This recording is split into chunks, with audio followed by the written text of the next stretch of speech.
Good morning, everyone. Buenos días. Bon dia a tothom. Thank you so much, Giacomo, Chantal, and Macris. This could not have been possible without you and the organization you represent. For our party, el Partido Socialista Obrero Español, it has been a pleasure to work side by side with you.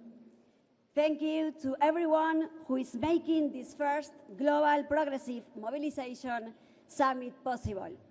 What we all have achieved is huge. I hope you felt at home. I promise you that everyone in the PSOE has worked very hard to ensure that this first GPM rose to the level of the responsibility we bear. Esta primera GPM marca un antes y un después. Que el mundo tome nota. Somos más y estamos hambrientos de progreso.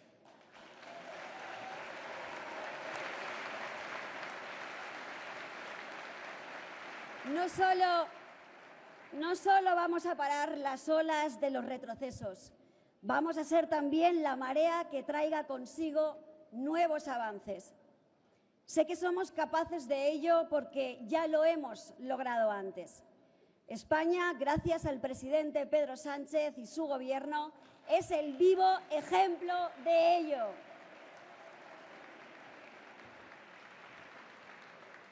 Y permitidme que, como secretaria de organización y en nombre de toda la militancia de mi partido, dé las gracias a nuestro secretario general y presidente del Gobierno por la valentía de su liderazgo, porque es un orgullo para todos y para todas.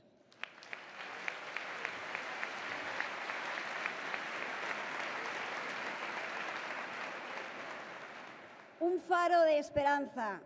Esos somos los progresistas. Millones de puntos de luz en la noche del mundo. Así que, amigas, amigos, sigamos haciendo lo que mejor se nos da, mejorar la vida de la gente, con orgullo y con toda la valentía. Así que, amigos y amigas, vamos a subir el volumen a tope a esta gran fiesta del progreso. The future is progress and the future belongs to the people. Let's do it. Let's move forward to it. Amigos y amigas, y ahora os dejo con un referente a quien admiro, por lo que representa y por cómo lo representa. Querido Salvador Illa, eres un líder a la altura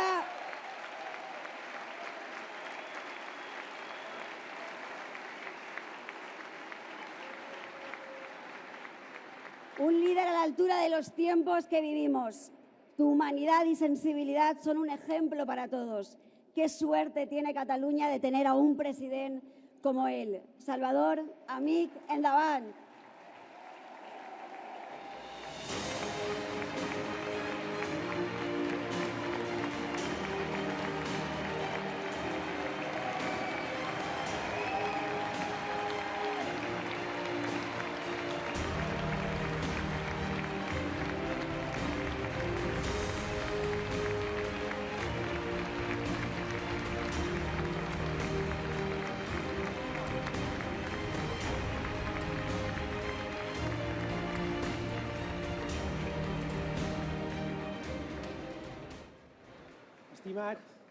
Estimat president Pedro Sánchez, estimat Jaume Collboni, alcalde de Barcelona, presidents i caps d'estat, autoritats, companys i companyes progressistes d'arreu del món, benvinguts i benvingudes a Catalunya.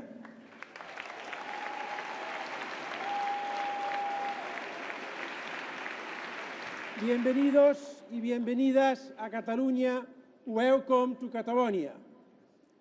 És per a mi un orgull donar-vos la benvinguda a la meva terra i fer-ho en la meva llengua, el català. Catalunya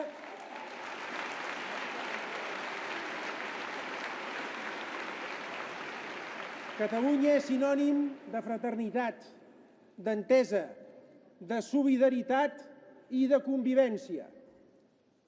Queridos amigas y amigas, a los progresistas de todo el mundo nos une una misma e inmensa responsabilidad: recuperar la ambición del proyecto llamado humanidad, hacer que la humanidad vuelva a ser el proyecto común en el que cada uno pueda sentir y vivir a su manera, pero con un latido común: la voluntad de ser y de convivir en paz.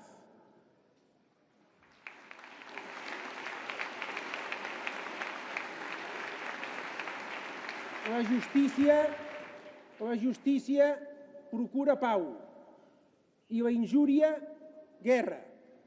Les paraules humius són nuncis de la pau i les superbes de guerra. Això va escriure Ramon Llull, humanista universal que al segle XIII es va atrevir a pensar per primera vegada en català, en llatí i en àrab. Al segle XXI som nosaltres els qui ens hem d'atrevir. No hi ha res a fer, diuen alguns. És inevitable, diuen uns altres. Si Ernest Lluch, si Willy Brandt, si Alba Myrdal, si Olof Palme, si Michel Bachelet i tants d'altres haguessin pronunciat aquestes paraules, ara no seríem aquí per demostrar al món sencer que res és inevitable ni res està escrit.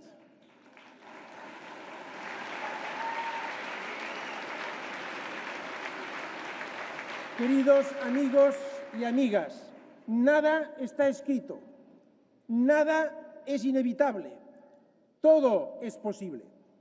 Ni la guerra, ni la injusticia, ni la desigualdad son inevitables. El futuro no es propiedad de nadie, el futuro es de todos y de todas.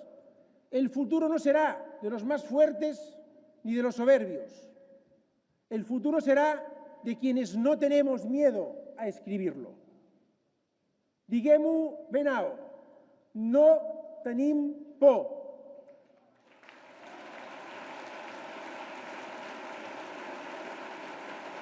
No tenemos miedo.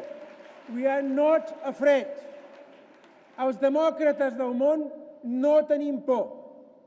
Els nostres avantpassats, que es van negar a continuar les guerres que assolaven Europa i el món, no van tenir por, i nosaltres tampoc. Els treballadors i treballadores que es van organitzar per aconseguir drets laborals arreu del món no van tenir por, i nosaltres tampoc. Les dones i els homes que sortien al carrer de tantes ciutats del món en defensa de la igualtat i de la justícia no van tenir por, i nosaltres tampoc. No tenim por perquè tenim una convicció més poderosa: els nostres valors, la nostra unitat i el nostre projecte. La història ens ensenya que res és inevitable i que el futur no està escrit.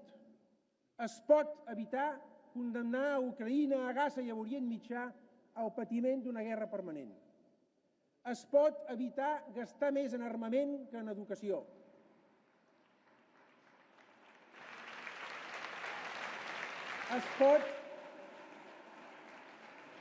Es pot evitar que el poder dels diners substitueixi el poder de la gent. Es pot evitar que la ignorància venci la ciència. Es pot evitar que els nostres fills i filles creixin odiant el qui pensa diferent. Què hem de fer? Deixar de queixar-nos i actuar.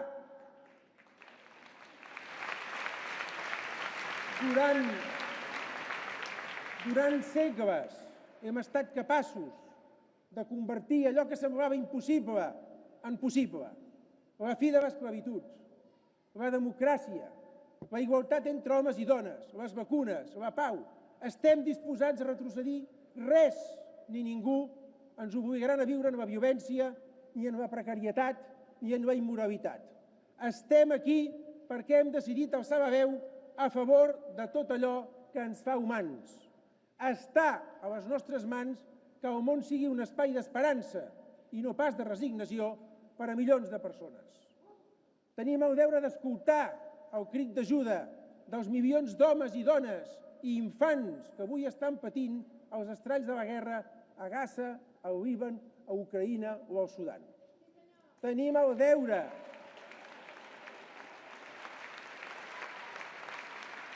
Tenim el deure de llegar als nostres fills i filles un món millor.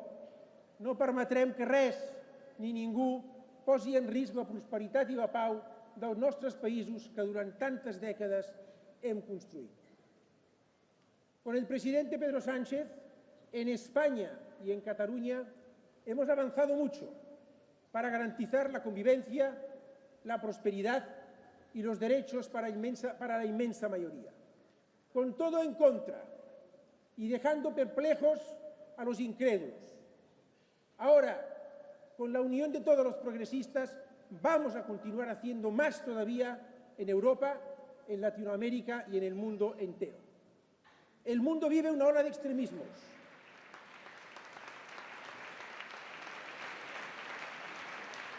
El mundo vive una ola de extremismos.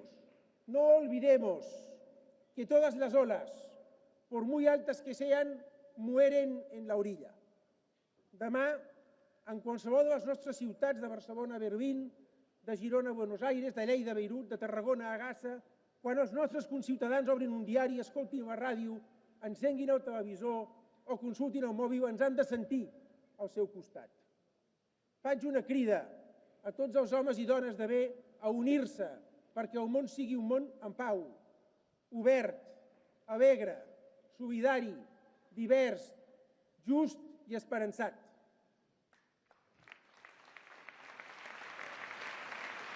Los que exhiben su arrogancia, su soberbia, sus insultos y sus guerras tan solo muestran su debilidad.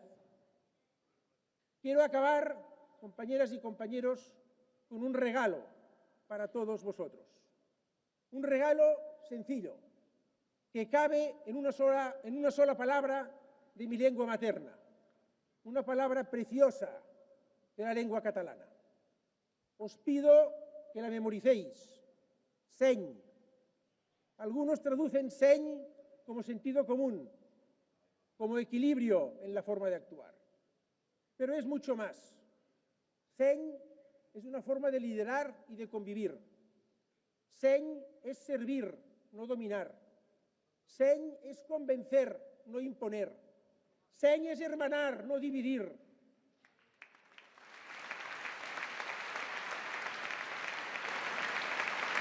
Frente a los liderazgos autoritarios, seny es valentía serena.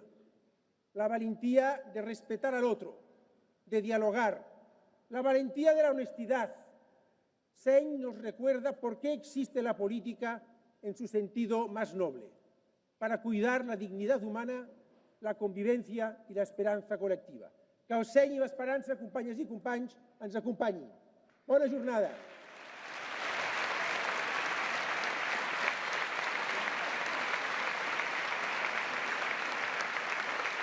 Progressive politics. It's our pleasure to welcome to the stage Stefan Löfven, former Prime Minister of Sweden and President of the Party of European Socialists.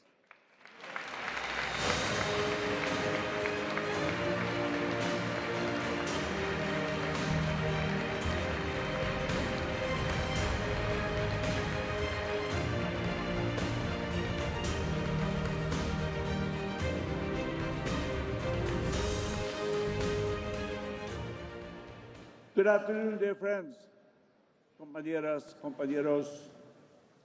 It is truly an honor to be here with you, and let me first thank the co-organizers. Progressive Alliance, Socialist International, Center for American Progress, the S&D Group in the European Parliament, FEPS, PSOE, with its great leader, for who he is, for what he does, for what he represents, Pedro Sanchez, a close friend of mine.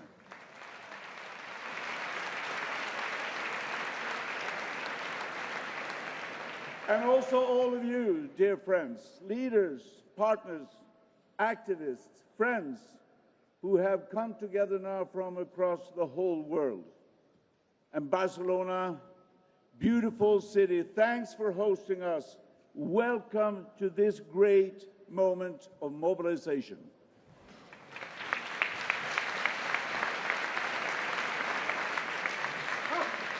Politics is about we, the people, about families, about young people, workers, about communities in the whole world, in Belém, in Buenos Aires, Accra, Roma, Athens, Fuenlabrada, Soweto, Manila, Istanbul, Kyoto, and many, many more. Thanks to these people that makes our society stronger through solidarity and equality. And this is why we mobilize today. In our past Congress in Amsterdam last year, we made a commitment to turn hope into action. And today, that action begins. And friends, we are internationalists. For us, action means global action. It's a collective effort, it's a progressive vision, and third, global unity. And we know that when we lift each other, we lift humankind as a whole. This is even more necessary today when we see wars, international law is violated, growing inequalities, cost of living crisis, climate crisis, and a democracy under pressure. And friends, in the heart of it all, we raise a fundamental issue, and that is equality. Equality between nations, between cultures, between people, no matter the background, ethnicity, or gender. As progressives, this is the foundation of everything we do. And this is what binds us together. And to those who seek to divide us, no pasarán. You will not divide us.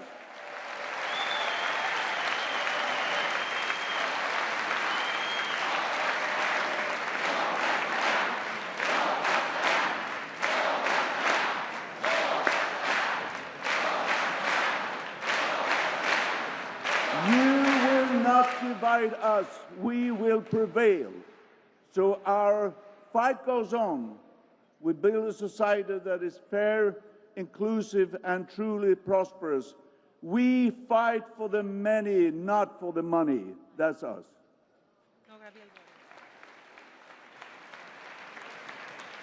Now, as we gather here, we also send a signal and a message to the world. We will never leave the fate of humankind to authoritarianism. Never. They weaken, they destroy, and history has shown us that. But the future of humankind belongs to those who believe in it. Because democracy is not a stage for supposedly strongmen. It is not a platform for domination. Democracy belongs to us all. It is how we govern together. It is how we shape our common future. With no concentration of power, with institutions that protect, with the promise that everyone counts. And that is why we believe in democracy. And across the world, people are beginning to see that clearly. We've just seen it in Hungary, because only democracy gives people the freedom to truly flourish. That is why we defend democracy. The challenges are immense, but so is our determination. Whatever has been broken, we will rebuild, and we will rebuild better. We will deliver positive change, meaningful change, and we will not leave anyone, not anyone, behind. That's for sure.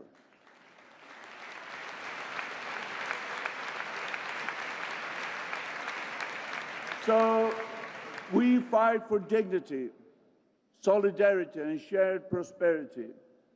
Progressives built already more equitable societies. We dreamed about welfare states, and we delivered. We fought for workers' rights. We delivered. We shaped a future where prosperity is shared. We delivered. And that is why, friends, we must dare to dream, dare to hope, dare to fight for what is right. We do not fear the future, we shape it. That's us.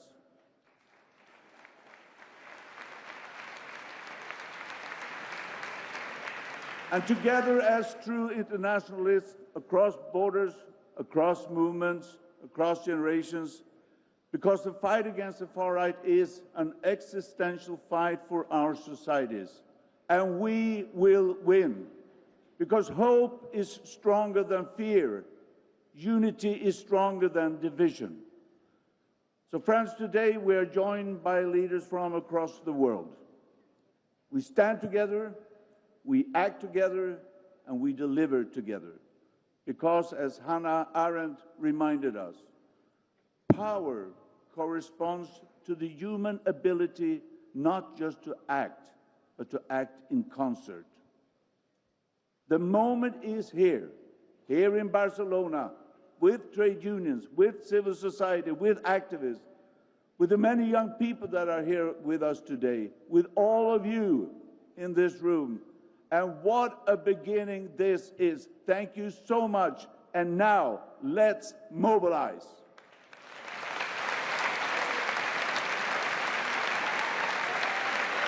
One of Washington's sharpest and most determined voice for progressive change. We're delighted to bring to the stage Neera Tanden, President and CEO of the Center for American Progress.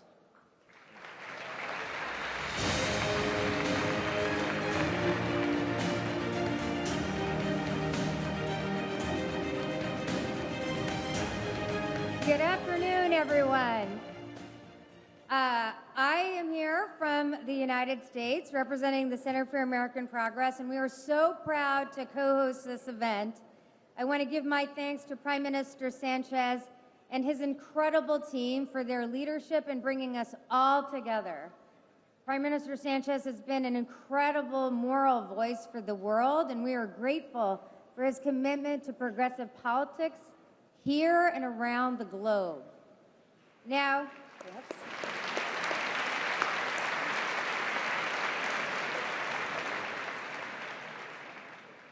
We gather at a crucial moment for democracy, at a time when populism and authoritarianism are being tested, and we saw last weekend that authoritarianism is on its back heel.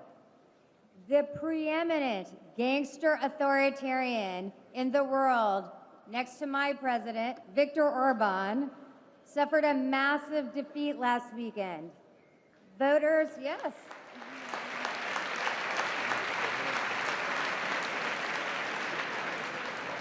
Voters punished Orban for 16 years of failure, rising prices, stagnant wages, low growth, and unchecked corruption with crumbling public services. Like Peter Magyar has said, Orban lost in part because he didn't focus on the issues that affect real people's lives. He focused on his own corruption. And as in Hungary, so in America. President Trump won office by promising to lower costs for working families, for being a champion of the working class. Yet because of Trump's war of choice in Iran, the price of gas has increased more in the last month than in the last 60 years, costing American consumers more than $20 billion and spiraling costs around the world. And those are on top of the costs brought on by his tariffs that are, in fact, a tax on working class people, raising costs $2,500 for an average family. It is crucial that we remember that Trump's policies are policies that are burdening the working class, ripping health care away from millions of working class and middle class Americans. And while he and his family have made billions off of corruption, it is crucial for us to remember that he is serving himself and his donors, pardoning donors, dropping investigations into people who pay him the most money. Unprecedented corruption, profiting the 1% while everyone else is struggling. And that 99% are noticing. My friends, anger is rising in America and people are acting. We're seeing in our special elections where our conservatives are losing in conservative states, not just moderate states. People see politics as a way to interrupt the authoritarian moves of this administration. We are seeing in polls that vast majorities of Americans are angry at what the president is doing. We are seeing popular resistance. It's crucial to remember that in last month's No Kings rallies, we had the largest mobilization in American history, and that was for our democracy. We are grateful for the No Kings rallies around Europe as well.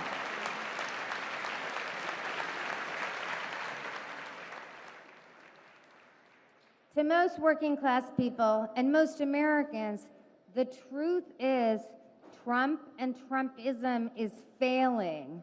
Almost 2/3 of the country oppose him. But it is not enough to oppose. We must offer an alternative, an agenda that improves the lives of the American people, because they face, and a lot of our publics face, a cost of living crisis, difficulty making ends meet.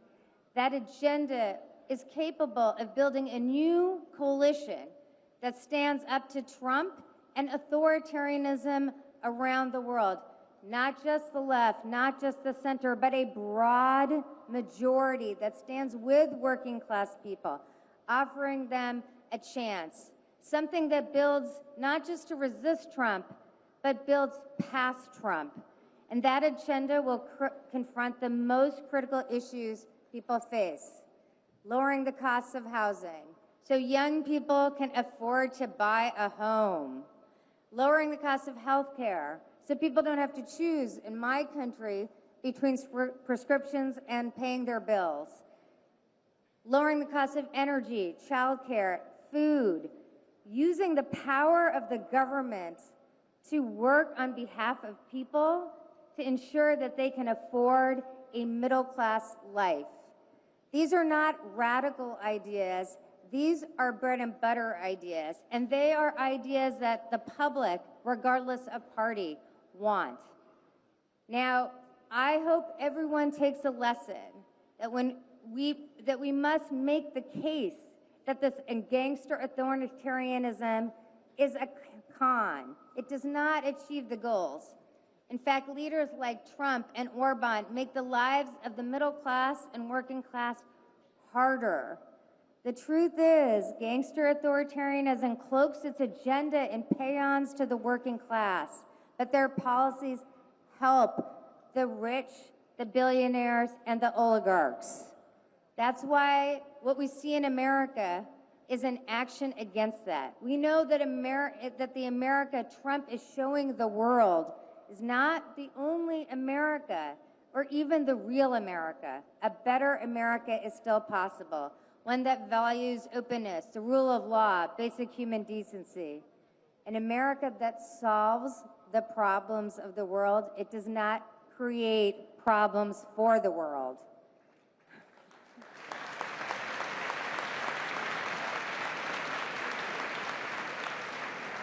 And I want you to know that someday soon, you will have friends again in the U.S. government, in the executive branch.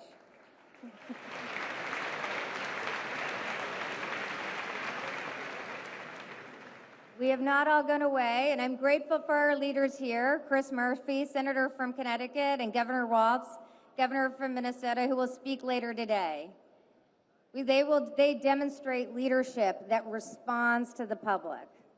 We are not giving up on you, and I hope you do not give up on us. We understand that we have a lot of explaining to do in the United States, a lot of mending and rebuilding of trust. But we also know we cannot go back. We must develop a new path forward with fresh ideas for the problems of today. We want America to be your partner, not your enemy or your ruler. We want to be your friend again.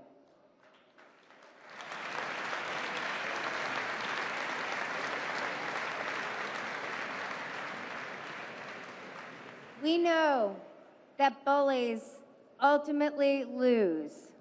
Sometimes it takes a while, but they do lose eventually. So my friends, I ask you to use the failures of the Trump administration as a warning for your own countries. Remind your publics what Trump is doing to the working class of America, hurting the voters that voted for him. Trump's failure is also AFD's failure, National Rally's failure, Vox's failure. The truth is that right-wing authoritarianism is a sucker's game. It is a long con to convince people who are hurting that hate is the answer forward. It is not. The truth is that we can develop and will develop ideas to address people's greatest concerns, how to thrive in today's world. And by doing so, we will ensure victory in the future. We also know that the only way to fight bullies, the only way to take on bullies is to fight bullies, and we can only win when we fight. Thank you for fighting. Thank you for fighting with us still. We are so grateful.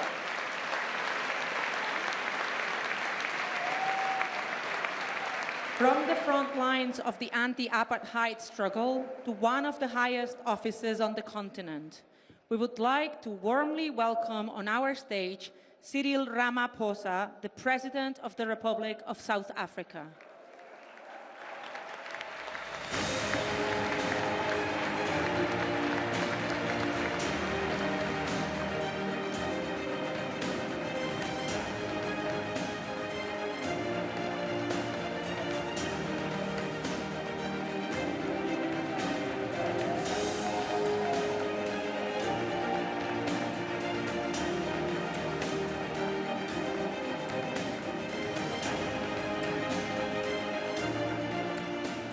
Thank you. Thank you, comrades and friends, compañeros. Let me start off by thanking President Sanchez for inviting me to be part of the earlier meeting and also to be part of this rally, and also to thank the organizers of this rally, and I extend my greetings to the various leaders who are here, coming from South Africa, from the southern tip of the African continent. It feels like coming home once again, and thank you for welcoming us here.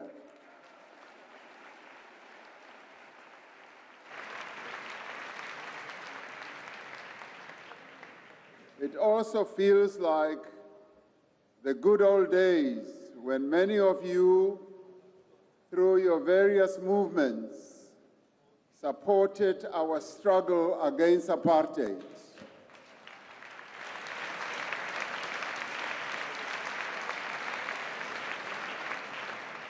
I'm also here to extend our gratitude for the titanic struggles that you participated in to end apartheid, which was declared a crime against humanity. So we thank you and thank you and thank you once again.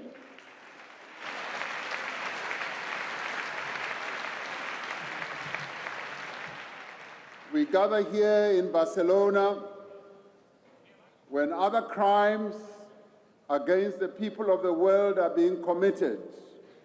When the world is in crisis, this is a time of aggression, of war, of conflict, of the violation of the basic human rights of many people in a number of countries around the world.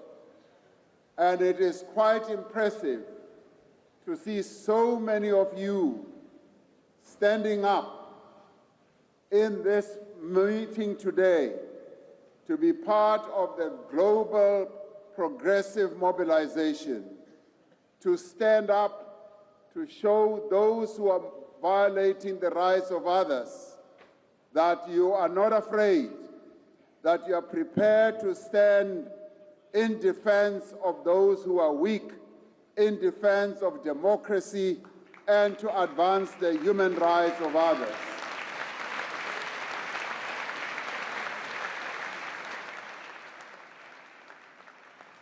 The laws and the norms that have long defined relations between nations are willfully violated. Institutions of global governance are being undermined and mercilessly repurposed. The United Nations has now become a toothless organization because those who are members of the Security Council are the ones who continue to violate all the laws and the rights.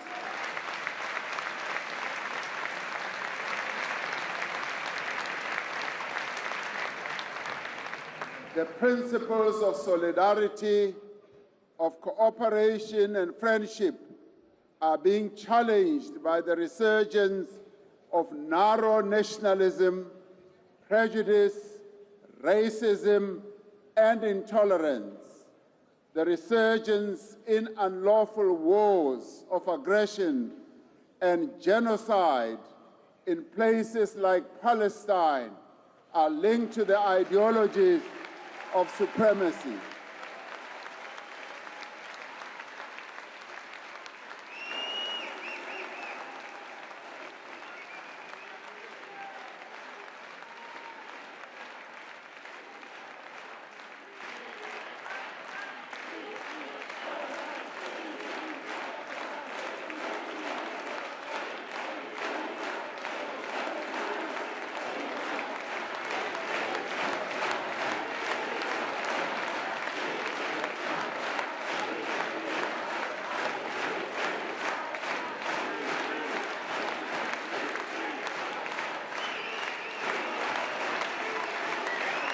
Thank you.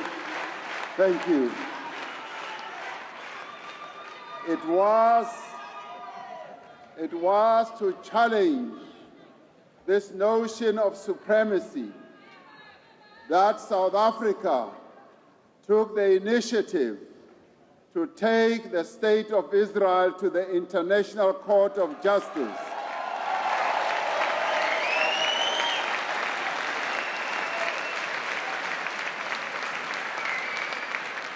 And even as we did, we were criticized, we were challenged, we were even insulted, but we stood firm. The reason we stood firm is that the father of our democracy said to us, our own freedom as South Africans will never be complete until the Palestinians have won their own freedom.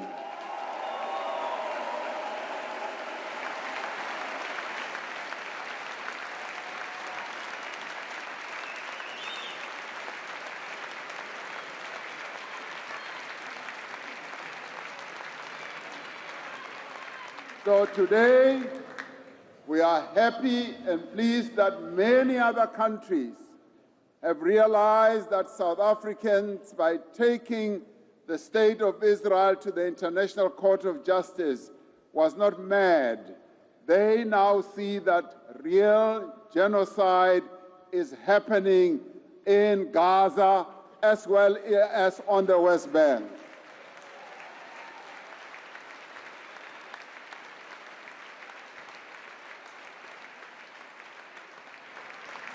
And now, illegal wars are being waged against other countries, where thousands and thousands of innocent people are being killed with bombs, with drones, and yet all that should be going towards building hospitals, towards building schools, rather than killing innocent people.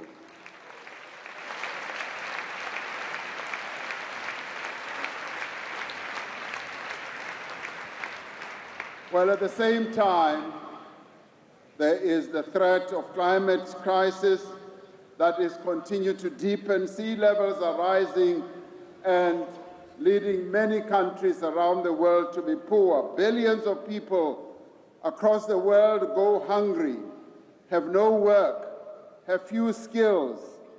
Inequality within and between countries is growing. Many societies are becoming more fragmented and isolated. Political discourse and debate is being reshaped by algorithms that fuel extremism and hate. And it is good today that you all are participating in this global progressive mobilization to change the narrative, to show the world that there are people who are progressive, who want to see the right things being done in the world. I applaud you and I thank you for standing up, for showing those who are powerful that you will not be cowards.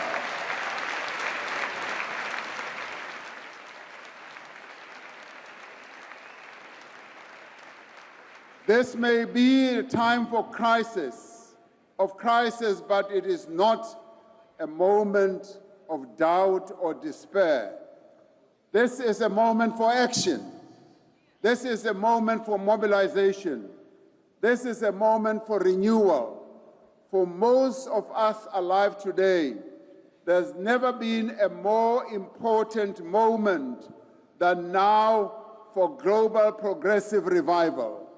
A revival that is confident in its values, clear in the purpose of its beliefs, and united in its resolve. This moment of severe crisis is at the same time a moment of unique opportunity. It is an opportunity to galvanize, to bring together the forces of progressive change, to forge a new path of peace, democracy, and social justice. This is the time that we must never waste. This is the time that we must embrace.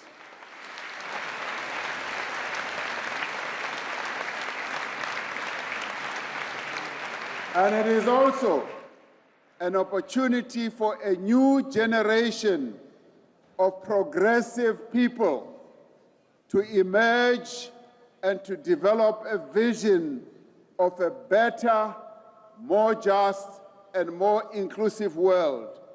This, comrades and friends, is an opportunity to confront the forces of reaction. We have gained much ground by offering people easy answers to complex problems. They have exploited legitimate grievances about jobs, about security, about identity, and they have redirected people's fears and anger towards the most vulnerable. The progressive response cannot be only to oppose. We must offer something that is better. We must speak to the real concerns of working people, of communities that feel left behind, of young people who cannot see a future that makes sense to them. We must present a vision that is grounded in people's experiences, that recognizes their concerns, that addresses their pain, and overcomes their fears. We must pursue a path that is empowering and inclusive. Across the world, we must build a united front of governments, and I'm really great that there are quite a number of governments that are represented here today. Governments that clearly declare that they are not afraid. They are not afraid of one person in the world, that they will stand up and speak for their people. That is what we want.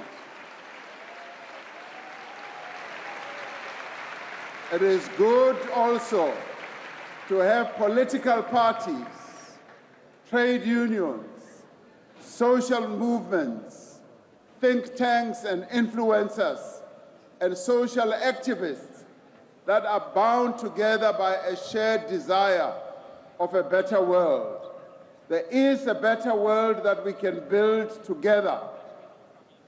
This must be a united front against inequality and poverty. It must revive the drive towards the achievement of the 2030 Sustainable Development Goals. This must be a movement for climate action.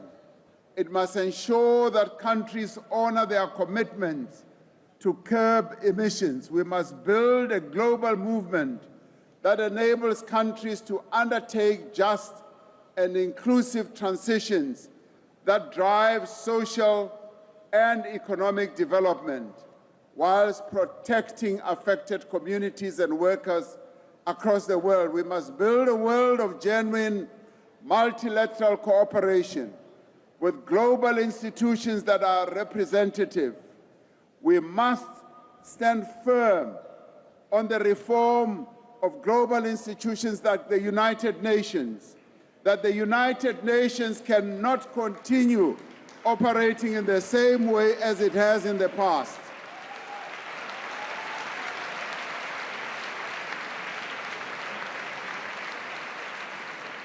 We have many countries that should be represented in the United Nations Security Council.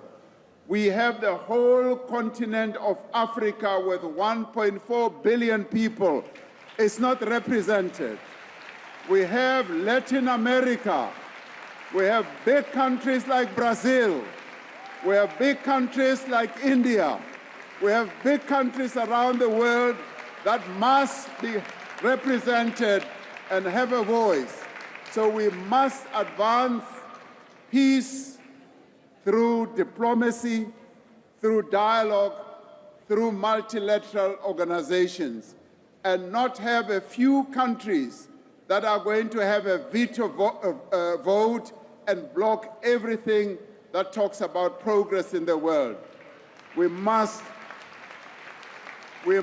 also address uncomfortable issues, such as the debt burden that holds back many developing economies. We must reform the financial architecture of the world and close the financing gap for development. Yes, the IMF and the World Bank must also be reformed. It cannot be institutions that continue to represent Western interests only. So the reform must be comprehensive.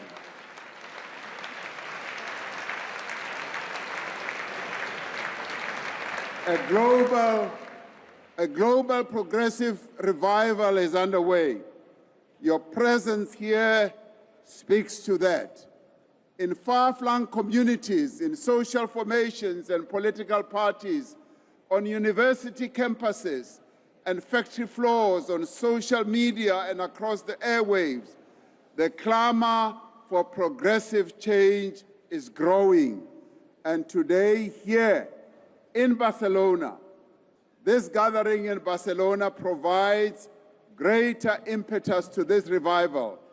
I am certain that as we leave here today, we will leave more united, with a more cohesive voice, more purposeful, and more determined than ever when we arrive.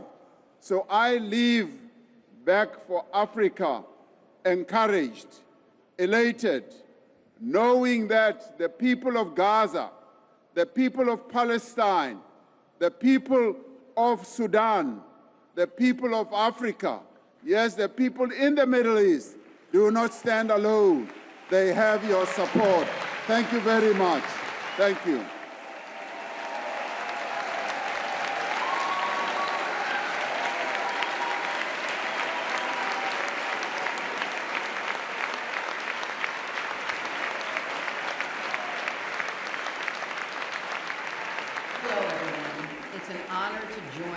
From afar for this remarkable gathering. Thank you for creating a space that brings together leaders, activists, and thinkers from across the world to address some of the most pressing issues facing our global community. Around the globe, we see citizens demanding dignity, safety, and opportunity, and we see young people insisting on a better future for themselves. We see communities standing up for truth against disinformation, for their rights against repression, and for hope over fear. Your work here is part of that global movement. I want to thank the organizers and partners of this event, and every one of you attending this plenary. Your commitment really matters, and how more than ever. So let's keep standing up for freedom, for justice, for equality, for the simple but powerful idea that together we can shape a better future no matter what the odds may be against that promise. I wish you an inspiring and successful global progressive mobilization, and I look forward to seeing the work and activism that comes out of it. Thank you all.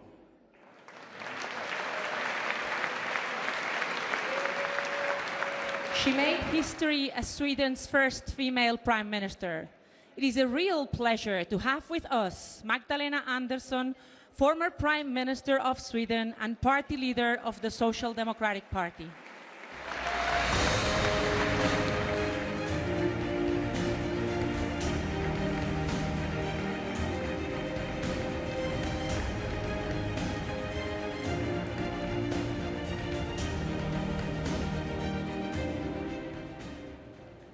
Compañeros y compañeras,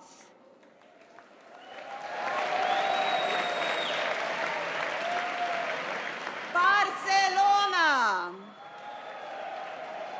What a beautiful crowd of progressive forces we have here. And Pedro Sanchez, muchas gracias para invitarnos, and thank you to all of those who organized this fantastic event. And this event is organized in exactly the right moment. A moment where people across the world is seeing the consequences of right-wing authoritarian actions in their everyday life. A moment where the man in the White House is increasingly unpopular. And a moment when the Hungarians threw Orbán out of power.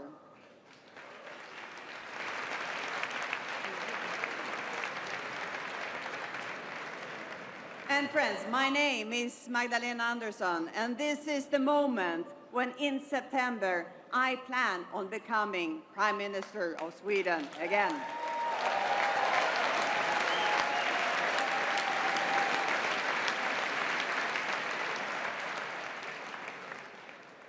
Dear friends, on a few rare occasions during our lifetime, we witnessed the geopolitical landscape transform.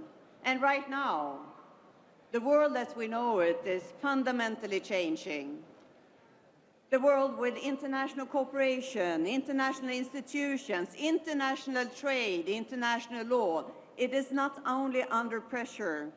Authoritarian powers are holding it hostage. The world as we know it for the last 80 years, the world of yesterday, it is gone. And it will not come back. So we are finding ourselves as a critical juncture in history. And as progressives, we have to find an answer of what comes next. That is our responsibility to the millions of people across the world that trust us to build a better future for all.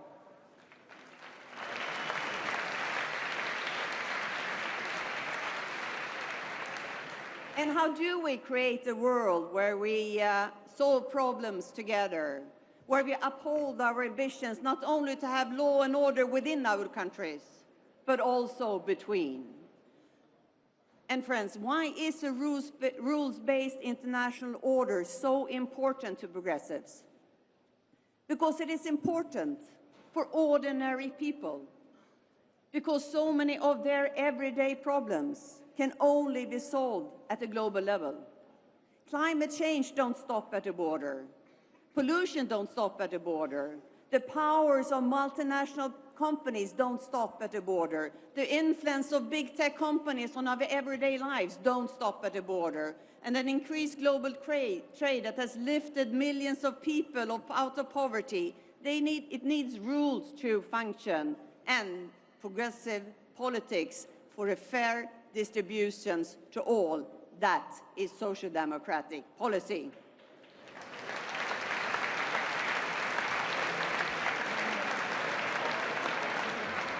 And the opposite of a rules-based world order is a world when a few powerful men dominate the rest. And we won't let the authoritarian forces have their way. And that is why we will join forces with everyone who stands up for international law, stands up for democracy, and stands up for freedom.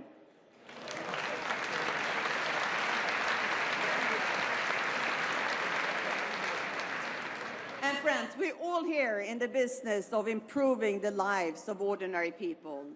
And that means that as social democrats, we must always have the answer to the question, how are we going to make ordinary people's lives better? If we don't have that focus, we lose elections. If you don't have that focus, we leave the field open for right-wing authoritarian forces. And right now, the world is facing a new war, leading not only to civilian suffering, but to higher prices and lower growth for all around the globe. And this is the time to show everyone across the globe that we have the answer for a better future for all.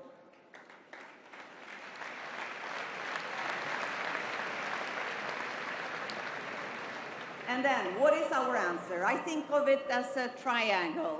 One corner is a progressive economic program with easy-to-understand reforms that make everyday life easier. Let it be better pensions for blue-collar workers, affordable housing, good health care, education, and elderly care, regardless of income. But it has to be tangible reforms.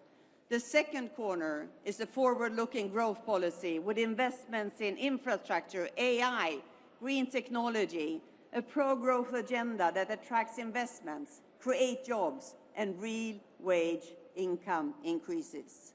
And the third corner is a credible plan on how to make sure that people are safe in their communities. Because if you don't feel safe, you don't have any trust in the future. We have to make the conflict come back to material issues, not wage a culture war, because that's a war that the right-wing authoritarian forces will win. We have to make it back on material issues to prove that we can improve the lives of ordinary people.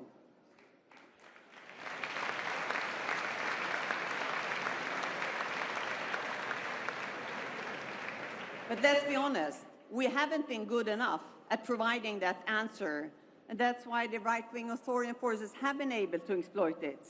My party, we have done important work during the last 4 years. We have listened, we have learned, we have returned to our roots, and we come back stronger, grounded in our core values, ready to take responsibility for our country again.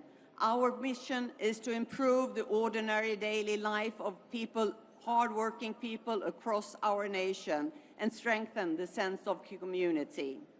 I will not promise everything to everyone, but I will go above and beyond to make the life of ordinary Swedes a little better and a little easier, because that is what the Swedish people deserve, that is what people across the globe deserve, and this is how we build strong societies, this is how we build cohesion and a better future for all. Thanks for listening.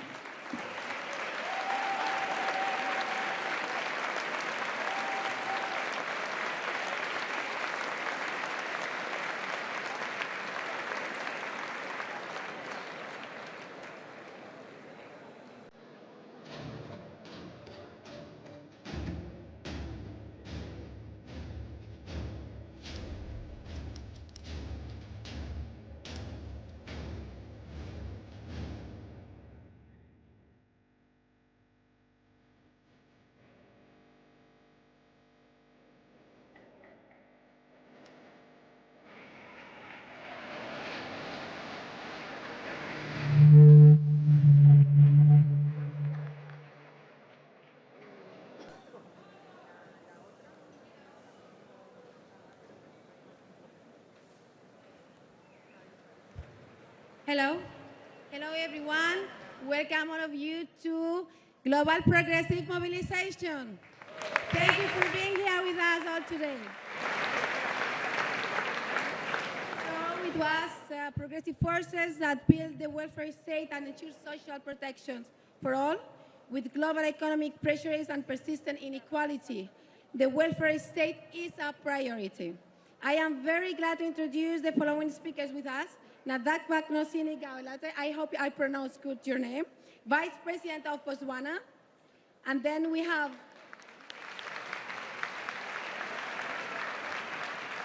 with us Kata Tuto, President of the European Committee of Regions. Thank you for being here with us. And Owen Jones, author. So I would like to begin now with the Vice President of Botswana, President Galot. Your government is promoting a new Botswana. How will you empower the citizens in Botswana, please? Thank you very much. It's good to be here.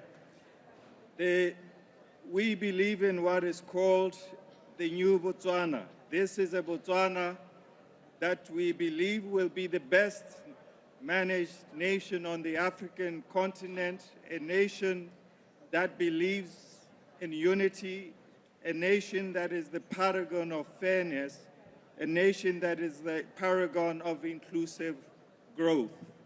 We believe in building a nation that is high income, export-driven, digitally enabled, and people-centric economy. We believe that the welfare state did not fail. It stalled. We believe that what failed, or rather, what was meant to be a pathway from vulnerability to dignity and from dignity to participation in the economy has been lost. We lost the narrative when the pathway broke, when support did not lead to opportunity, when social protection did not lead to production. And the result is what many societies are now facing: systems that reach people but do not move people forward. So we need to reset, and the reset is clear. Protection alone is not transformation. Policy is not enough. Outcomes are what matters. We need to move, and we are moving, from consumption to production. We need to move from dependency to empowerment. We need to move from programs to pathways. And ultimately, dignity does not come from being supported. It comes from being able to participate. And for us in Botswana, this is not abstract. We will indeed build a high income, a people-centric economy where our welfare system becomes an enabling system, one that connects people to opportunity, not just support. I thank you. Thank you very much, Vice President. And then I'll go to our dear Kata. President Tuto, you have been a long-standing fighter for democratic participation and equality of life at European and local level in Budapest. After 16 years, Viktor Orban will no longer be a prime minister in Hungary. So what does this mean for the people of the country and for Europe? Thank you so much for all your support. We really felt it last Sunday. I come from Budapest, where citizens proved that it is the people who have the power, and they decided to take back the power for Viktor Orban. This is what they decided.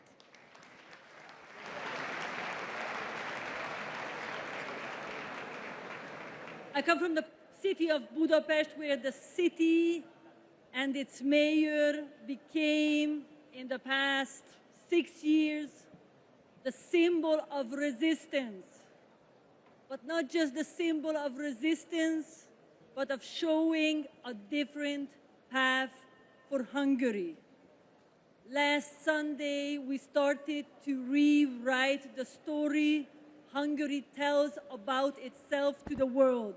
But this story started to be written years ago, because when the government banned the Budapest Pride, Budapest held the biggest pride ever that has been organized all around.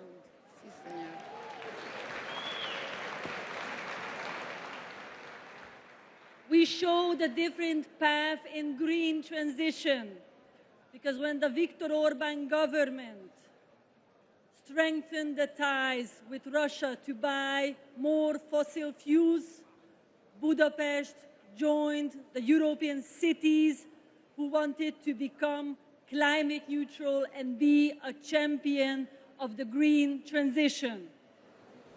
And when the government took away the rights of civil society, when they concentrated the power, Budapest introduced participatory budgets, participatory measures to show that government and leadership can be different, can be better. This is why I always say, and this is our role here, this is why I came to call on all of the local leaders, that this is the time when the responsibility of local progressive leaders is bigger than ever, because local leaders are reserves of democracy, reserves of attention, and reserves of the progressive family, and this is the time to tap into these reserves.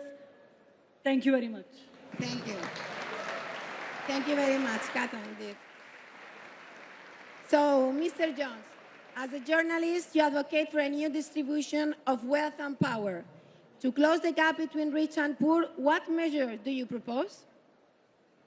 Friends, the concentration of wealth in the hands of so few is an existential menace. It's a global emergency. The richest 1% own half the world's wealth, and just 2,500 billionaires own 15%, but the bottom half of humanity have just 2% amongst them. It's not just unjust.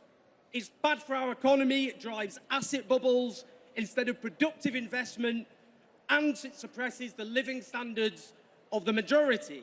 And it threatens our democracy, because of the concentration of wealth means the concentration of power. Think political donations, lobbying, media power, access. And that is why we need a tax on wealth, because we tax work more than wealth, even as the select few benefit from sitting on their rising wealth without lifting a finger. We need a tax on wealth because it will stop that wealth being locked in property and shares instead of being invested in the real economy and increasing the spending power of ordinary people. Think of what we could do with this liberated wealth if we tax these fortunes. Since the banks crashed the economy and forced ordinary people to pick up the tab, we've been told that there isn't enough money for the welfare state and our public services. We have suffered a great reverse in our rights and progress. But we could invest in tackling the existential threat that confronts our species, the climate emergency, and in doing so create jobs and invest in services like public transport that improves lives. And indeed, the need to end that dependence of fossil fuels has been underlined by one or two things in the news as of late. But friends, we could also have that money to invest in housing, in healthcare, in education, and all-out war on child poverty. And this isn't an economy-wrecking measure. The International Monetary Fund, not exactly a den of raging lefties, they found that economic growth is weakened by the concentration of wealth in the hands of so few, whilst if we boost the spending power of those who are the majority, that boosts growth. But friends, there is another reason why this is existential finally. Our broken economic order fuels understandable disillusionment, fury, and resentment, and that produces endless fodder for the rise of the far right. And friends, previous generations thought they had buried fascism and at such cost after a genocidal war of annihilation, but the fascists are back from the dead and they threaten to destroy democracy itself all over again. If we want to defeat them, we must defeat the causes of the despair that they feed from. So friends, let's tax wealth, invest in people, communities, planet, and save democracy from corruption by the rich and from the fascists. Solidarity.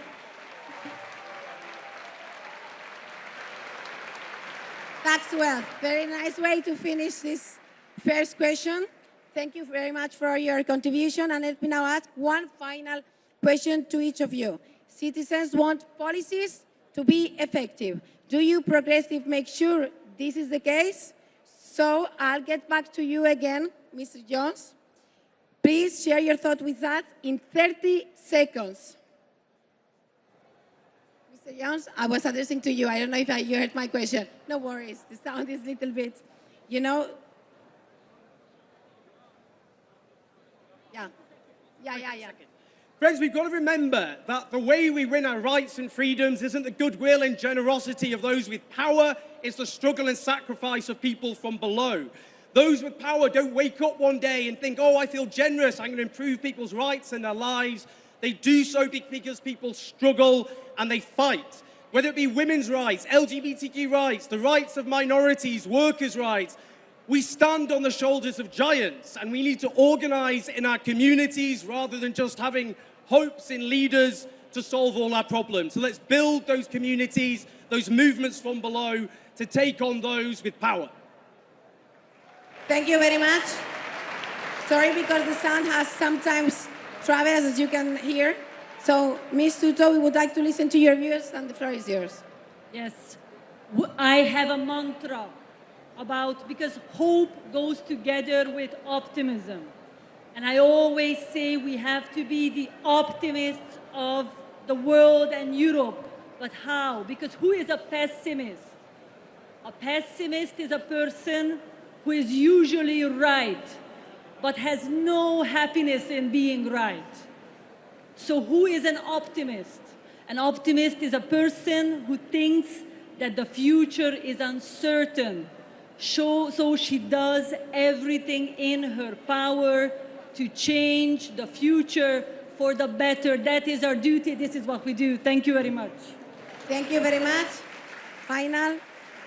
Vice President Golat, what is your key takeaway?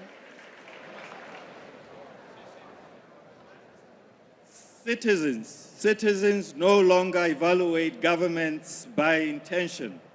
They evaluate them by lived experience. They ask the question, can I find work? Do services function? Is opportunity real? And the truth is, most policies do not fail in design. They fail in implementation. Analysis without execution is delay. Transformation is often blocked not by big ideas, but by small failures. Failures of processes that move too slowly, failures of systems that are fragmented, failures of decisions that no one owns to the end. So the shift we should be making and the shift we are making is very deliberate. We must move from fragmented programs to integrated systems. We must move from institutional mandates to citizen pathways. We must move from activity to outcomes. But there is a deeper layer beneath delivery. I call it trust, because systems do not succeed on design alone. They succeed on trust, they succeed on legitimacy. People participate when they believe that resources are well managed. Citizens participate when they know that government acts with integrity. Citizens participate when they know that results are visible. And we must be honest, a system that supports but does not empower is postponement. A system that collects taxes but does not deliver loses legitimacy. So the standard is simple. If people cannot feel progress, they will not believe in it. So, my end result is nations are not built by intention. They are built by execution. Thank you very much. A big applause to all our speakers, please, here. I believe we got great insight in progressive welfare state and actions for citizens. Thank you, and thank you all that came from very long and far away to here to this global progressive mobilization. You are all very much welcome. Thank you very much.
Friends, welcome to the next panel on the green transition. My name is Johan Hassel. I'm a senior fellow at Center for American Progress.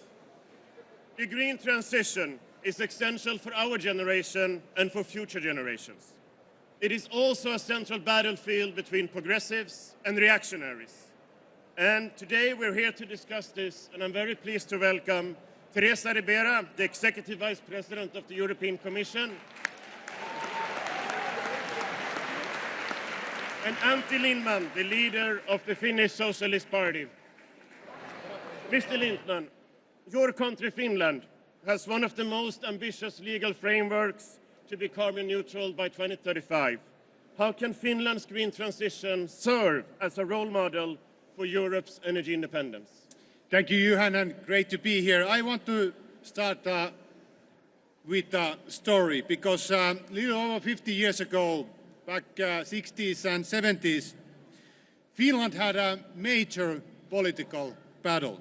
The question was simple. Should our factories be allowed to pollute our lakes and rivers?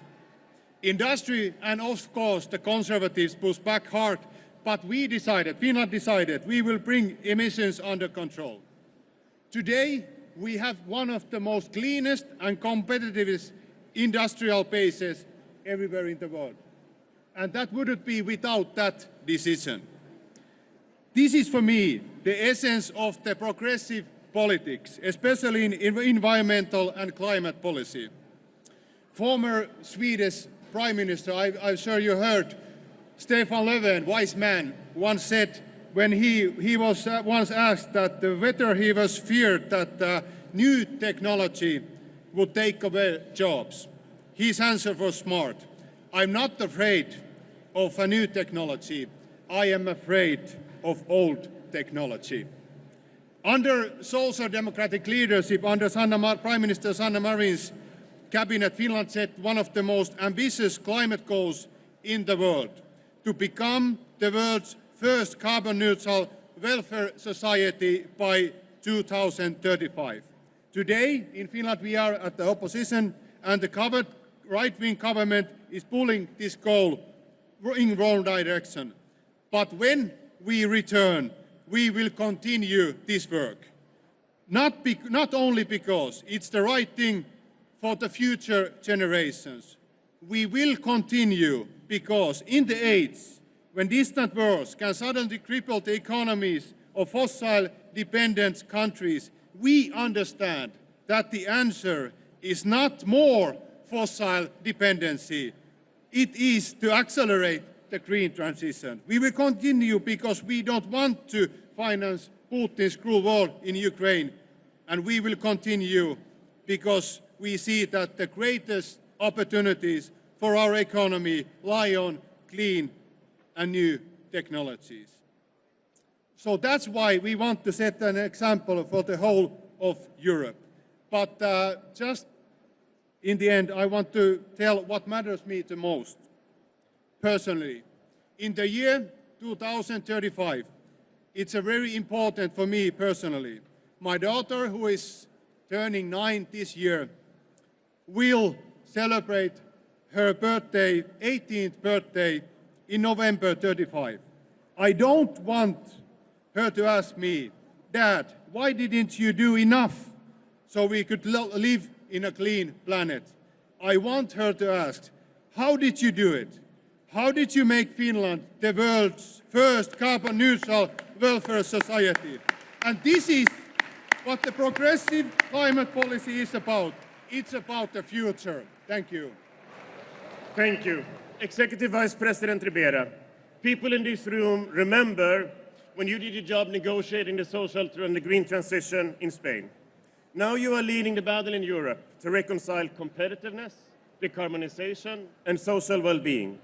How do you reply to the reactionaries that try to make people afraid of the green transition? Good afternoon, buenas tardes, bona tarda a tothom. Un placer estar aquí. De nuevo en Barcelona y con una habitación llena de energía renovable, positiva y progresista. Yes, we can do it. We can do it. We are doing it and we will succeed. What can I say? I would say that there are 3 steps that we need to take into consideration. First, build the long list of reasons why we want to bring the energy transition forward, the hidden cost that we want to avoid, because climate change kills people, destroys wealth, and brings suffering. Climate change is one of the endeavors, challenges, and duties that we have to face. Health is another hidden cost. Vulnerabilities and dependencies that we do not want to afford. Intermittency of those energies that seem to be reliable but are not. But there are also positive reasons. There are races that we don't want to miss.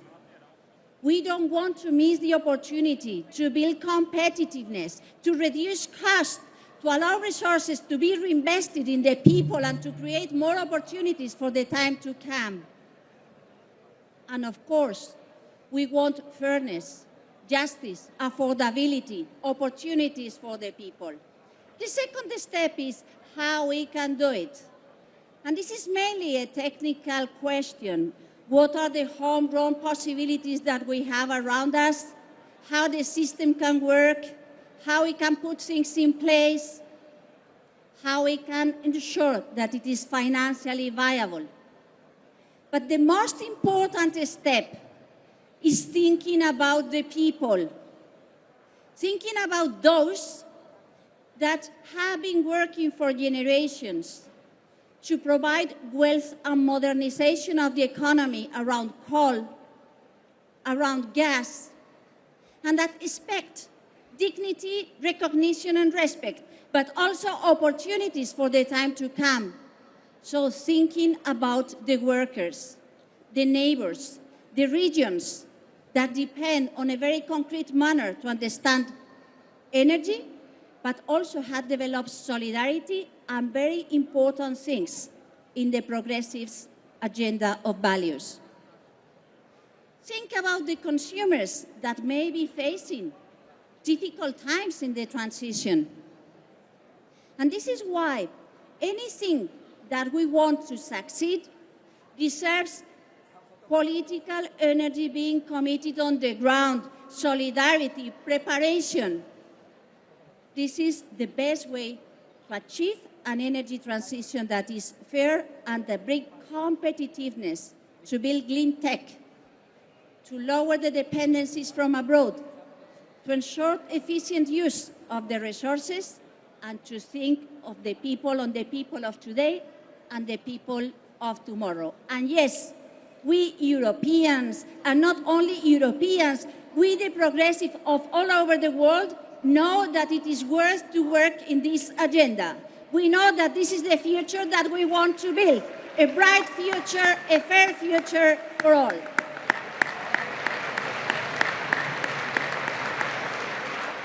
Thank you, Teresa. Thank you, Annie. Antti, this is truly important points. And as we're closing this panel, I want you to address what is the message that each and single person within inside of this room should go home and carry when it comes to the green transition. What is the message? Antti. My message, Johan, is simple. Don't be afraid of the future. Be afraid of standing still. The green transition is not a cost. It's our greatest opportunity of this era for security, for jobs, for justice, and for the planet. So carry this with you. Hope is a strategy, ambition is a plan, and the future belongs to those who build it, progressives. That is truly right. The future belongs to the progressives. Executive Vice President Ribera, what is your message? My message is always think about the people. Join forces for good causes. Find ways to ensure that people feel empowered and owning the project, thinking on their own future, and count and develop great leadership among the progressives, as we had the chance, by the way, to count here in Spain. Take care and do it for your people, please. Thank you so much. Thank you. This is our future. It's our children. It's our future generation. So let's make it happen. Thank you all.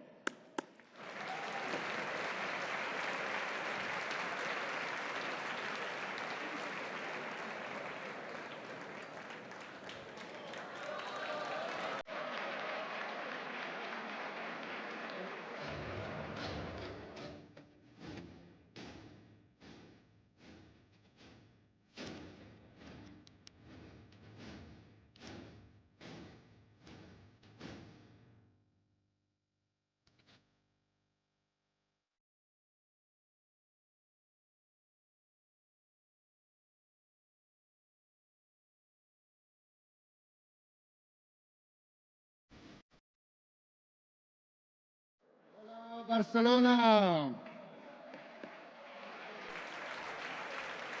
Hello, dear friends.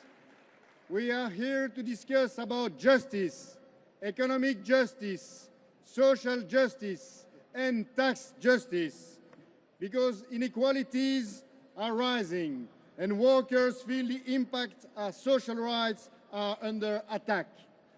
I'm very pleased to welcome here Mr. Gabriel Zuckman, Professor of Economics and Director of the International Tax Observatory. Thank you. We have also Mr. Andreas Babler, Vice Chancellor of Austria and Party Leader of SPÖ. Welcome, Andy. And then we have Madame Esther Lynch, General Secretary of ETUC, representing 45 million workers in Europe. Mr. Zuckman, I will start with you.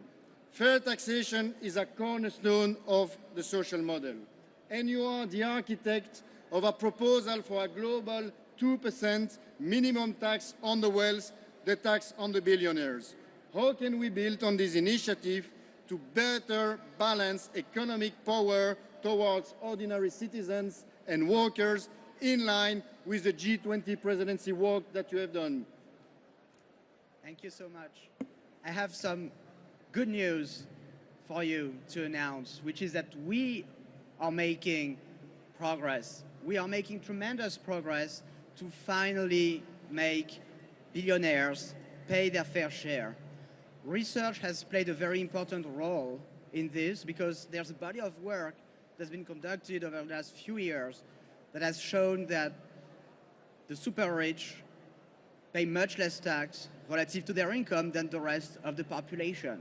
We cannot accept it. We cannot accept it because it's a violation of the basic principle of equality before the law. We cannot accept it because it deprives governments of billions, hundreds of billions of dollars in tax revenue each year. And we cannot accept it because it undermines our democracies. Extreme wealth is always an extreme power. It's the power to influence markets. It's the power to influence the prevailing ideology by buying media. It's the power to influence policy making. It's the power to buy elections.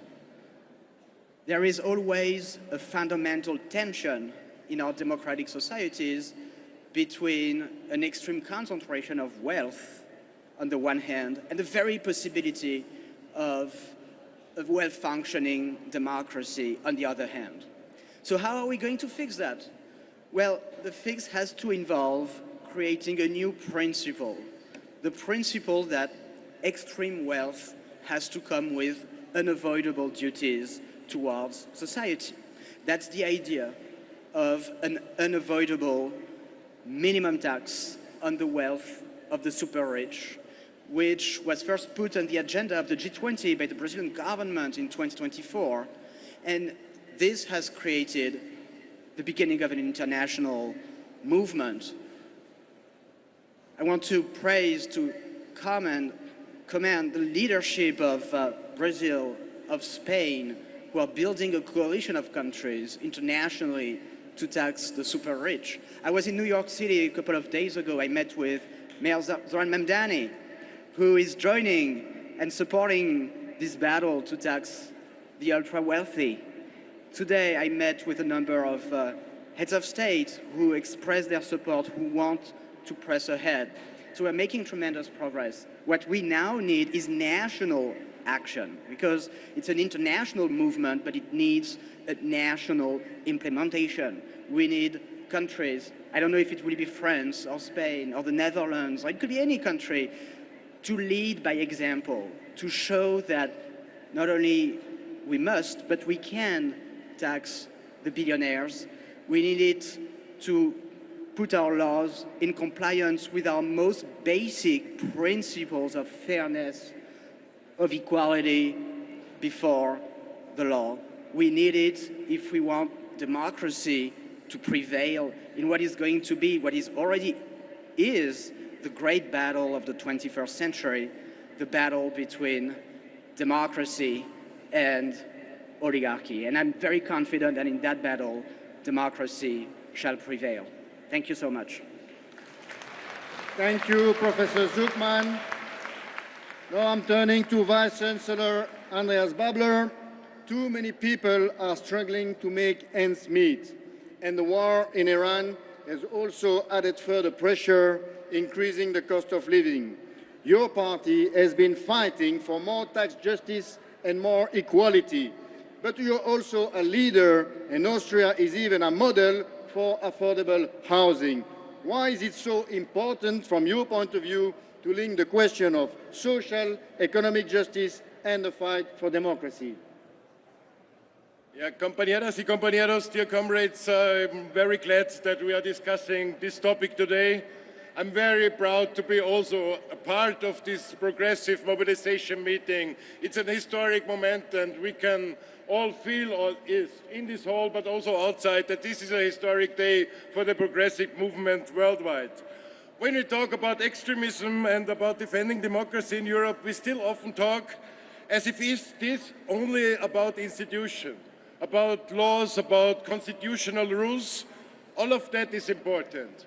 And we will be the one defending all these points, because they are very, very important, even in these days. But over these, we have to found something like a new axis. Now we have the axis from right-wing, from authoritarians like Trump, like Milei, like Orban recently, like other guys.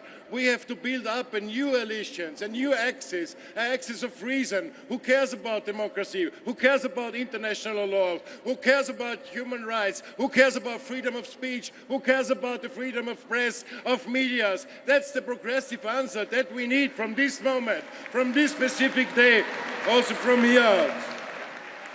And because we are progressive, we can give another answer. Because the problem is that this is not the full picture. The full picture is that democracy always stands on two pillars. One is the liberal democracy. We will defend it. But it protects rights and it saves all the pluralism and the rule of law. The other one is exactly important from the progressive point of view, is the social side of democracy, the social pillar of social rights, of the same wages, of inequality, overcoming inequality in all the fields that we have. Only if these both pillars are strong, then we have a democracy that's truly stable, and that's the progressive point of view. And what we are seeing across that many countries in the world is that not only the liberal pillar is under pressure, also the social pillar is getting weaker and weaker from day to day. Therefore, we need an answer. Therefore, we know that this is why inequality is not only a social problem, it's a deeply democratic problem, and we have to solve it. That we can go on. If people no longer believe that democracy can improve their lives, anti-democratic forces will use that. And so, we should also be honest in one big questions all over the world.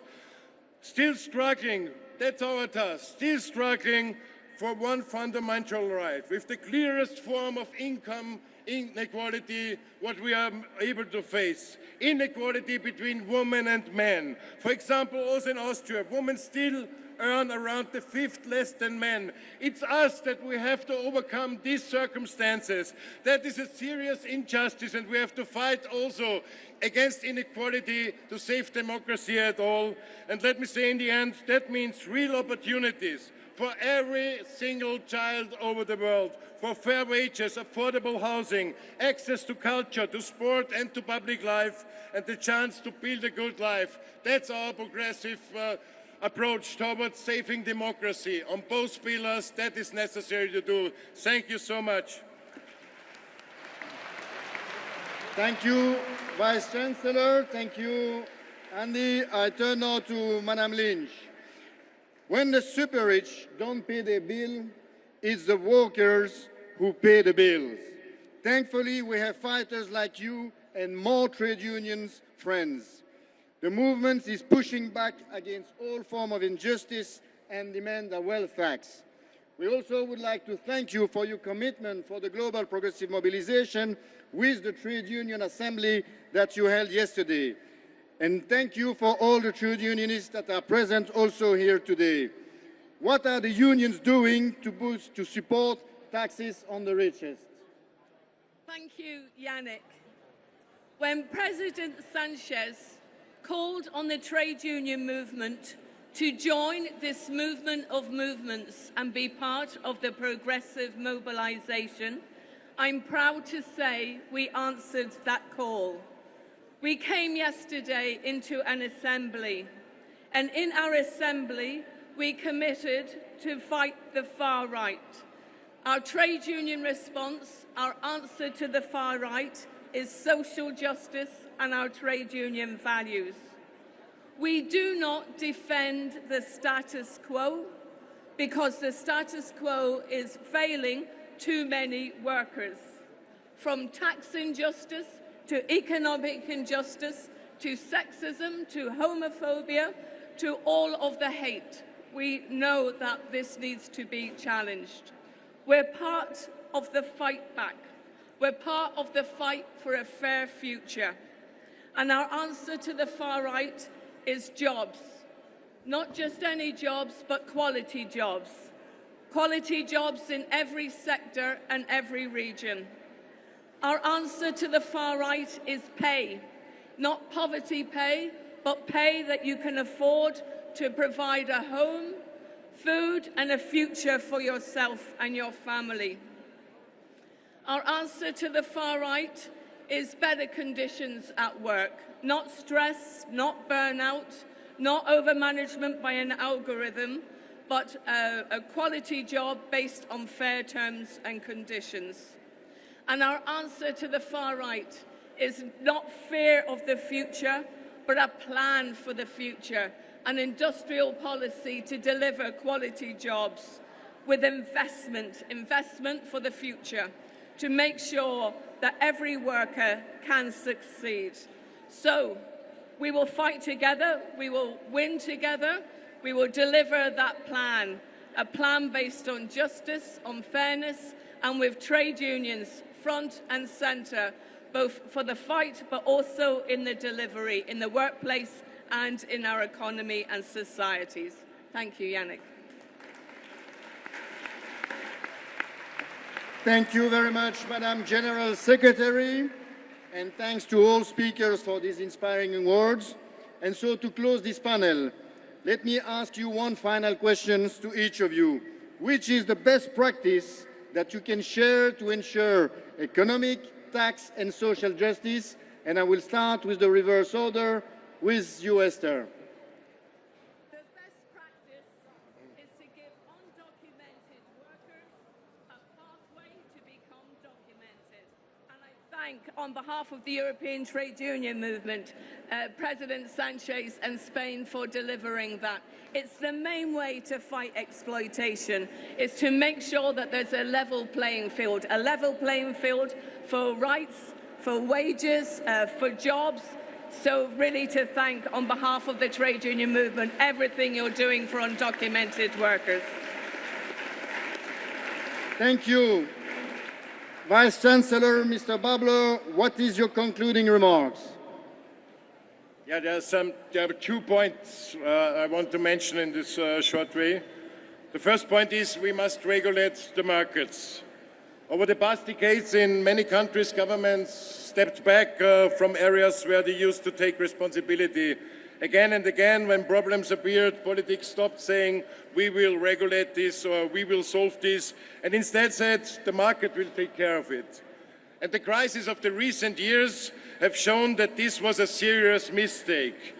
And this is the point where we have to go back to the analysis that the market has to work for the people. That's our point. The market has to work for the people. And when wealth grows faster than everything in the economy, we have to intervene. And that is exactly that what we did in Austria, that we started in this government to intervene in many of fields and lots of questions. We have taxed excess profits in the energy and banking sectors. We have limited the ability of some companies to turn inflation into extra profit. We are also paying more attention to taxing private foundations where a lot of wealth is held, and we are collecting a fair share of the banking sector.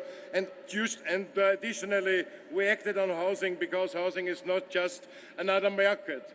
And the last point is tax the rich, and follow Gabriel Zuckman's points and his proposal. It's so important. It starts from a very simple democratic principle. That's your proposal, Gabriel, and I'm for it. Billionaires should not pay a lower share of their income of wealth than ordinary working people. Teachers, nurses, workers, and all the people who keep our societies running should not carry a heavier burden than those at the very top, and that's the proposal. Tax the rich. It's one of the best solutions. Thank you very much. Mr. Zuckman, the floor is yours for your concluding remark. Thank you. Thank you so much, Mr. Vice Chancellor. Thank you for your support. You know, it is not radical to ask the super rich to pay more tax than the rest of us. What is truly radical is the current situation, where they are allowed to pay almost nothing, where they are allowed to live in their own parallel society, in their own bubble. This is what we cannot accept anymore.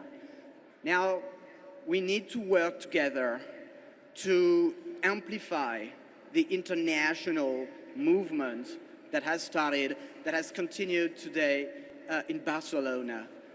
This movement has begun, and I am certain, 100% certain, that it will be unstoppable and that we shall tax the billionaires. Thank you. Thank you very much. My name is Yannick Paulet, Deputy Secretary General of the PS, and I really would like to thank all the speakers for their eloquent message. And the message is clear. Economic inequalities needs to end. Social justice is the key. And tax justice with a billionaire tax is the tool that we need. Thank you very much. Thank you, Barcelona.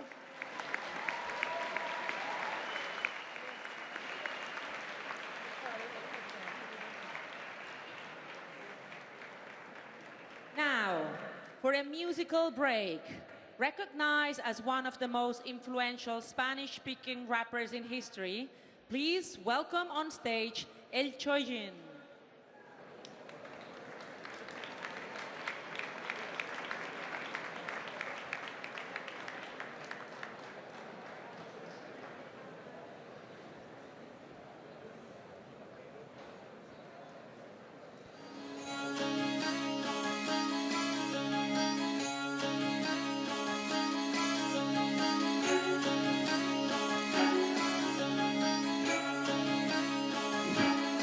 Normalmente no lo planeas, simplemente pasa. Tu mundo cambia y de repente sientes que has quemado otra etapa. Pierdes a alguien porque se fue, porque te echó, porque le echaste. Cuesta adaptarte, parte de ti quiere vivir como antes. No sabes cómo vas a hacer para seguir adelante. Nadie puede enseñarte a vivir los momentos frustrantes. A ratos crees estar seguro de que vas a ahogarte. Se han llevado a la orilla a otra parte. Nada no parece siquiera importante. Los consejos suenan vacíos e insignificantes. Tu mundo es tuyo, a ti no puede entenderte nadie. El dolor poco a poco se convierte en tristeza y es incluso peor porque afecta al motor y no deja que arranque las ganas en tu cabeza. Dos opciones ahora se presentan: te dejas llevar o te frenas. Te puedes hundir en la pena o puedes luchar contra ella. Acepta la ayuda de fuera, pero no olvides que es tu problema. Tú debes de ser el que lo enfrente, tú debes de ser quien lo resuelva. Hay una salida que espera por cada laberinto en el que te metas y eres uno mientras la buscas y pasas a ser otro en cuanto la encuentras.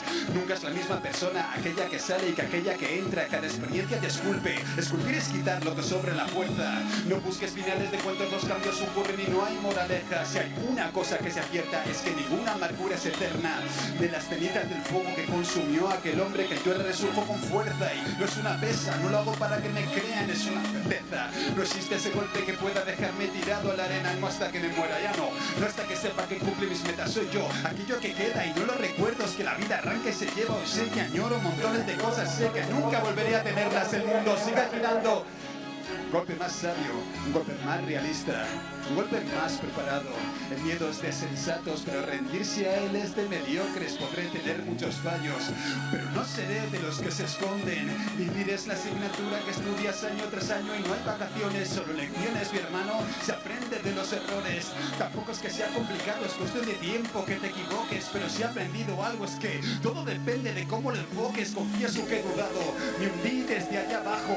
Daba la sensación de que ya no valía la pena intentarlo, pero luego, renovado como el ave que nace del fuego, lleno de nuevos proyectos, quiero intentarlo de nuevo. Hoy prometo poner todo mi esfuerzo en hacerlo siempre de acuerdo con lo que siento yo en cada momento. Contradictorio y complicado, así soy yo, con mis virtudes y pecados, pero yo no hay una norma superior a la que dice que yo debo demostrar valor y ánimo. Pero no los frentes que no salen ni la decepción, ser un ejemplo de completa determinación. Se recorte la tormenta, aunque llueva, mi cabeza siempre atente, siempre fuera. Nadie podrá ser capaz de hacer que no crea que tengo fuerza para hacer y pasar lo que sea. Aquí despido al del mundo del libro que era y me quito la mochila que venía llena de piedras. Un nuevo yo despierta, un nuevo yo mejor de lo que era. He dejado que las cosas sucedieran, pero vuelvo a ser yo el tipo que retoma el control de sus riendas. Un nuevo enfoque, una nueva era, nueva promesa de enfrentar lo que quiera que venga. Yo le digo adiós a la tristeza. Gracias por la compañía, pero debemos dejarlo, princesa. Hoy sé que la liberación estaba en mi cabeza, que la energía existía aunque no la viera. Tenía derecho a descansar en mi ratito de pena, pero ya pasó.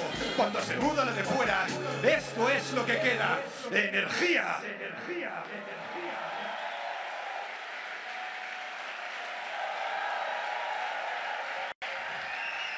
Justicia para Palestina. y justicia para los genocidas.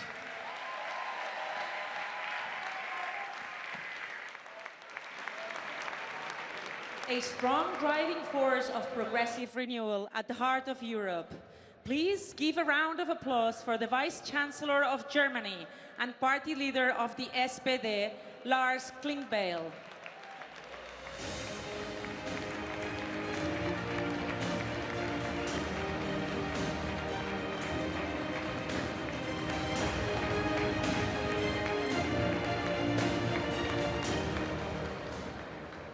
Dear friends, comrades, let me start by thanking all the people who organized this wonderful event. There are several organizations, a lot of people spending a lot of power and motivation for having this event. But there's one person, and I will thank you in the name of the German delegation, but I think also in the name of all others here in the room. It's Pedro Sanchez. Pedro, I want to thank you for your leadership, for organization of this event. You are a true leader. Thank you so much. And friends and comrades, take a look around this room. Leadership from every continent, different histories, different traditions, but we are united by the same progressive values. To fight for freedom, for justice, for prosperity for the many.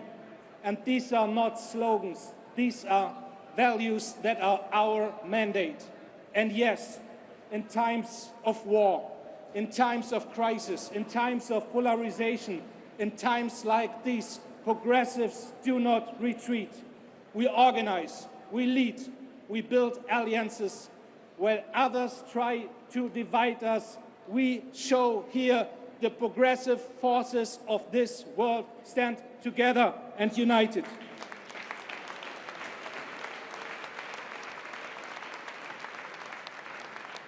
And I said it before, thanks to Pedro Sanchez, to Stefan Löfven, to all the others organizing this event.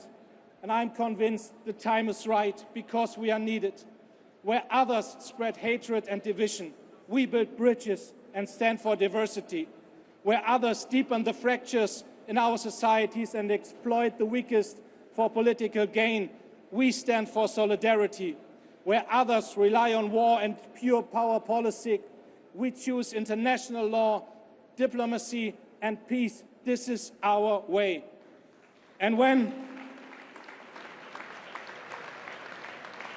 everyone is talking about the war in Iran. But let us be very clear and put the war in Ukraine on the agenda. And there is only one clear message. Putin has to stop this war in Ukraine. This is important, friends and comrades. The world is moving into a new order. We have seen the actions of President Trump regarding Venezuela and Iran. To make that very clear, I have no sympathy for those regimes. But I also want to make very clear, international law cannot simply be pushed aside. It cannot be simply pushed aside.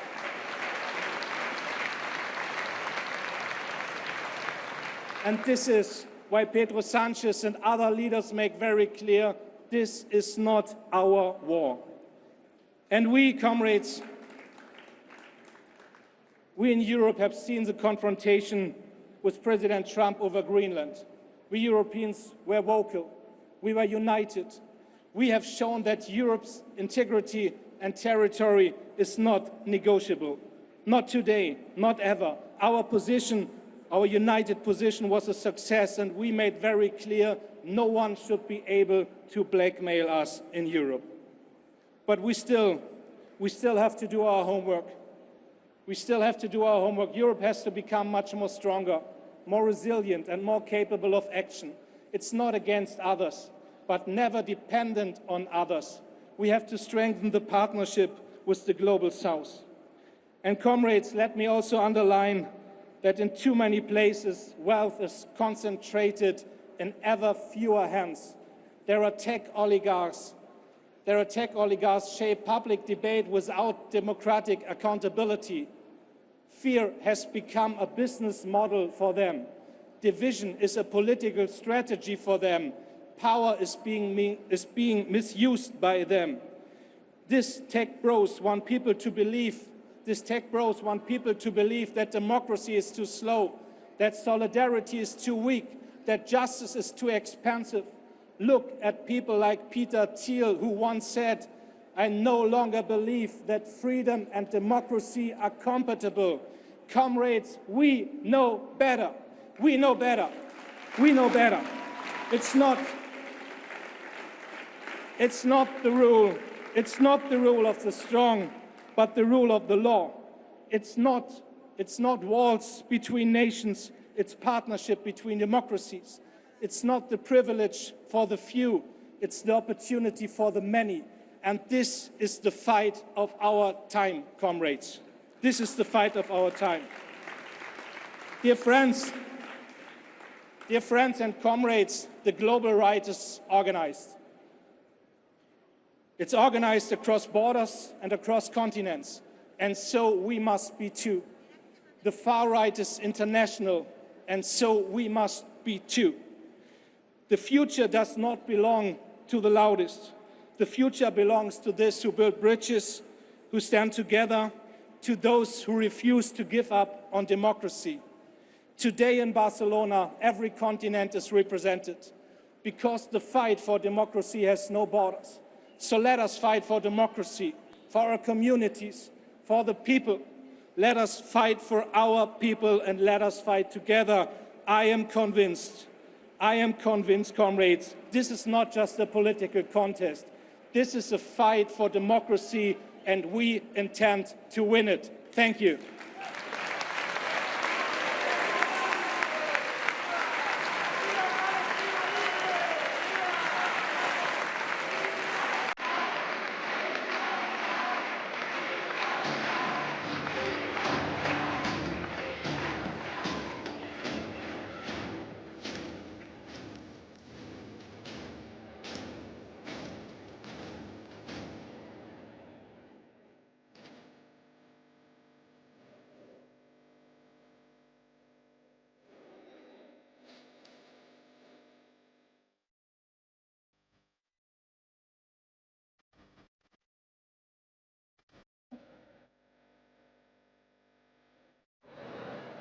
Hola, Barcelona!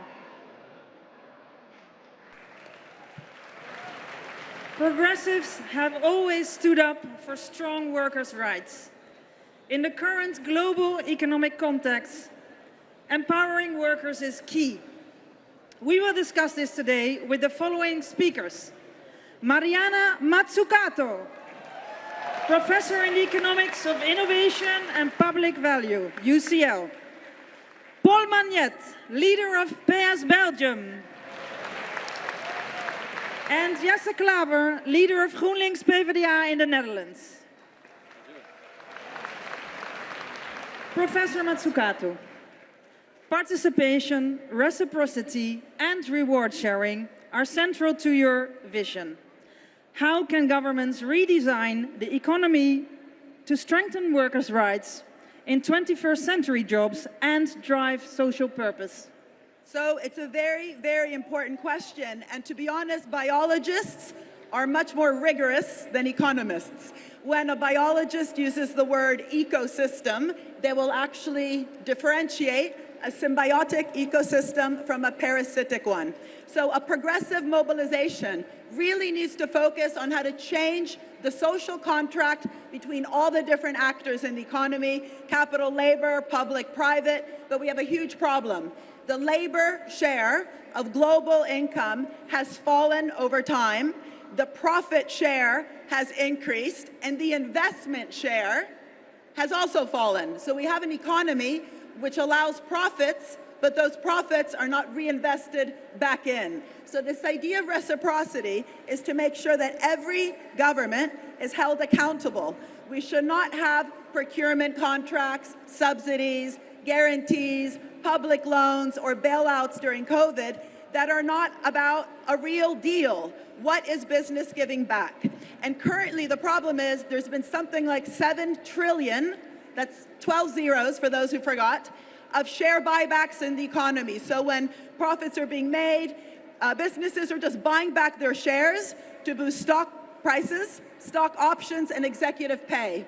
So the idea of reciprocity is how do we actually make sure, for example, that when a government gives the water right to Pepsi-Cola or Coca-Cola, there's a contract which demands that the industrial wastewater be recycled. Instead of what? The current situation where 80% of industrial wastewater is not recycled.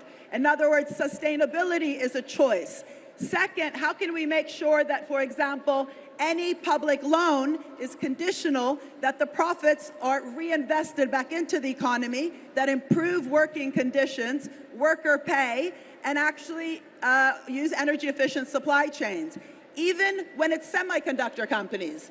In other words, sustainability is not just about energy, it's about actually embedding sustainability into how we do everything, how we move, how we dress, how we grow our food. And again, this is not currently what we do. And so ultimately, this is also about admitting that the economy is an outcome. There are no economic pressures. Anytime someone says to you, the market pressure, that's not true. The market is an outcome of how business is organized. Is it maximizing shares or maximizing stakeholder value? How government is organized, is it just fixing market failures, or is it actively driven by public value and negotiating properly with business instead of just giving giveaways?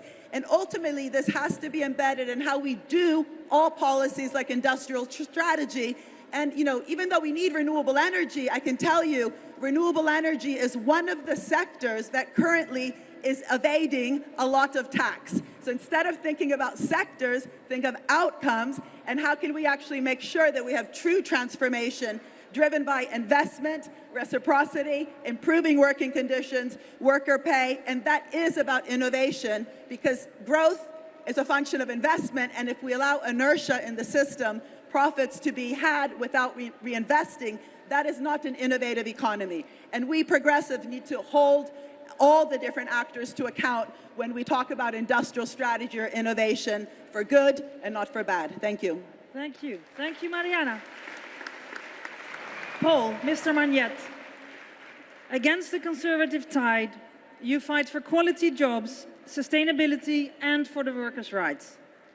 Can you explain a bit more why, as progressives, we have the best way forward? Well, thank you, Sar, and buenas tardes, Barcelona. It's so good to see thousands of friends gathered here in this immense hall. It's a warm message for us all. So yes, in Belgium, under the former government, with the socialists in the government, we created 300,000 jobs, and we got 400,000 people out of poverty in less than 4 years. And how we did it? How did we do that? Well, it's quite simple. We increased the minimum wage with 400 euros. We increased the minimum pensions with 400 euros. And we invested massively, notably in public health. And it works. To be honest, compañeras, compañeros, there is one European government that did it better than us. And that government, that's your government, Pedro. That's Spain, and thank you for that. Thank you for showing the way for all the rest of Europe. This is very, very important. The right wing, the conservatives, the far right, they will always say, like Margaret Thatcher, there is no alternative. We have to cut the expenses. We have to reduce the wages. We demonstrate every day that there is an alternative, that we can do it differently. They want to cut the expenses in the public jobs. We invest in public services and climate transition. They want to reduce the wages. We support the low wages and the minimum wage. And it works. And we have a better growth. And we have a better economic transition and better energy prices for the people. And also, dear friends, dear comrades, this is the only way towards what should be the major target of all the socialists. We need to build full employment again. We need to give every citizen a job, a decent job, a well-paid job. Unemployment. Unemployment is a cancer in the society. It divides the citizens. It opposes the workers among themselves. And it reduces the workers' rights and the workers' wages. Full employment not only gives everyone the capacity to do its best in the society, but also gives the worker the capacity to negotiate better rights and better wages. And we socialists, we know that the real heroes in the society are not the oligarchs and the billionaires. The real heroes in the society are the workers, the trabajadores, those who wake up every morning very early to educate our children, to take care of our parents, to produce the goods that we need. So good friends, compañeras, compañeros, the far right, the conservative, they will try to divide us. They will try to divide the population, but you will keep united. I will always remember a phrase that my parents told me that I was a little boy. El pueblo unido jamás será vencido.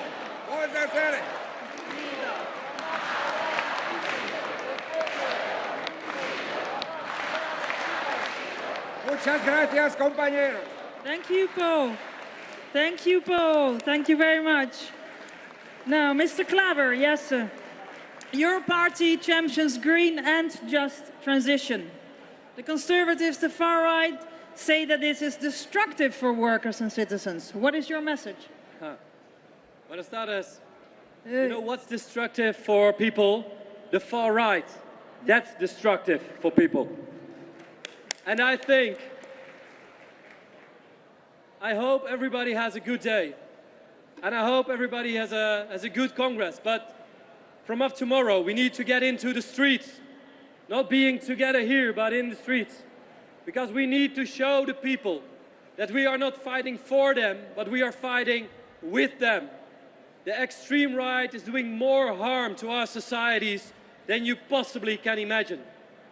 It's not only about the hatred they are spreading, it's about the way they are ruining our economies. They are ruining the way our families and our countries can live. And what we need is progressives who are united. So in the Netherlands, we did something special. We brought the Greens and the Social Democrats together. We brought them together in a new party and we called them the Progressive Netherlands. Pro. And I hope in all your countries you try to do the same. Because for too long, in my opinion, progressives are fighting each other. We try to fight each other and convince each other that we are better. But we need to be in this fight together. We have to do it side by side. So I hope that in all the countries we're coming from, we find our companions, not only in political parties, but also in civil society. That is the only way forward, in my opinion. So thank you all, and thank you especially Pedro Sanchez for bringing us all together and showing you your leadership to the world. Thank you so much. Thank you. Thank you, yes, sir. To close this panel, Professor Mazzucato Mariana, what is your final message when it comes to workers' rights and labor markets in the 21st century?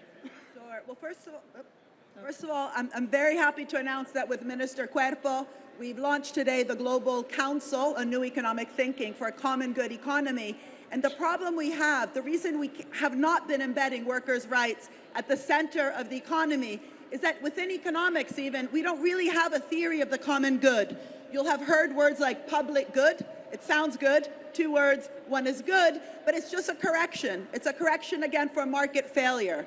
That's why we hear about financial gaps. 7 trillion in a financial gap for the Sustainable Development Goals. And that always makes it sound like there's a hole where we have to go throw money, as opposed to structuring our economy, structuring procurement, structuring public loans, to have that good at the center. And if you think about philosophy, they've been talking about the common good for much longer than economists, and Aristotle even. He said the goal, the telos, but also the polis, not the police, but the polis, the community. And the idea is that the how we treat each other, capital, labor, public, private, public citizens, matters as much as what we're trying to do. So that's why we've called this council on the common good economy. And what you've just said is critical. We cannot talk about in a progressive coalition, we will do good things for people. No, no, no. With them, but that means we need to listen. So it's not just about workers' rights. We need workers' voice, real deliberation at the center of the strategies, at the center of the future of industrial strategy. We should stop having tokenistic representation. And I'll finish by saying something that I learned in Brazil during the COP conference that we just had in the Amazon. The Secretary for Traditional Peoples, when the Amazon Fund was presented, she said, again, you're going to create a fund for us? She said, we need to govern the fund. You need to see us as innovators. We have been preserving the forests for 1,000 years. Pay us for the innovation and the knowledge we have. Thank you very much. Thank you very much. Thank you, Jesse Klaver, Mariana Mazzucato, and Paul Magnet.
A courageous voice for democracy and civil rights in a time where they're under attack in his country. We're thrilled to have with us today Özgür Özel, leader of the Republican People's Party of Turkey.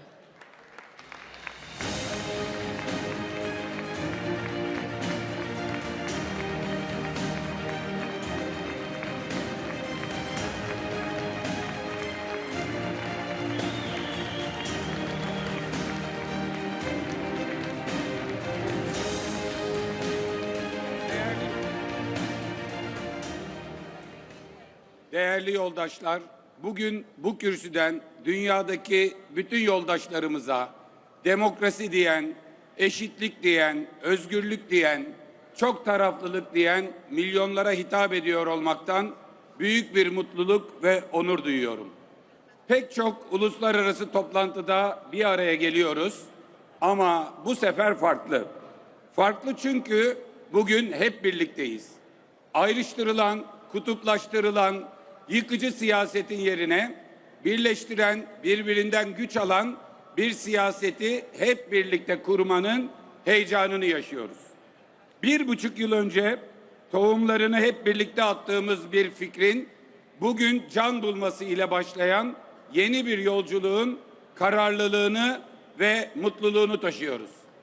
Avrupa Sosyalist Partisi PES'in ev sahipliğinde Sosyalist Enternasyonal ile İlerici İttifak'ın artık birbirinden ayrı değil, birbirine güç veren bir büyük birliktelik içinde yol yürümeye başlaması önerisi etrafında buluşuyoruz.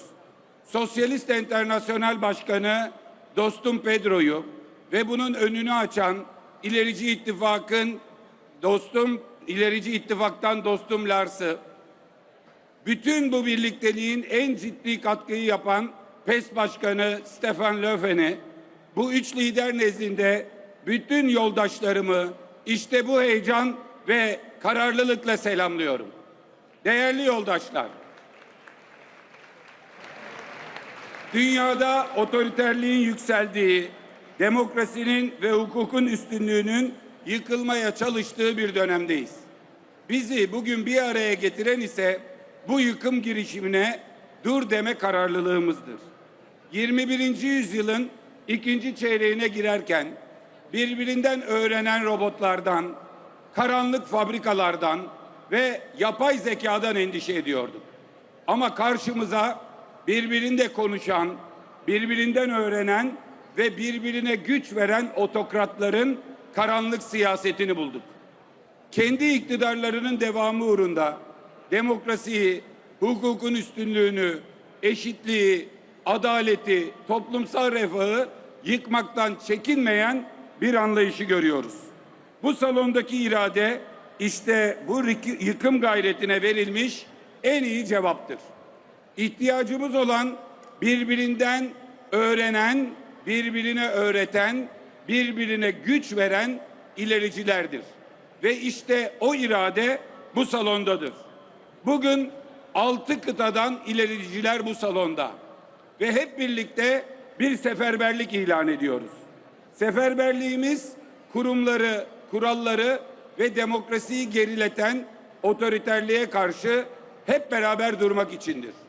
Kararlılığımız kurumları inşa etmek, kuralları tesis etmek, demokrasiyi yaşatmak içindir. Değerli yoldaşlar, geçen hafta Macaristan'da tüm dünyaya önemli bir mesaj verildi. Otoriterliğe karşı olan herkes gerekiyorsa kısa vadede kendinden fedakarlık yaparak bir büyük demokrasi cephesini oluşturabileceğini gösterdi. Ve bu birliktelik otoriterliğin halktan güç alarak yenilebileceğini hepimize ve tüm dünyaya gösterdi. Türkiye'de de son yerel seçimlerde biz bunu başardık. 47 yıl sonra partimizi Türkiye'nin birinci partisi yaptık. Türkiye nüfusunun %65'ini partimize ait sosyal demokrat belediye başkanları yönetiyor.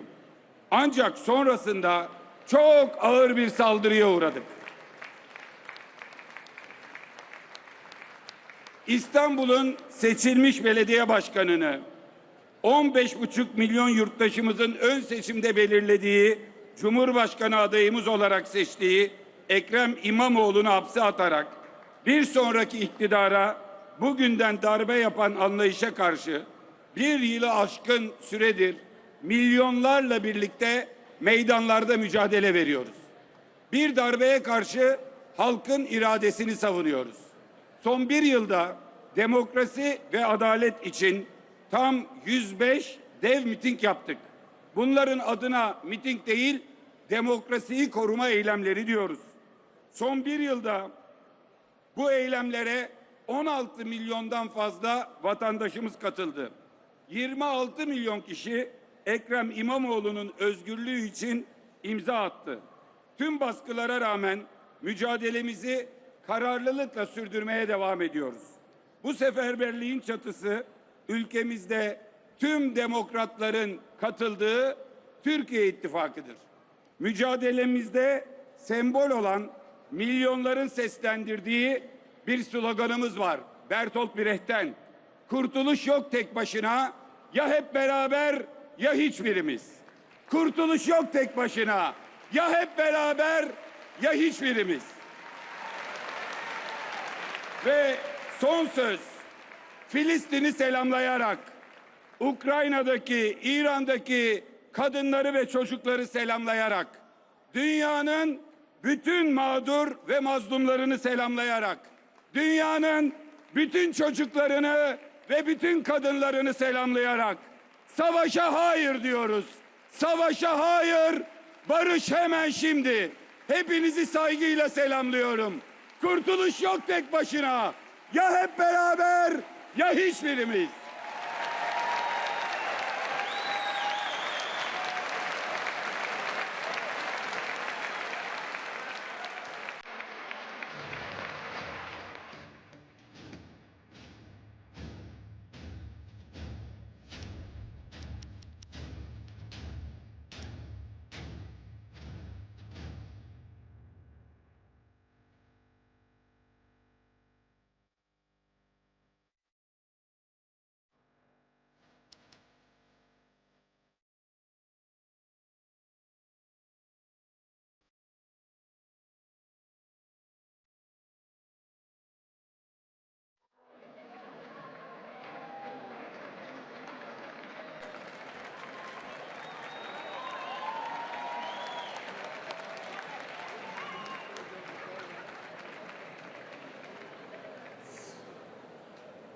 Friends, let's now speak about democracy. We just saw the video. My name is Thomas Vorpel. I'm the Deputy Secretary General of the Party of European Socialists, and it's a pleasure and an honor for me to welcome with me here on the stage 3 true fighters for democracy.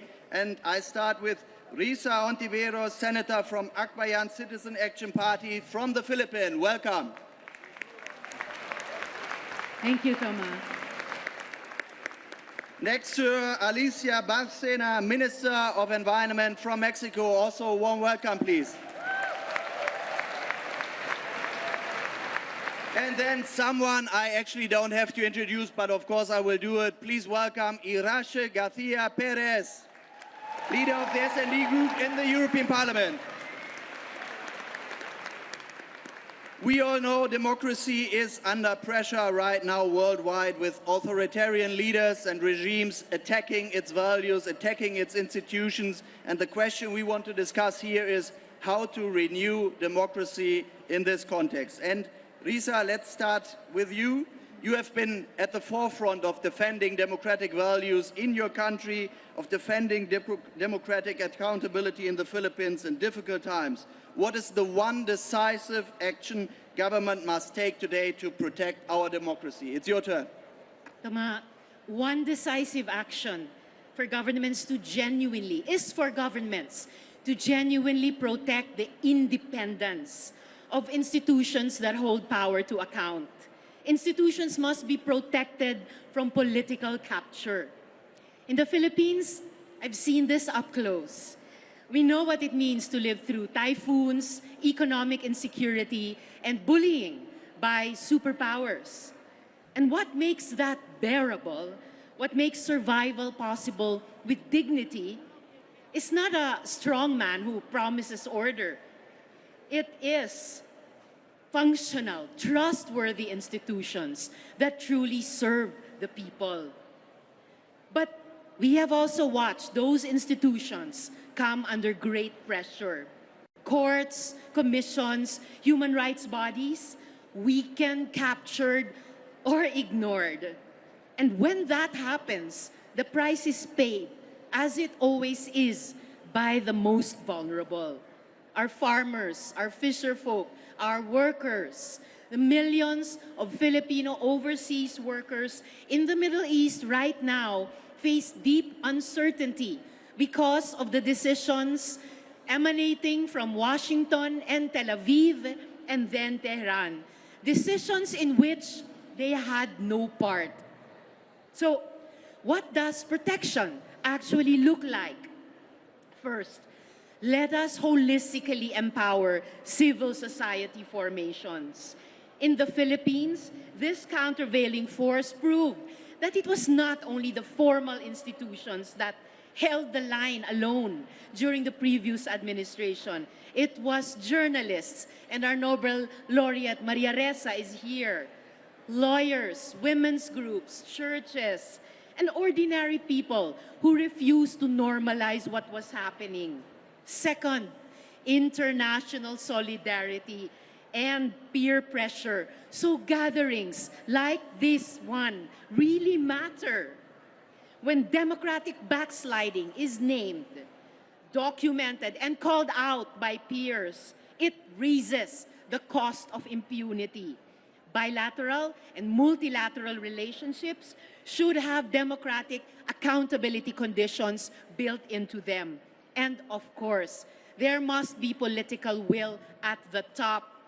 Ultimately, institutions are only as strong as the leaders and the peoples who choose not to abuse them. That is why elections matter. That is why who holds power matters. So today, I hope we commit to acting on these. Let us all commit to the principle that no government, no matter how powerful, is beyond accountability. Gracias.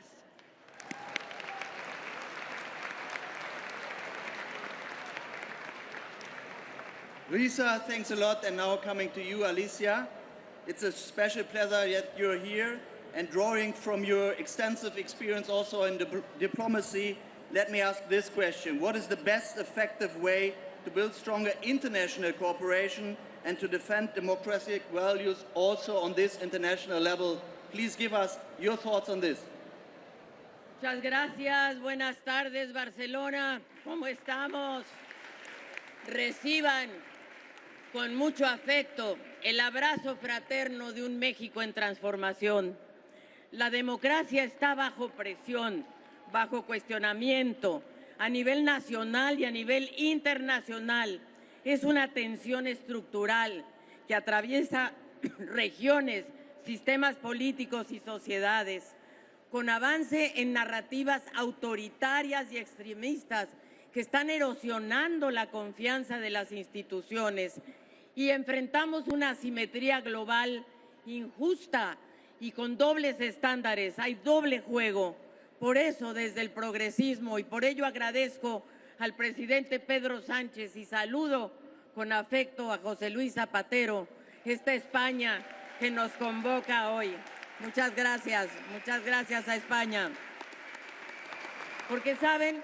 La democracia no está condenada al fracaso, pero sí requiere respuestas audaces, porque tenemos que eliminar y combatir la cultura del privilegio, los dobles estándares.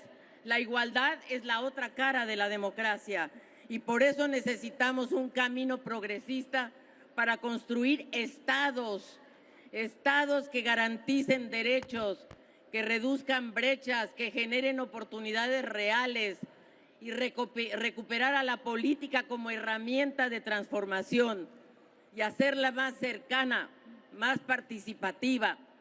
No basta defender la democracia en abstracto, hay que hacerla con la gente, con el pueblo todo, sin el pueblo nada.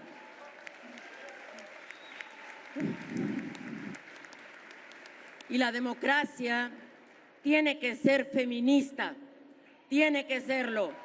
La igualdad sustantiva de género no es un añadido, no, es una condición esencial de la democracia. Yo pertenezco al movimiento de la Cuarta Transformación en México, con la primera presidenta mujer en 200 años, Claudia Sheinbaum Pardo, que les manda un fraterno saludo. Y por último quiero decir, tenemos que fortalecer el multilateralismo, la democracia internacional. No podemos perderla como progresistas, la estamos perdiendo. Tenemos que combatir la guerra, lo dijo José Luis Zapatero. Juguemos por la paz, pero la paz solo se va a lograr si logramos unas Naciones Unidas mucho más equitativas, mucho más simétricas. Ningún país, por muy poderoso que sea, puede seguir comportándose unilateralmente. Debemos eliminar en Naciones Unidas el veto que paraliza. La respuesta progresista debe ser global, solidaria y renovada. Y por eso en este mundo fragmentado, marcado por la desconfianza, el multilateralismo es más urgente que nunca. Y por eso nuestras estructuras de 1945 ya no funcionan. Necesitamos un sistema multilateral nuevo, renovado, distinto, que nos represente a todas y a todos. Y así, queridos amigos progresistas, colegas, compañeros, hoy más que nunca necesitamos una visión desde el progresismo, porque la democracia no se defiende sola, se cuida, se renueva. Esa es nuestra tarea. Y el progresismo que hoy nos convoca es en esencia el camino hacia la igualdad. Muchas gracias.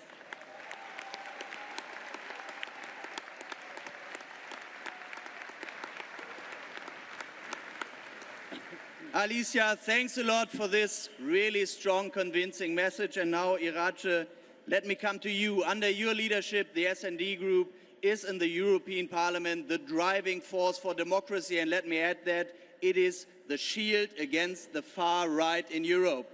So, what needs to be done on the European level? The floor is yours, Irache.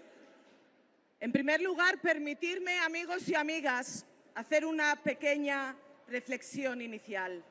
No es casualidad que un panel que habla de cómo defender la democracia en el mundo sea un panel compuesto por mujeres fuertes, por mujeres que lideramos, por mujeres que cambiamos el mundo.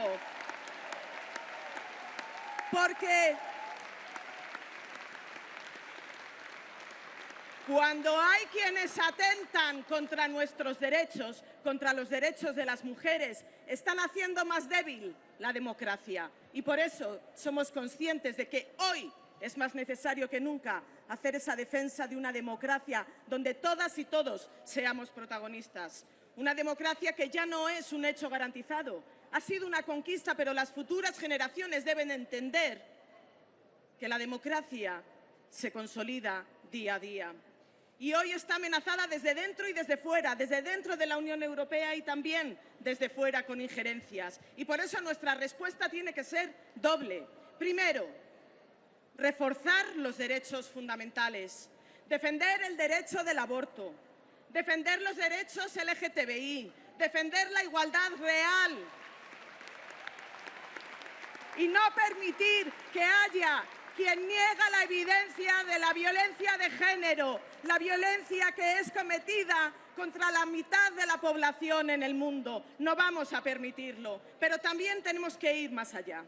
La democracia no se defiende solo con leyes, se defiende con justicia social. Cuando la gente siente que el sistema funciona, la democracia se fortalece. Cuando la gente siente que el sistema les ha dejado fuera, la democracia se debilita. Y por eso es importante fortalecerlo, porque proteger la democracia es también garantizar salarios dignos, es también garantizar servicios públicos y es también garantizar igualdad de oportunidades. Y finalmente defender el multilateralismo, porque un mundo sin reglas es una democracia que pierde. Y nuestra tarea clara es esa, es protegerla, es reforzarla y es hacerla útil. Vivimos hoy un momento histórico. Todos y todas quienes estáis aquí presentes sois protagonistas de este gran movimiento mundial, desde el progresismo, desde la izquierda, que va a hacer posible cambiar el mundo y hacer un mundo más justo y pensando en los que más lo necesitan. Muy bien.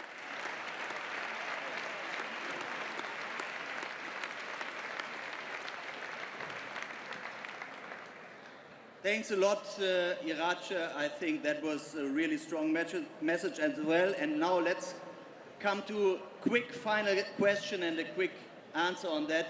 And let's speak about hope. What is your hope for democracy today? Please, Risa, start you. My hope for democracy is that it is felt in the lives of ordinary people. That overseas Filipino workers know that our government will protect their rights and welfare, especially while they are abroad. That our farmers and fisher folk, rural women and indigenous peoples feel the protection of government so that they can continue making a livelihood in the countryside. That women, survivors of violence, our sisters, are not doubly or multipliedly victimized in legal proceedings and receive a measure of justice in those courts. Because democracy is only meaningful when it delivers. And right now, too many people have stopped believing it can. That cynicism is the greatest threat that confronts us, greater even than any authoritarian leader. So my hope is not just for the survival of democracy, it is for the renewal of democratic institutions, for democracy that is accountable, responsive, and felt. Because in the end, our peoples don't need reminding that they must defend democracy. They need to experience it working for them. Muchas gracias.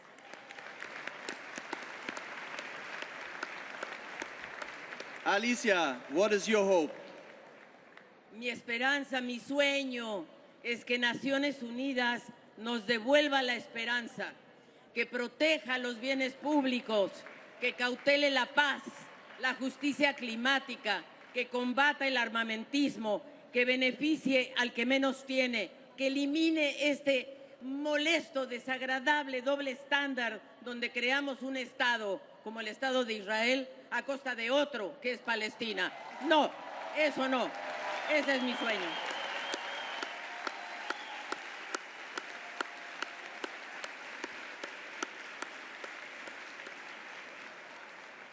Irache, the floor is yours. Your hope. Mi esperanza es muy simple, pero muy firme. Es que volvamos nuevamente a demostrar que la democracia no es solo el mejor sistema político, sino que es el que mejor protege la dignidad de la gente. Creo en una democracia que no se limita a resistir. La resistencia, claro que es importante, pero no nos podemos limitar a resistir. Tenemos que avanzar, que no se encierra, sino que coopera. Una democracia que no teme al futuro, sino que lo construye. Y sobre todo, creo en una democracia que cumple. Porque cuando la democracia cumple, la gente la defiende. Y en ese camino estaremos juntas y juntos.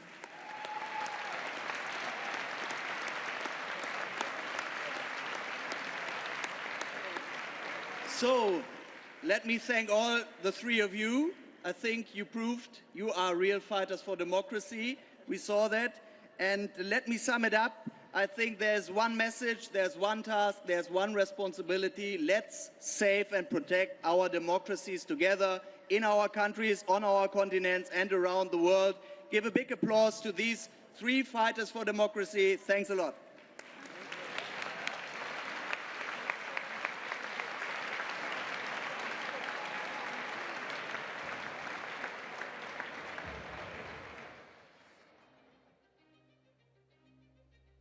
We need international support for the day after Gaza. We need a political solution for all of Palestine so October 7 does not repeat itself, so there will be no hostages, no prisoners, no occupation, no oppression, only freedom. And that is how the day after for Gaza should look like.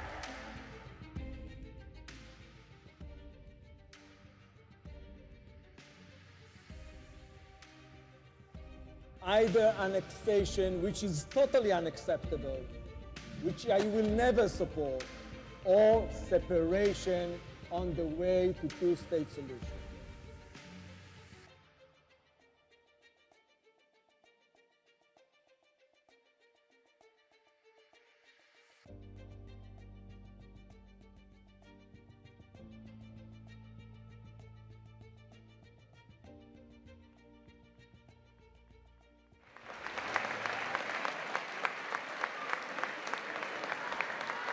We are honored to welcome to the stage Nobel Prize laureate and defender of human rights, Maria Ressa.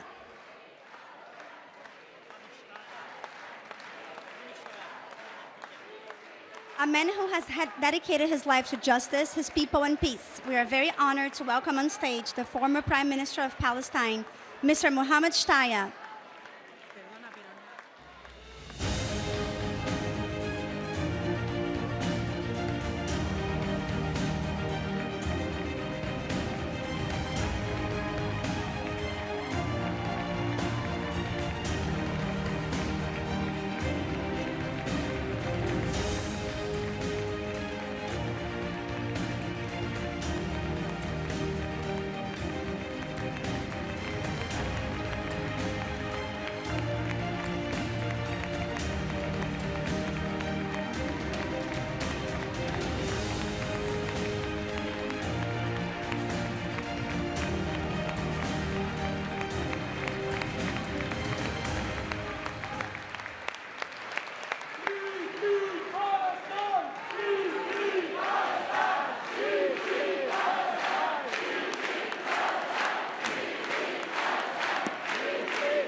My dear friends, my dear friends, my dear Prime Minister Pedro Sanchez, my dear President Cyril Ramaphosa, my dear friend Stefan Lovan, my dear friends, the Spanish people, my dear friends, the socialists who are gathered here.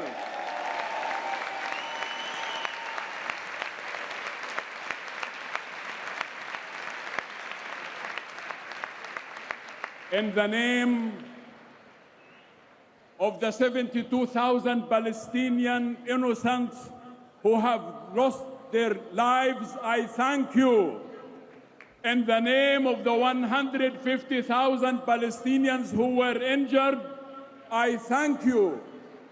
In the name of the 251,000 house owners whom their houses were destroyed in Gaza and in the West Bank, I thank you. In the name of the Palestinian people, I thank you.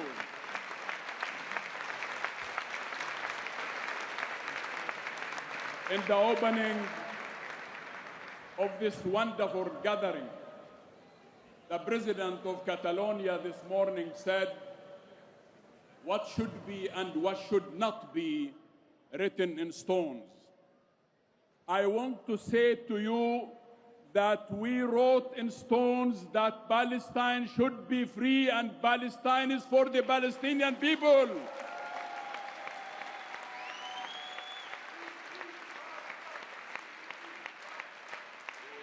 It is written in stone that Jerusalem is the eternal capital of Palestine. It is written in stone that the Palestinian refugees have the right to return to their homes.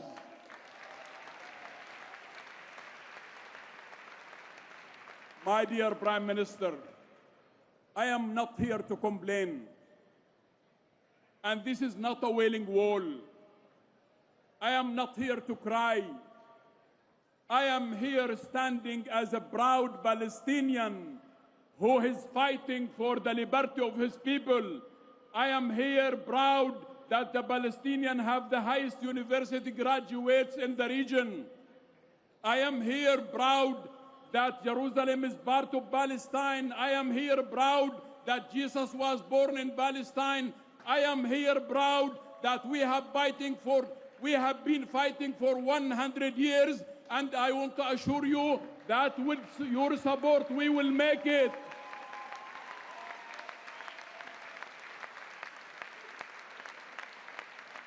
Mr. Prime Minister, my dear friends, we all know that the darkest moments are the ones before dawn.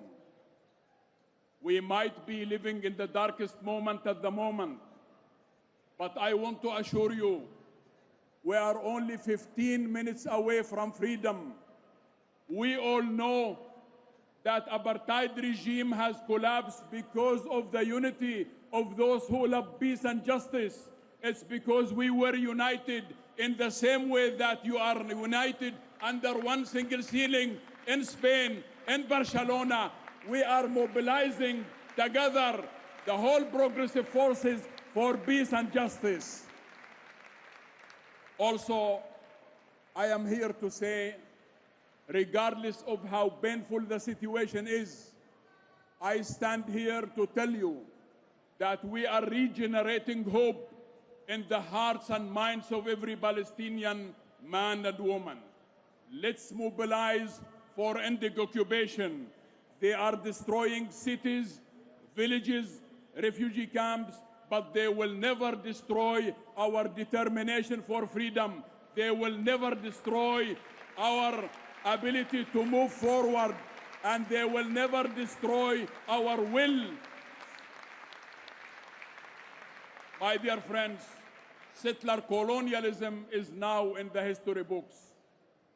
We together should make the Israeli Zionist colonization of Palestine also in the history books.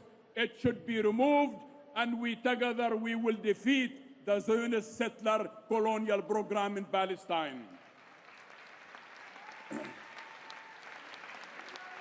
I know what Nelson Mandela said when he was released from jail.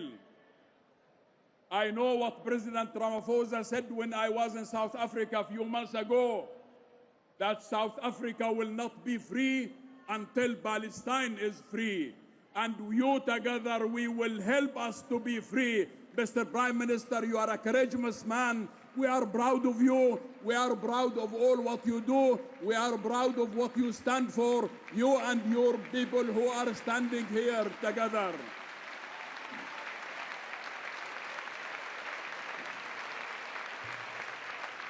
I only regret one thing. I only regret one thing, that the Prime Minister of the State of Israel was not invited here to see that the whole world is standing against him, that he should see that the whole world is with Palestine.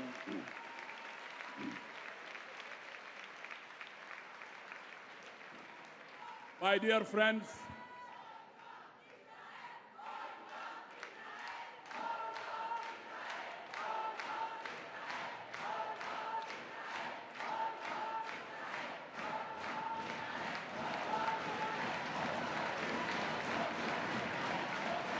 my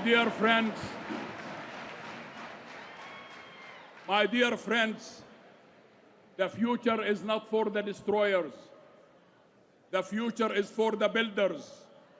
Let's mobilize to stop genocide. Let's mobilize to take criminals to court. Let's mobilize for peace and justice. Let's mobilize for Palestine to be free. Palestine will be free. Thank you so much. Thank you so much. Thank you, Barcelona. Thank you, Spain. Thank you, Mr. Prime Minister. And thank you, all those who are gathered here for peace and justice. God bless you. Thank you so much. Palestine will be free with your support. Thank you.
Coming from Brazil, a Latin Grammy Award nominee, please warmly welcome to the stage musician Roger.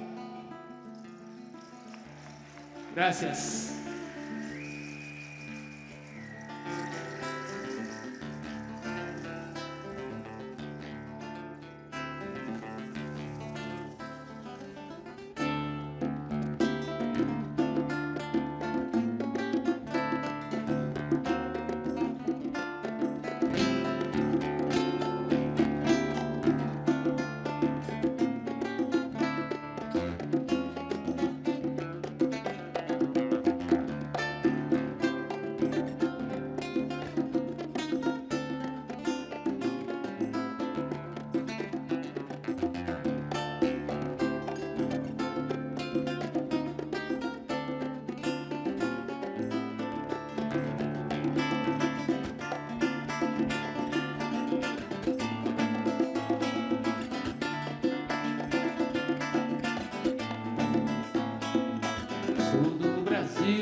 camarada.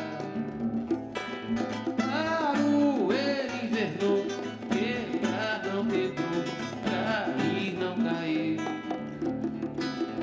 Sou do Brasil, camarada. Sou do Brasil, camarada. Capoeira mudou, tem sangue na cor, mas é do Brasil. Sou do Brasil, camarada. Sou do Brasil, camarada. Sou do Brasil, camarada. Brasil, camarada. Sou do Brasil, camarada.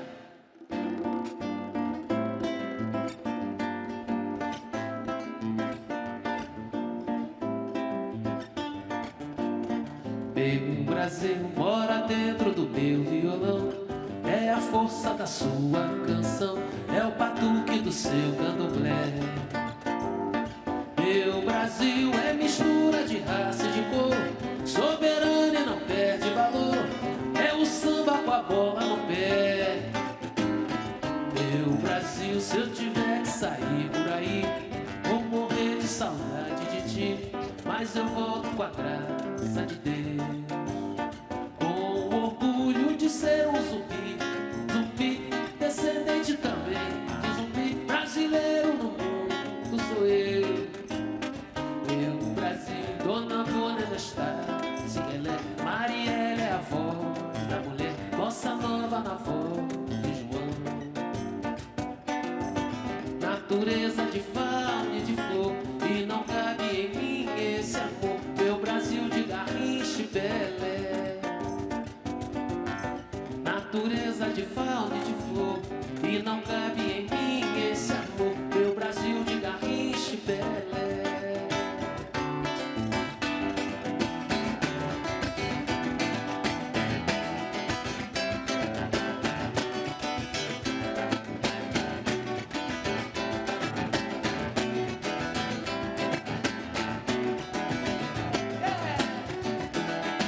Rio de Angola do nosso terreiro se tornou um lápis aldeiro. Viva a viola, cavaco e pandeiro, trilha sonora que o mundo inteiro. Samba, samba, é 100% povo brasileiro. Samba, samba, é 100% povo.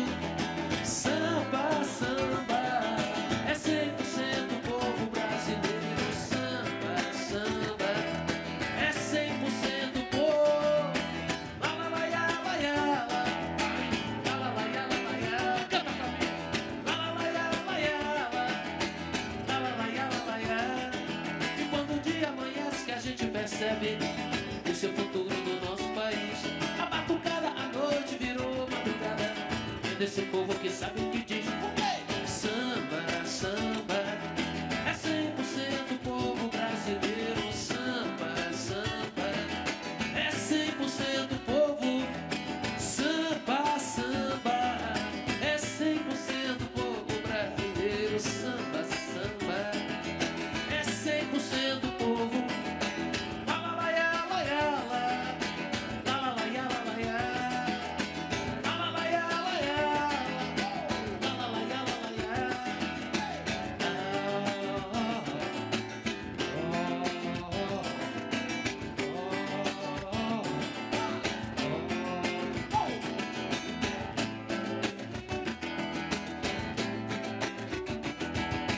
Rio de Angola pro nosso terreiro e se tornou um moleque zoneiro.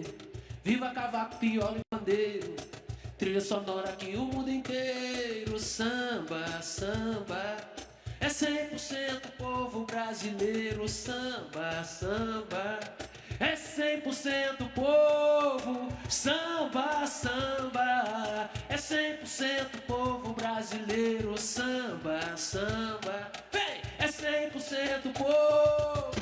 La la la ya la ya la. Diga! La la la ya la ya. Hey! La la la ya la. Vai! La la la ya la ya. Vai! La la la ya la. Diz! La la la ya ya. Oh! La la la ya la. Ei! La la la ya la ya. Vem!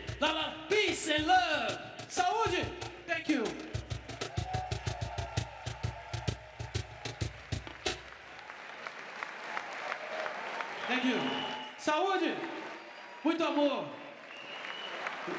Saúde, família!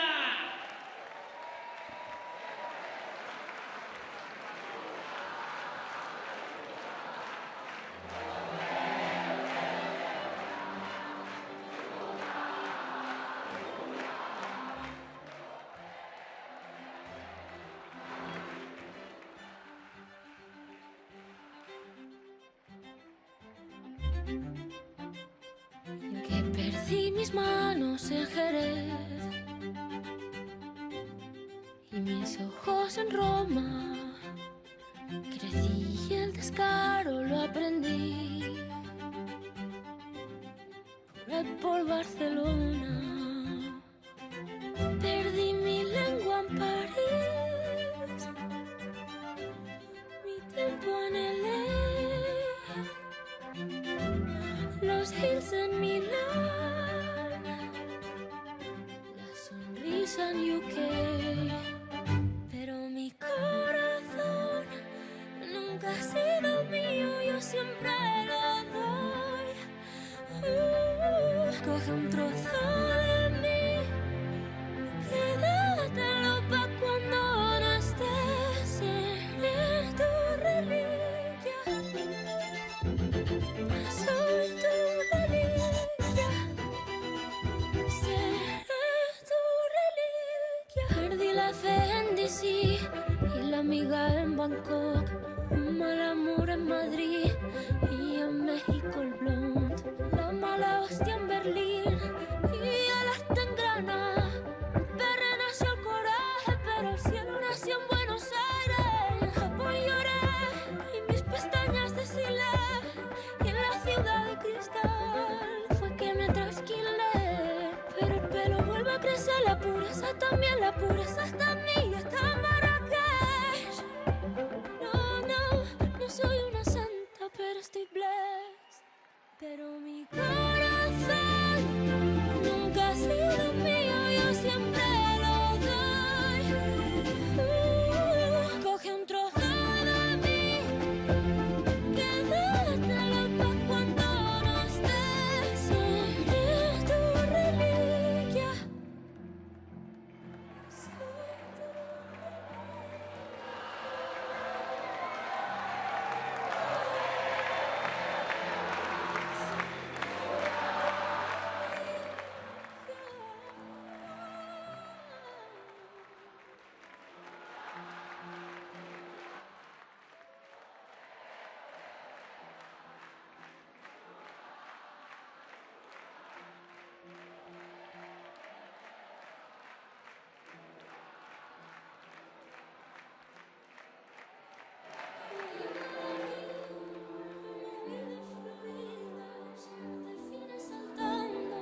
Saliendo y entrando en el aro escarlata y brillante del tiempo. Es solo un momento, mar eterno y bravo, la eterna canción. Ni tiene salida, ni tiene mi perdón.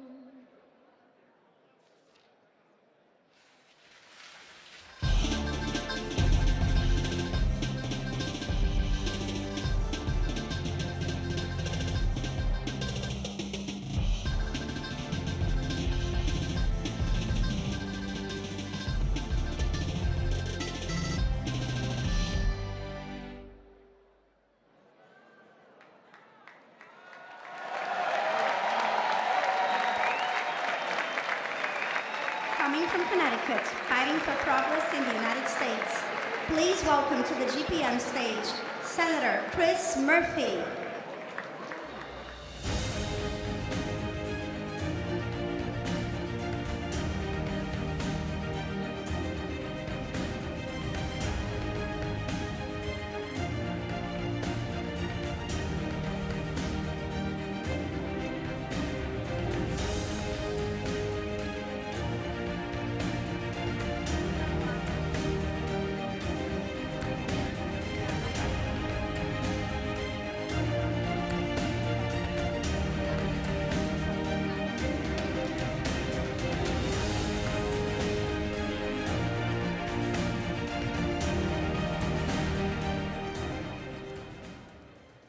Well, I bring you greetings from the friends of Spain, the friends of Europe, the people of the United States of America. My thanks to all of the organizers of this essential conference, but I want to point out one in particular. I want to thank Prime Minister Sanchez, who has shown the world how to stand up to bullies.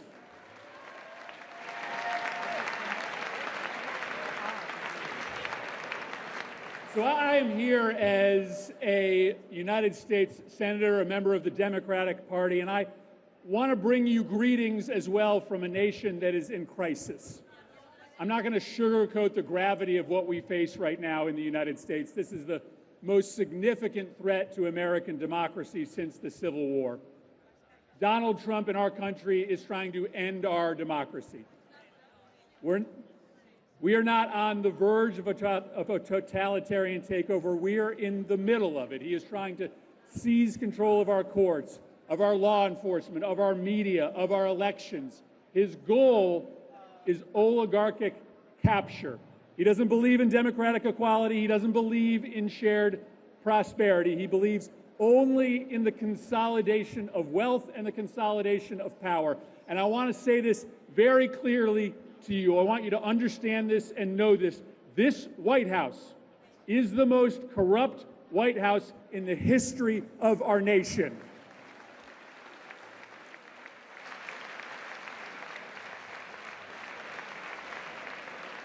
Now, Donald Trump thinks he can get away with this in America by distracting us, by telling Americans that the real threats to our lives are immigrants or Muslims, gay children, drag shows off in Europe. He wants to turn us against each other. He's also trying to silence dissent. He threatens to lock up my colleagues for opposing him. He's invaded American cities with his personal political police force, ICE, to crush peaceful protest. But here is what I am in Barcelona to tell you, united with progressive parties all over the world. In the United States of America, Donald Trump is not going to win.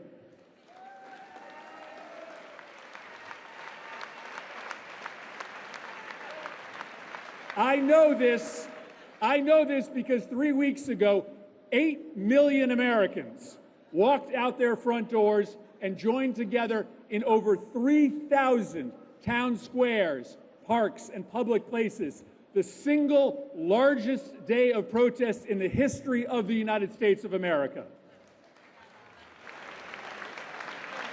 Donald Trump's approval ratings are at historic lows. His party loses election after election, and his enablers in Congress are going to be wiped out of office this November in our elections. And let me tell you something else. Americans are watching what is happening in the rest of the world. They are watching the courage of the defenders of democracy in Hungary. They are watching the courage of the defenders of democracy here in Europe. But that victory in Hungary just a week ago, it lifted our sails in the United States of America. So I want us to make sure one more time that we give a hearty, loud thanks to the people of Hungary for saving their democracy and perhaps helping to save ours.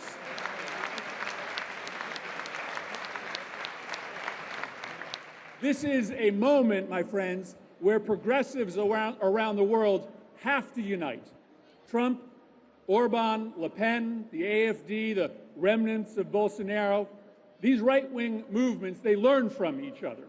They copy one another's tactics of democratic destruction, and they count on us to be divided, to argue over purity tests while they dismantle our freedoms.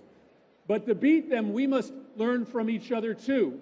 We have to understand how Prime Minister Sanchez, how President Lula have built big progressive coalitions all over the world. We must learn together the lessons of Hungary. Are we all committed to learning those lessons together? Yes, we are. But I want to be honest with you as well. The corporations that prey upon us, that quietly and sometimes loudly back the right-wing project of oligarchy, they're counting on us to be divided too. The big technology companies want to keep the United States and Europe paralyzed on how to protect children and families from the poison that they're spewing out on social media and artificial intelligence. And the only way to prevent the total corporate takeover of our societies is for the global progressive movement to unite in breaking up concentrated corporate power all over the world.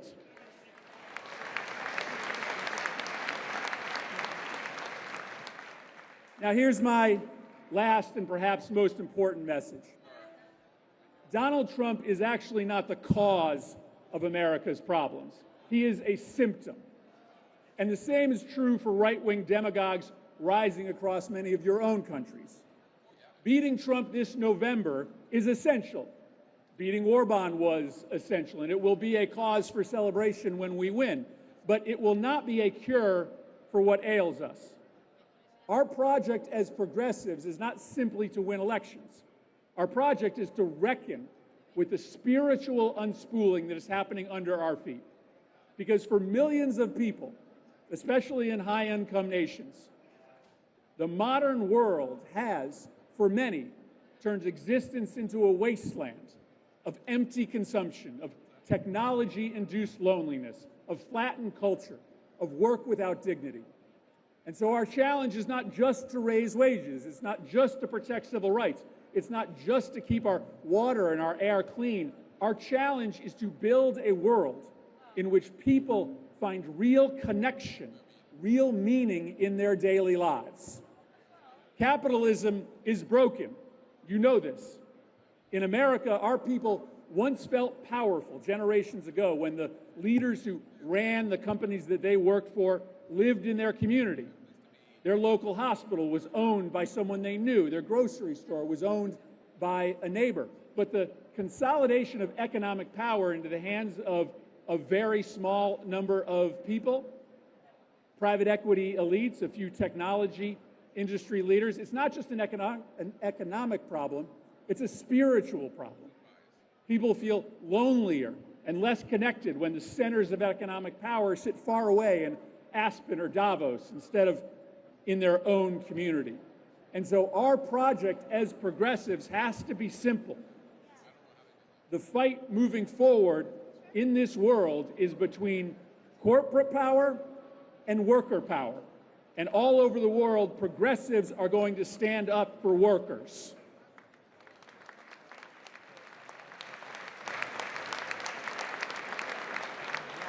Now, our fight also requires us to confront the ways that artificial intelligence are going to compound this spiritual crisis.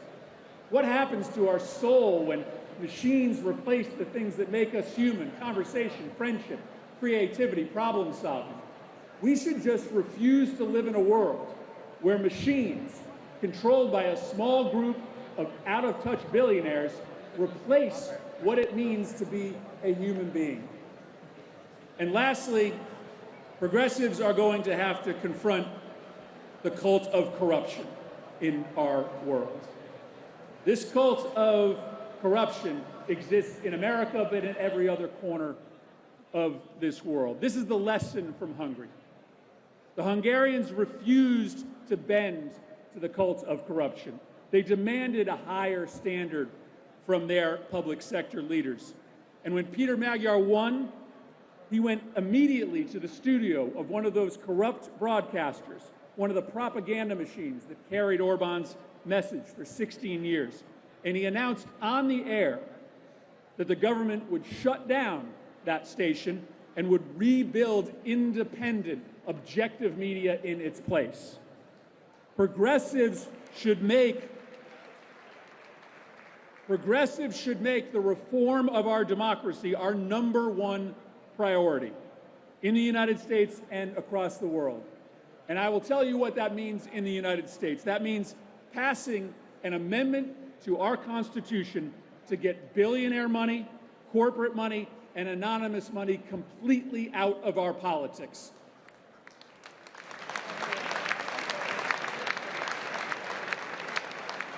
This is the kind of agenda that speaks to the spiritual heart of our nations, an agenda that can rebuild meaning, an agenda that can rebuild connection, an agenda that builds a barrier against the forces of demagoguery and the destruction of democracy. Our work is to raise wages. Our work is to clean the air. Our work is to promote equality. But our work is also to confront the coldness of the modern world, the ways in which the cults of profit, the cult of technology, the cult of consumption, that cult of corruption leads to loneliness, isolation, and hopelessness.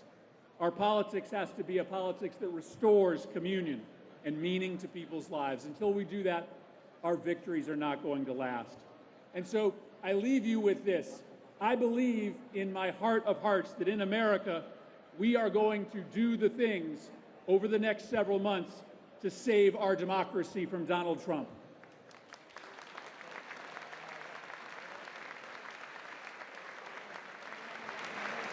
Donald Trump may insult Europeans. Donald Trump may insult the democracies of the world. But I will tell you, the American people stand with you. The American people support inclusive democracy. The American people support democratic equality. But none of us in America, in Europe, in Africa, in Asia, none of us are going to be safe until we do that hard work across the borders to build a world in which people feel more connected, in which people are empowered in their communities. This is our work. It is work that is worth doing.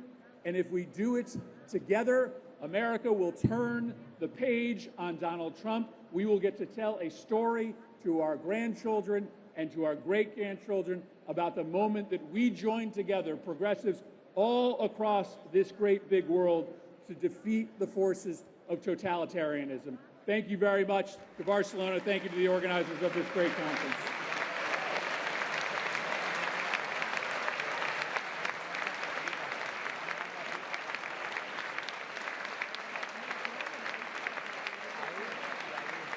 Bold, principled, and leading the fight against the far right, please welcome on stage the leader of the Democratic Party of Italy, Ali Schlein.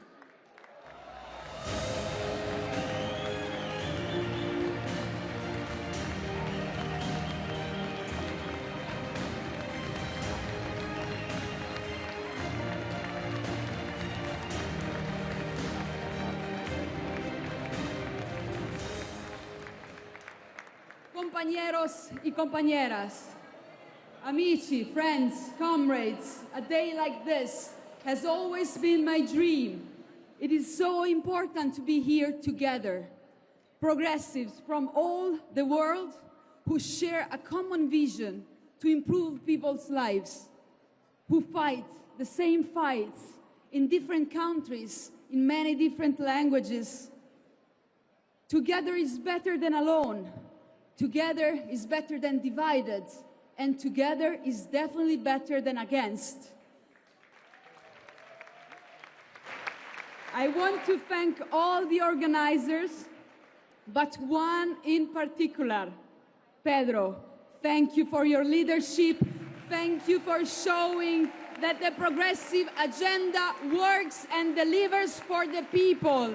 And thanks for using 4 simple words. No a la guerra. Thank you for defending our dignity. These illegal wars have to stop immediately. We will not accept to replace international law with the law of the strongest and the richest. We will not accept that people like Musk earn $1 trillion while his friends, Trump and Meloni, block minimum wages for millions and millions of workers. We will not accept to see the UN replaced by a board of peace that is not even building peace, because you cannot build peace by not involving Palestinians. Free Palestine. We need the recognition of a state of Palestine alongside with Israel. We will not accept to steal the future of the new generation by denying climate change and continue to depend on fossil fuels, because we have only one planet. There's no planet B, and we don't even own the planet. We are renters. We need to give it back afterwards. We must not leave, colleagues, the internationalism to the nationalists, to the extreme right nationalists, because their message of hatred, of discrimination, always targets the same enemies in all our countries. And the enemies and the scapegoats are the different. The migrants, the LGBTI communities, are the women who are too emancipated according to them, or are the trade unions, independent journalists. We have to say it loud and clear, we are at their side, and we will be at their side.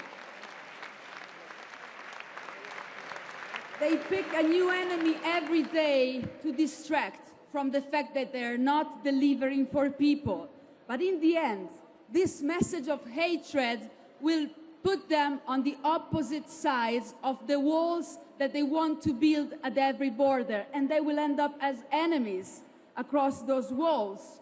You see it clearly with Trump's commercial war and tariffs that are hampering all the economies.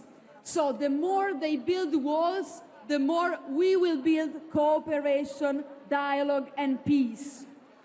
In many of our countries, the right-wing nationalists have won or have grown by fueling fears, fear of migrants, fear of the different, fear of diversity.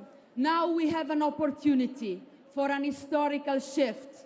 Now people are scared of them because they're bringing chaos, because they're bringing uncertainty, because they're bringing wars, damaging economies, and also shooting in the streets of their city. Please give another solidarity to Governor Walz from Minnesota and what happened in Minneapolis that shocked everybody.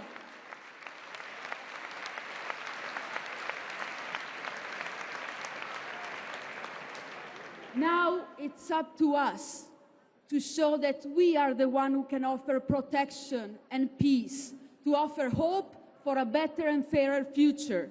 That's why it's so important to be here all together, to stand together, and to strengthen each other across every border, because we have much more in common, because we share the same values, and because I've met here many colleagues from Europe, America, Africa, Asia, and we share 4 simple words, a common vision that can reshape the world: peace, democracy, social justice and climate justice, all together.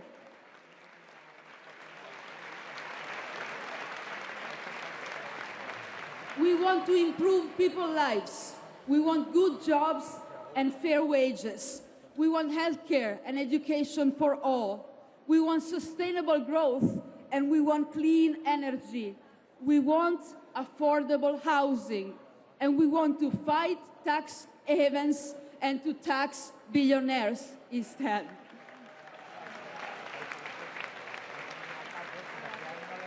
We want gender equality for real. And you know that we have a prime minister in Italy, a female prime minister. But nevertheless, in my country, women's pensions were cut.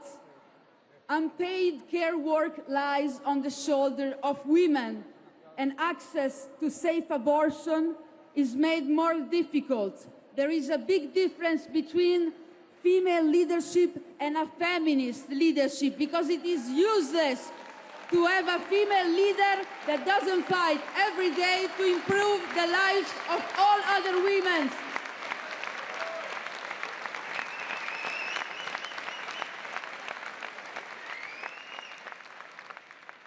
We're here together to say that another world is possible, based on solidarity and cooperation, on peace and equality. And that's the world we want to be together with you. Comrades, if the wars continue, we should mobilize together on the same day in all of our countries and do it together for peace and for equality.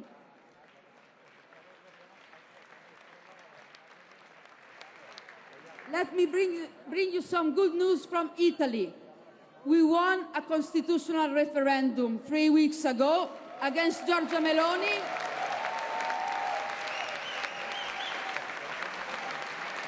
$15 million people went out to vote against the government. Civil society mobilized throughout the country. But the young people made the difference. Women made the difference to defend our constitution and the independence of judges. And they made the difference also in Hungary, defeating Orban, and with him also Trump, Meloni, and the others. The time of the right-wing nationalists is over. The time of the right-wing nationalists is over. They are not unbeatable. We can beat them, but I have to be honest. In order to beat them, we still have to dare to change. We need to open our doors and windows, especially to young people that too often do not feel listened, even by our organization. Open the doors and windows, give some free space for them. And I have a message for them and for women. Many times when you engage in politics, somebody will tell you that you don't fit, that you don't belong, that you're not adequate for what you're doing. Do not listen to them. You are entitled to participate and to change the world. And I will conclude with this. We can beat them, but we will not beat them by running after them or their agenda. We will not beat them by trying to speak their same language. We will beat them if we force them on the most uncomfortable ground for them, which is social justice and peace, the quality of life of our people. We can do it together and stand together to write a better page for our future, because now it's really our time. Thank you.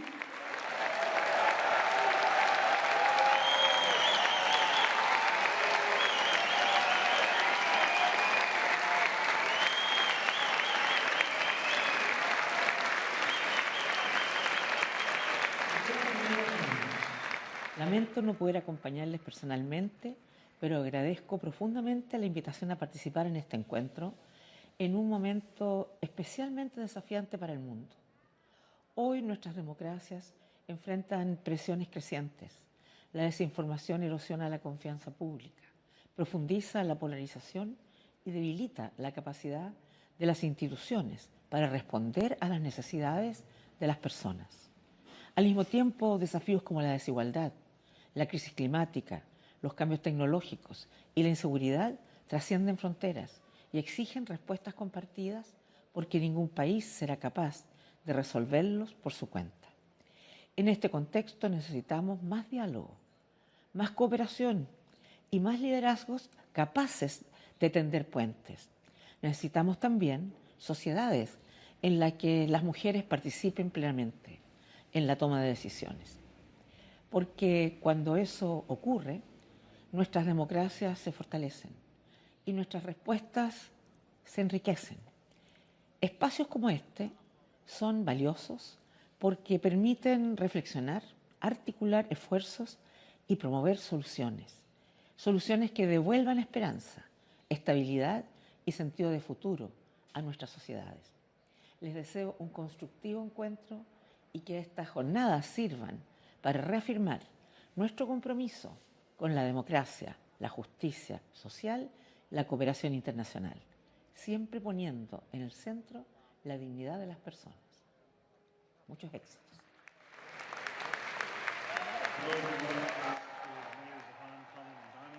Let me first begin by thanking Prime Minister Pedro Sanchez and progressive leaders from across the world. In a moment such as this, where we see so much crisis and conflict across the world, it is critical that progressive leaders come together and practice solidarity. And I can tell you that as the mayor of New York City, When I look around our city, when I hear from New Yorkers and their struggles to afford life in the most expensive city in the United States of America, and they tell me their struggles in paying rent for the first of the month, in affording groceries at the grocery store, in finding childcare that they can actually afford, I hear in them not just the stories of New Yorkers, but frankly the stories of working people from across the world. Because we know that this crisis of income inequality, it is not one that is distinct or unique to our city. It is one that has become a fact of life for too many across the world. And our path to combating and defeating income inequality is one that we must travel together. And so it is such a pleasure to be part of a beautiful and burgeoning movement to combat this kind of inequality and to deliver dignity everywhere that we find that crisis. So thank you all for being a part of this, and I look forward to working with all of you to building a better tomorrow than the life that we live today. Brothers and sisters, my apologies for not being able to be with you today in Barcelona. But thank you very much for allowing me the opportunity to say a few words to you virtually. Let me also thank Prime Minister Sanchez for bringing together such an impressive group of progressive leaders from around the world. Clearly, at a time when the oligarchs and their huge corporations function on a global scale, it is imperative that those of us who represent the needs of the working class must also work together internationally. My hope is that this important conference is the beginning of that increased progressive international cooperation. Let me also take this opportunity to thank Prime Minister Sanchez and all of you who have spoken out and taken action against the illegal and dangerous wars being waged by Netanyahu and Trump in Iran and Lebanon. I fear very much that leaders like Trump, Netanyahu, and Putin in Ukraine are plunging this world into international anarchy, where might makes right, where the rule of law is ignored, and where millions suffer as a result. In the 21st century, conflicts between nations must be resolved at the negotiating table, not on the battlefield. Countries should be investing in healthcare, education, and good-paying jobs, not more weapons of horrific destruction. As I think we all know, we are living in an unprecedented and extremely dangerous moment in world history. Never before have so few people held so much wealth and so much power. Around the world, in country after country, we are facing extreme inequality and the rise of a global oligarchy. In the United States and many other countries, the simple truth is that the very rich are becoming much richer while working people are struggling to put food on the table, pay for housing, and other basic needs. And the gap between the rich and ordinary people continues to get wider and wider. In my own country, for example, the top 1% now owns more wealth than the bottom 93%. And one man, Mr. Elon Musk, owns more wealth than the bottom 53% of American households. Meanwhile, 60% of our people here are living paycheck to paycheck. Frankly, that is insane. And what is also insane and unjust is that many of these multi-billionaires avoid paying their fair share of taxes. Some of them are able to manipulate the tax codes in their own country. Others stash trillions in secret offshore accounts in tax havens around the world. I've reported to you some bad news, which you already know. Now let me give you some good news. In the United States, ordinary people are fighting back. A few weeks ago, we had No Kings demonstrations all across the country, and some 8 million people came out, the largest demonstration day in American history. Loudly and clearly, Americans say no to authoritarianism, no to oligarchy, no to racism, no to war, and no to the continued attacks against the working class. Donald Trump's poll numbers are plummeting. They're going way, way down. And right-wing Republicans are losing local and state elections around the country. There is a reasonably good chance that the Republicans will lose control over the House of Representatives in the November election and maybe even the Senate. What I will also tell you is that the progressive movement here is developing a strong, multiracial, multi-generational, pro-working class effort in every part of our country. In New York City, Zohran Mamdani recently took on the Democratic establishment, the Republican establishment, the President of the United States, and the big money interests, and he won a decisive victory. And he accomplished that because he had over 90,000 volunteers knocking on doors in his campaign.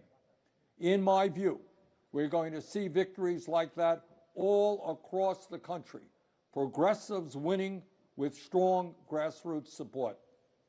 But it's clearly not just happening in the United States. I am encouraged by the progressive movements that have grown up across the world.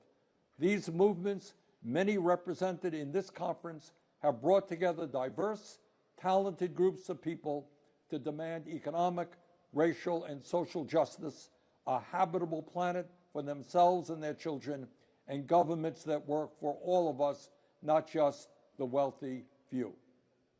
So, brothers and sisters, we have a lot of work in front of us. Let me thank all of you for what you are doing. Let us go forward together. We need now, more than ever, international working class solidarity. Thank you all.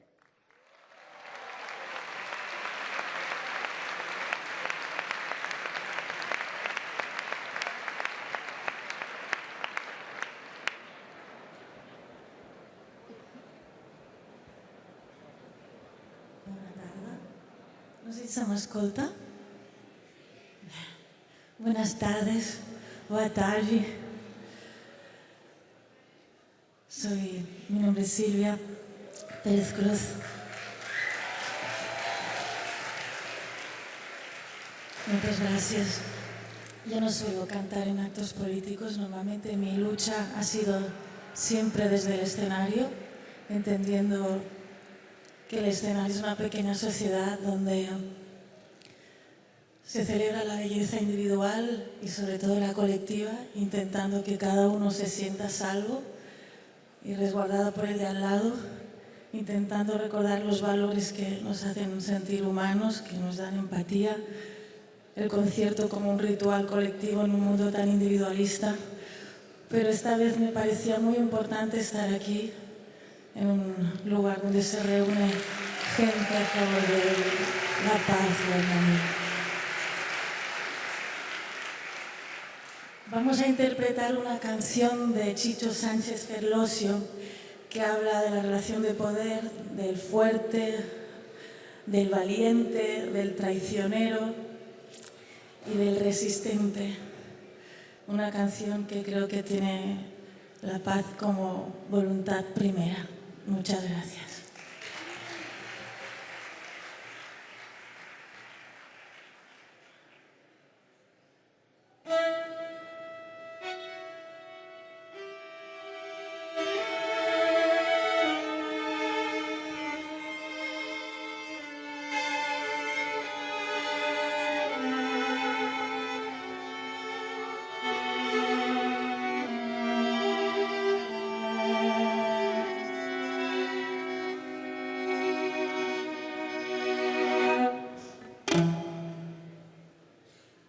Cuando canta gallo negro, es que ya se acaba el día. Cuando canta el gallo negro, es que ya se acaba el día. Si cantara el gallo rojo, otro gallo cantaría. Si cantara el gallo rojo, otro gallo cantaría.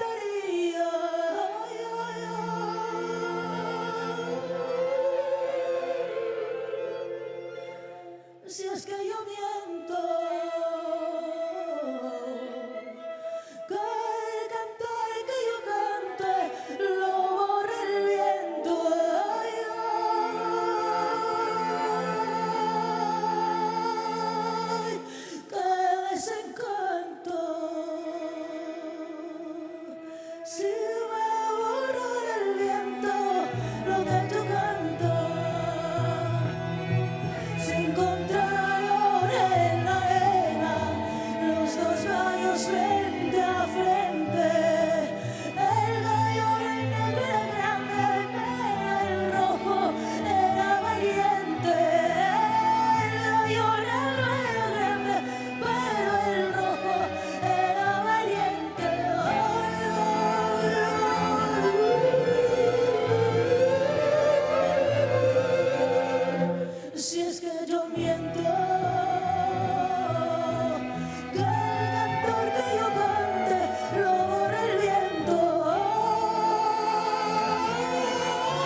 Please welcome on stage the man who ran a courageous vice presidential campaign in 2024. It is a great privilege to introduce Tim Walz, Governor of Minnesota, United States.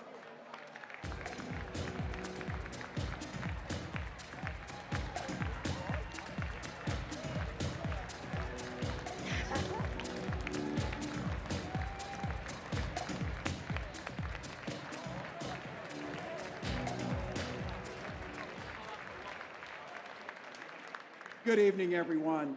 First and foremost, a huge thank you to Prime Minister Sanchez for your vision, for your leadership, and to the people of Barcelona and Spain. Thank you for hosting this important conference.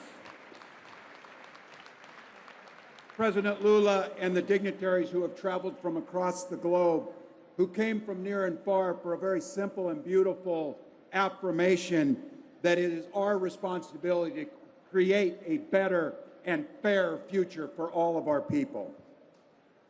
And most importantly, thank you to all of the activists who came to this room, those who speak up daily, those who speak for those without a voice, to make sure that those in power hear the voice of the people. Now, many of you might know me as the guy who isn't currently the Vice President of the United States. And all I have to say about that is I'm very sorry about that. But unlike our current Vice President, I'm not here to arrogantly lecture or scold you. I'm not here to pick a fight with the Pope. And I'm not here to host a rally for some local wannabe dictator. Instead, I'm here to say thank you and to share some thoughts on what we can do to be part of a progressive movement that moves all of our countries forward. The way we can rescue ourselves from these wannabe authoritarians in your country and in mine. You may know I'm lucky enough to be one of the 50 governors in the United States, but I govern the best state in the country, Minnesota. Our nickname is the North Star State. We have that name because we've always pointed the way forward. It was Minnesota's iron that forged the tanks that fought in Europe against the Nazi tyranny. It was Minnesota's farmers and researchers who sparked a green revolution to help feed the world. And it's Minnesota scientists who are transforming medicine at places like the Mayo Clinic. If you have a pacemaker or someone you know does, that's from Minnesota. Progress is part of our DNA. When we see a problem, we find a solution. And man, we are facing a lot of problems. Back home in the United States, we're seeing an alarming consolidation of power. A massive paramilitary force terrorizing our communities, which you saw in Minneapolis. A methodical weakening of our free press, of the independent judiciary, of fair elections, and all other institutions of accountability. We've got a feeble-minded, trigger-happy president who plunged us into a war where no threat was present, with no clear objectives and no exit plan.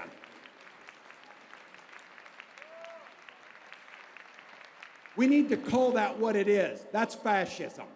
Or at least it's fascist curious, as they would be. Look, it'd be easy to stand up here and just bash Donald Trump. He's an easy target. And if you know me, we don't get along very well. But we've got a lot of bigger fish and bigger problems to fry in this room. Because the truth is, authoritarianism is not just confined to the United States, it's everywhere. And of course, we would be remiss if we didn't acknowledge the encouraging signs of people who have beat back this dangerous ideology, like President Lula in Brazil, like we've seen in Hungary.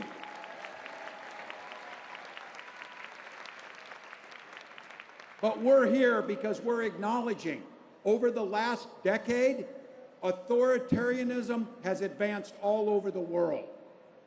It's an epidemic of distrust in government right now in America and all over the world.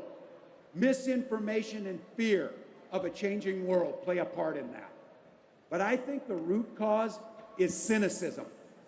People hear grandiose campaign promises from campaigns, but they don't feel that their lives are getting any better after they elect these people. Inequality grows wider. Climate change accelerates terrifyingly. Technology is getting less human. And understandably, that makes people pretty skeptical of government and desperate enough to try anything. If you're wondering what the hell is wrong with Americans, I hear some version of this every day. Look, I don't really like Trump, and I don't know if he's right, but at least he's willing to try and break things and try and make it better. Now, I know that's dumb as hell, but that's how people are feeling. It's that sentiment that feeds into fascism. And now, it's a threat that we're going to have to contend with, not just in this election, but for years to come. So if we're going to get out of this mess, we have to do more than just push back on all the awful things that people like Donald Trump and like-minded dictators are doing. We, the progressive movement, has a responsibility to the people we serve to give them a crystal clear picture of what we would do differently once we're in power. Give them a credible alternative to what we're witnessing around the world. What could we do that will make their lives better? What would we do to make their lives easier? What fears could we mitigate? What aspirations could we make closer to them? And the good news is this: progressivism is the best possible alternative to what we're seeing. Our approach to government has to be about taking big swings to do big things. We have to have a bold vision on how to lead that beats back corporate greed that strangled our politics, that breaks down the broken system that has kept wages stagnant, costs rising, and working families behind. And I would ask right now for us to give a big hand for all the people who are away from their families working on Saturday to build this stage to make this conference possible. So thank them.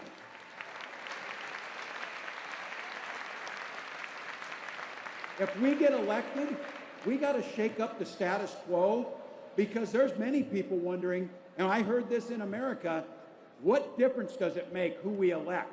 It's the same thing. So we have got to have a vision, but vision's not enough.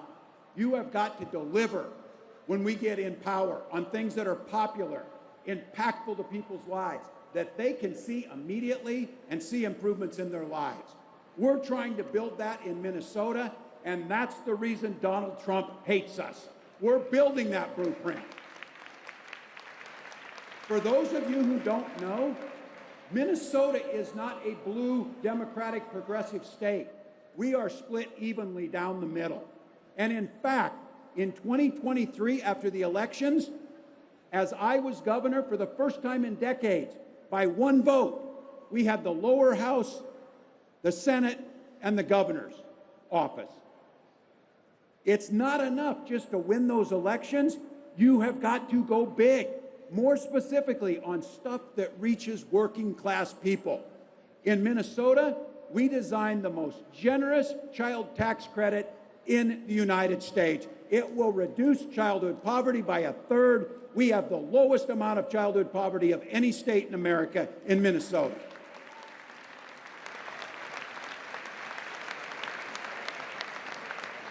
To the Europeans in the room, this may not sound like a big deal, but it's a damn big deal in America. We guaranteed 12 weeks of paid family and medical leave for every single person in our state. It's easy there. It doesn't get done in America. We invested historic amounts in public education, and we made sure that every single one of our children got free breakfast and free lunch in every school in our state. I'm a school teacher by training. It's funny how when kids aren't hungry, they learn better. We delivered on the most expansive expansion of labor rights in America. We drove down crime in our communities, and we protected women's reproductive rights to make their own health care decisions.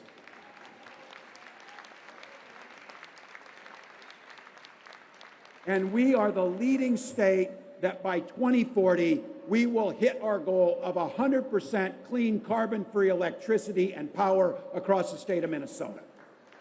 Now, you know what the result of that was?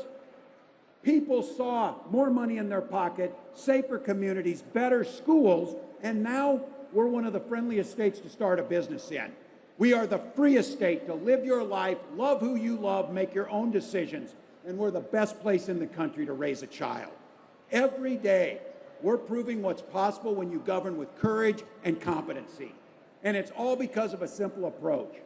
You do not win elections to bank political capital to win the next election. You make sure when you win an election, you burn that political capital to improve people's lives as quickly as you possibly can. Not enough to try and save it so you get elected. Progressives have always known this. That's not the point of winning power. The power is to go as big as you possibly can with what you've been given. Making sure that we found out in Minnesota, when you do that, two things happen. When you get elected and you pass progressive policies, you get two results. We found out those outcomes are pretty darn good.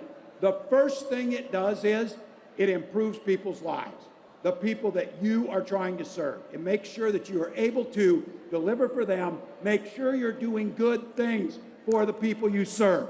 That's the first and foremost thing. And guess what else happens after that? If you do that for people, the elections take care of themselves. That means as their lives get better, they see a direct connection for the people who voted for them in a tangible way, they're going to turn around and vote for you again. A question that got asked this morning is, how do we ensure that we hold power? And I will tell the people of Spain of this. Prime Minister Sanchez and what his government has done has proven that you can not only move progressive policies, you can stay in power when you do that and get reelected.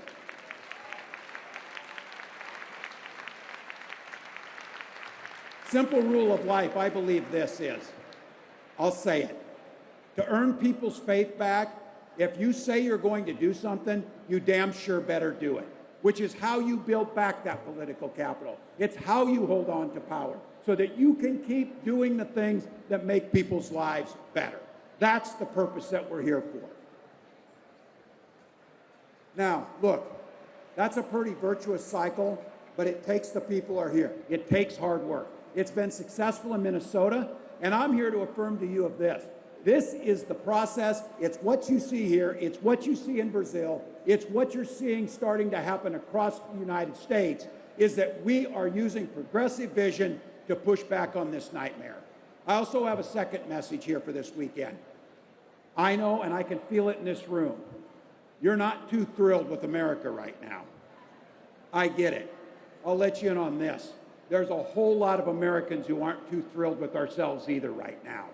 But the reality is this, and I want you to know this. The states that voted for prosperity, the states that voted for equality, the states that voted for a progressive agenda against Donald Trump in the last election cycle make up 2/3 of the American economy and the majority of the people. What you're seeing, and I know it doesn't make it better, it doesn't make it better, but we can still be productive, progressive partners in the world. And here's the thing about our system of government.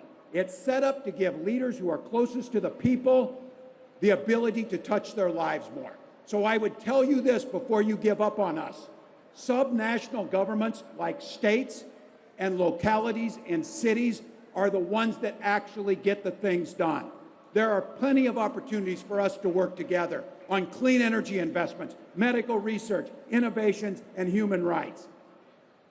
Among us, we've got the world's best engineers, the best scientists, the best entrepreneurs, plus private sector muscle and trillions of dollars of capital that we need to invest in the rest of the world to lift people's lives up across the planet.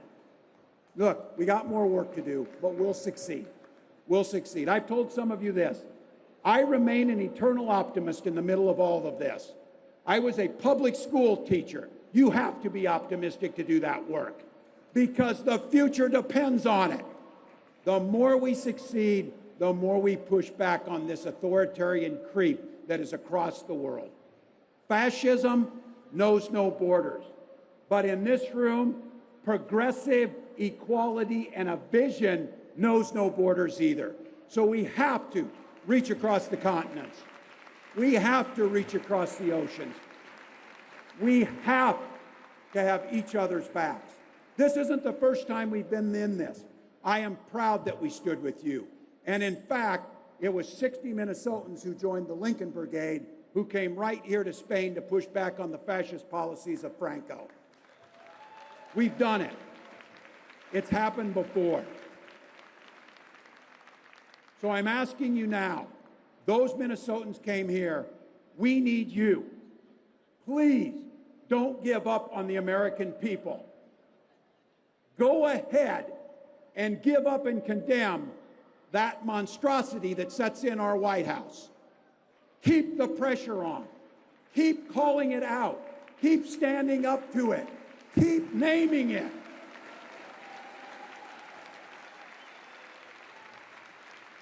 But no, there are more good people that stand on the right side of history. There are more good people that care about equality, that understand it's not America first, it's humanity first. It's all of us together.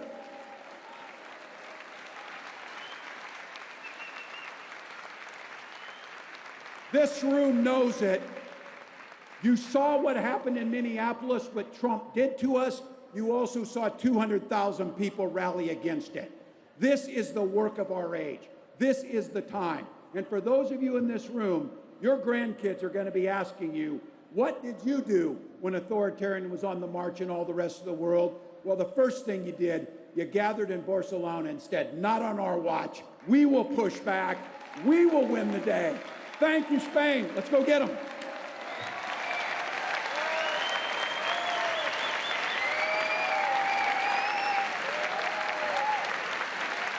From championing climate justice on the global stage to driving bold social and economic reforms at home, it is a privilege to have with us Mia Mottley, Prime Minister of Barbados.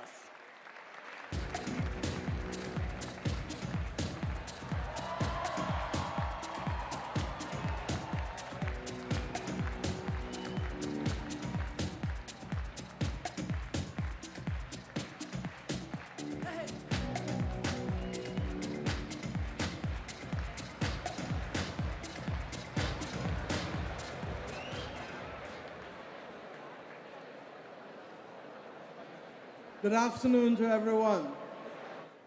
I want to say thank you to my dear brother, Pedro, and to President Lula for ensuring that we can gather together to discuss things that matter to ordinary people.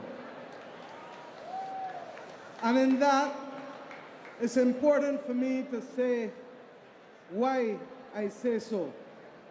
Democracy works when it delivers for people. And I come from a country that has known what it is to be a pawn of others for the majority of our modern existence. I come from a party that was established 88 years ago to help stop poor people from being poor and to fight injustice and to create opportunities for our people. And I don't say so for the sake of saying so, because today our people have access to free tertiary education, free primary, free secondary education. Today the people of my country have access to free health care, and while we battle with the quality of health care because of the increasing cost globally and particularly in the Western Hemisphere, we remain resolute about being able to give them the best health care possible that we can give them. I come from a country where public transport and where Social Security works for ordinary people. I come from a country that introduced a minimum wage in the middle of COVID when others said that the economy would collapse. And we said, let us try. And we tried and we introduced it, and the minimum wage has been increased twice in the last 6 years. I come from a country that knows that democracy works when it delivers for people. But part of the difficulty that we have is that the majority of persons globally who have been given the opportunity to come out of poverty do not look back and see those who they left. And whether that is those who have come out of poverty in rich countries, or those who have come out of poverty in middle-income countries, or those who have come out of poverty in poor countries, the conscience that we require of human beings is not working in the way that it should. Because if it worked, then we would see people and understand that people deserve a fair chance. And we would recognize that health care is a basic right, not a luxury. And we would get it that affordable wages, livable wages, must be the target for all of us. We have a world that is at war. A world that is at war in Europe, a world that is at war in Africa, a world that is at war in the Middle East, a world that is at war with inequality, a world that is at war with the planet. And the one people who can change it on earth is human beings. But we have to choose to do better. And I believe that it is possible for us to do so. You may ask, if democracy is working for us in our small state, why am I here? I am here because the international community has not made it possible for small states to be able to breathe properly, for small states to participate in a global community, in an international rules-based order that is essential for us to survive.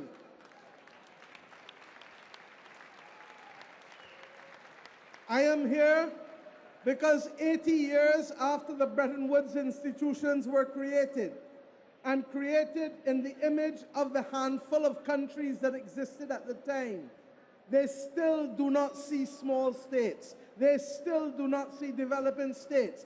They are still prepared to accept that 600 million people can go in the world without basic access to electricity, that water and food insecurity is as large as it is, regrettably, among the majority of our people.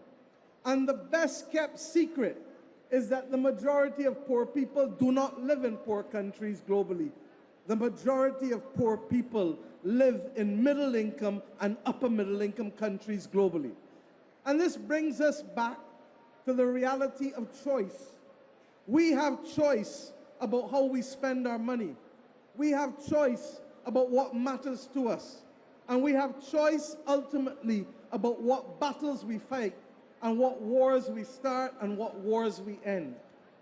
And we will only be able to achieve that if ordinary people hold ordinary leaders to account, and if leaders remember how they got there rather than forgetting the ladder upon which they climbed to be able to exercise power.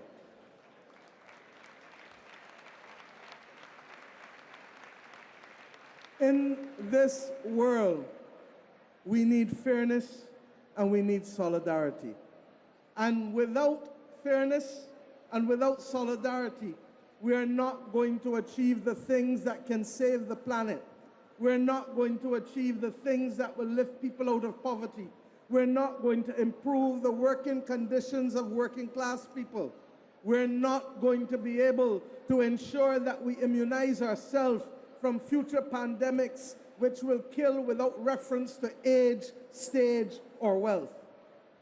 I ask us today to recognize that it is in the small things that we do at the level of our families and at the level of our communities that will make nations stronger.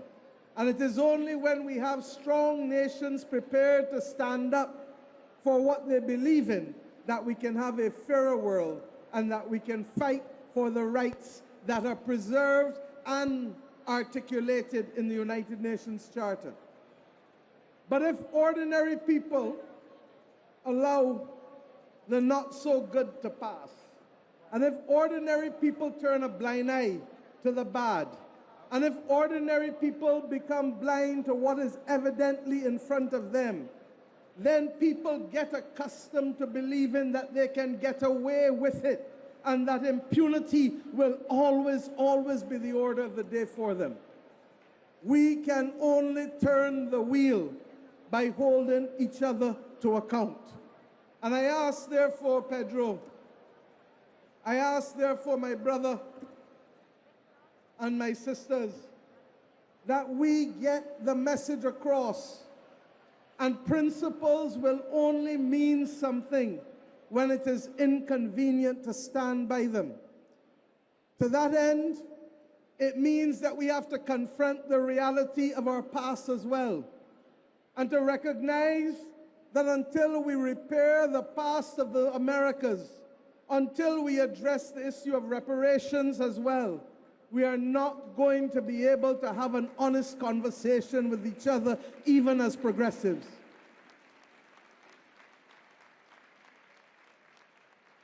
I ask us equally to recognize that we do not live in an echo chamber.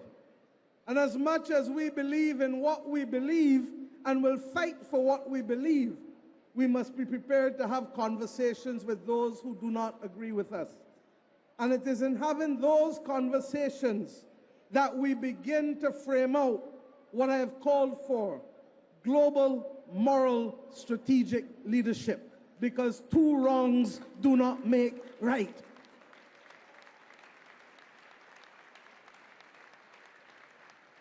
Global, because the whole world is now affected by a movement that does not see people and that wants to continue the deepening divide of wealth and poverty.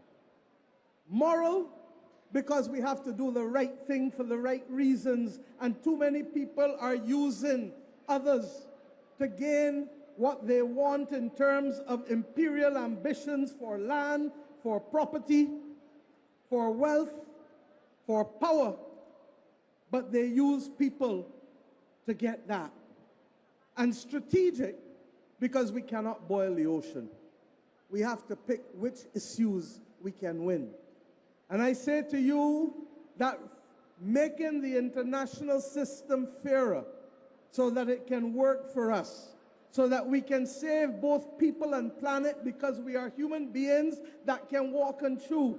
We are human beings that know how to do multiple things, and it is not impossible to save the planet while creating opportunities for poor people to stop being poor. It is possible.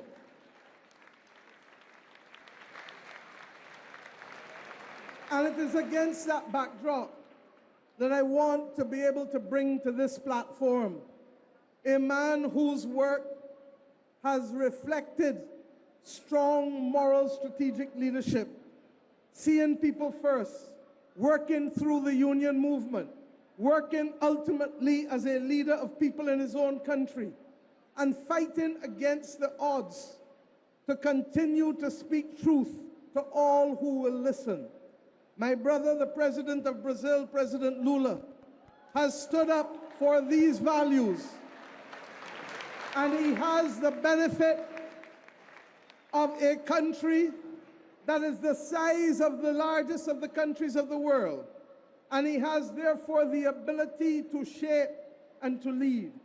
And President Lula, I say to you that it is important that that moral strategic voice continue to be the anchor and to continue to let ordinary people who sit wherever they are sitting this Saturday afternoon in their homes to know that people are listening to them, to know that people are seeing them, and above all else, to know that people feel them in their hearts and will work for them. We do not expect to attain all in our lifetime, but we do not have the luxury to step back away from the gains that we have made, and there can be no complacency, especially today, with people who are fighting to reverse and to maintain a status quo. And I say, therefore, to you, President Lula, we hand the stage to you, recognizing that your voice and your capacity to anchor a progressive movement that is not about isms and schisms, but is about people. It's about people. It's about people. I ask you to come to the stage and address us all. Thank you, and God bless you, and thank you, Brother Pedro.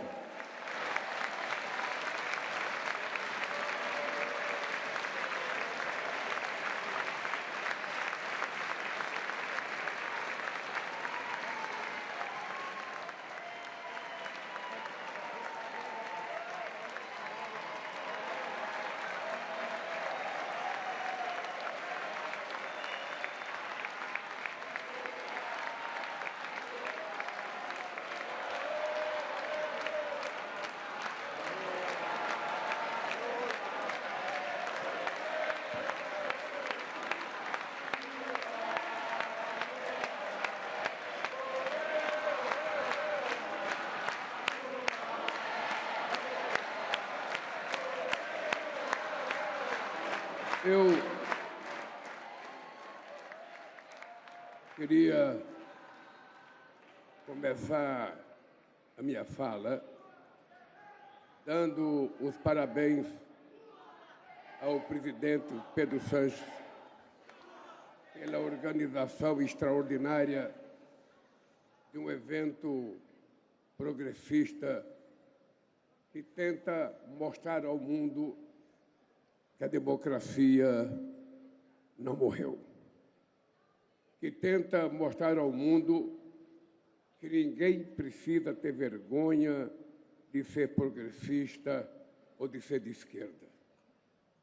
Ninguém precisa ter medo no mundo democrático de ser o que é, de falar o que precisa falar, desde que se respeite regras do jogo democráticas estabelecido pela própria sociedade. E o meu elogio, meu querido Pedro Sánchez, é pelo fato de você ter tido a coragem de não permitir que os aviões de guerra dos Estados Unidos não saíssem daqui para atirar no Irã.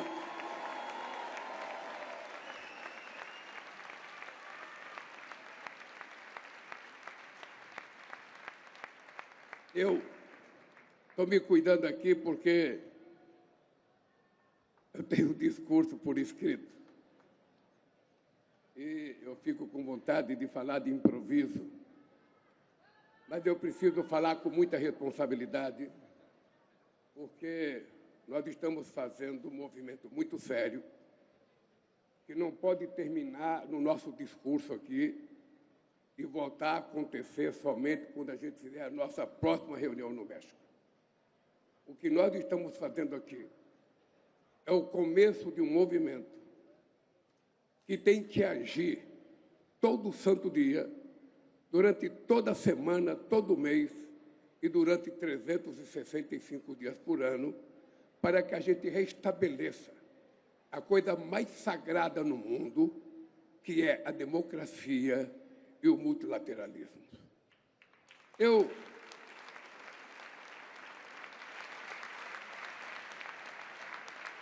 O nome desta iniciativa, Mobilização Global Progressista, diz muito. Cada uma dessas 3 palavras carrega um programa de ação. É importante entender o que elas significam. Estou diante de 5.000 pessoas que se identificam como progressistas. Desde sempre, a política se dividiu em 2 campos. De um lado, aqueles que acham que os interesses do indivíduo se sobrepõem aos da coletividade, e, do outro lado, os que acreditam que o bem-estar de cada um depende da garantia de uma vida digna e decente para todos. Essa divisão já teve muitos rótulos: direita, esquerda, conservadores e progressistas, mas o extremismo impõe um novo desafio. O campo progressista conseguiu avançar na pauta dos direitos. A situação dos trabalhadores, das mulheres, das pessoas negras e de muitas minorias é melhor hoje do que foi no passado. Não é coincidência que a reação das forças reacionárias tenha vindo de forma tão violenta com a misoginia, o racismo e o discurso de ódio. Mas o progressismo não conseguiu superar o pensamento econômico dominante. O projeto neoliberal prometeu prosperidade e entregou fome, desigualdade e insegurança. Provocou crise atrás de crise. Ainda assim, nós sucumbimos à ortodoxia. Temos sido os gerentes das mazelas do neoliberalismo. Governos de esquerda ganham as eleições com discurso de esquerda e praticam austeridade. Abrem mão de políticas públicas em nome da governabilidade.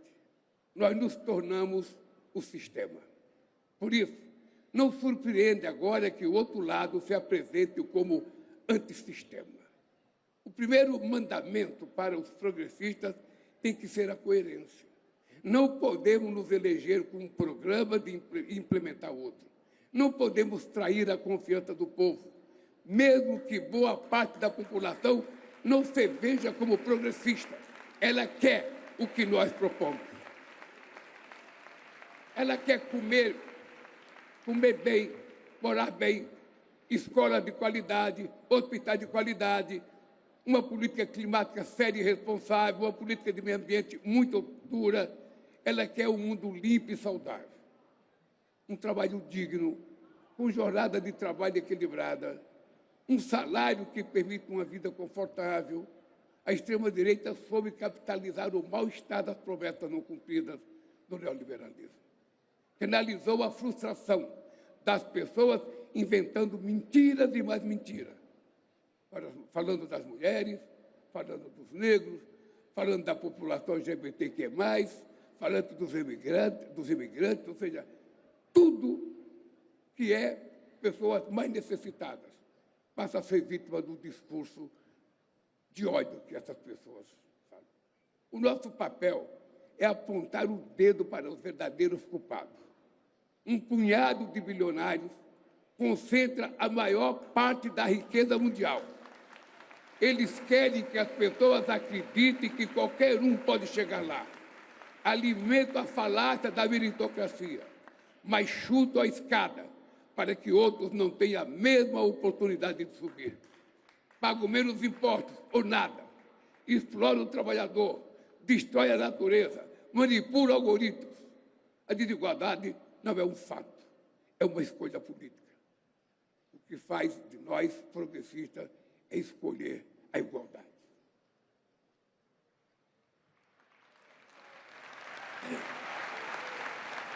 Nosso lema deve estar sempre do lado do povo. Essa luta precisa ser global. De nada adianta manter a casa em ordem em um mundo em desordem. Os senhores da guerra jogam bombas em mulheres e crianças, gastam em armas bilhões de dólares que poderiam ser usados para acabar com a fome, resolver o problema energético e o problema da saúde. O Sul global paga a conta de guerras que não provocou e de mudanças climáticas que não causou. É tratado como o quintal das grandes potências. É sufocado por tarifas abusivas e dívidas impagáveis. Volta a ser visto como mero fornecedor de matérias-primas. Ser progressista na arena internacional é defender um multilateralismo reformado. É defender o que faz prevalência sobre a força. Que a paz faça prevalência sobre a força. É combater a fome e proteger o meio ambiente. É restituir a credibilidade da ONU, que foi corroída pela irresponsabilidade dos membros permanentes. É criar um sistema em que as regras valham para todos, em que países desenvolvidos em desenvolvimento estejam em pé de igualdade no Conselho de Segurança, no Banco Mundial, no FMI e na Organização Mundial do Comércio. Esse não é um esforço só de governos. A internet se tornou um campo de batalha. Disputar as redes virtuais é uma tarefa incontornável, mas a disputa tem que ir além das telas. Tem que ser levado para as universidades, para as igrejas, para os sindicatos, para as associações, para os bairros e para a sociedade como um todo. A extrema-direita grita, mente e ataca. Não podemos ter medo de falar mais alto e com muita responsabilidade.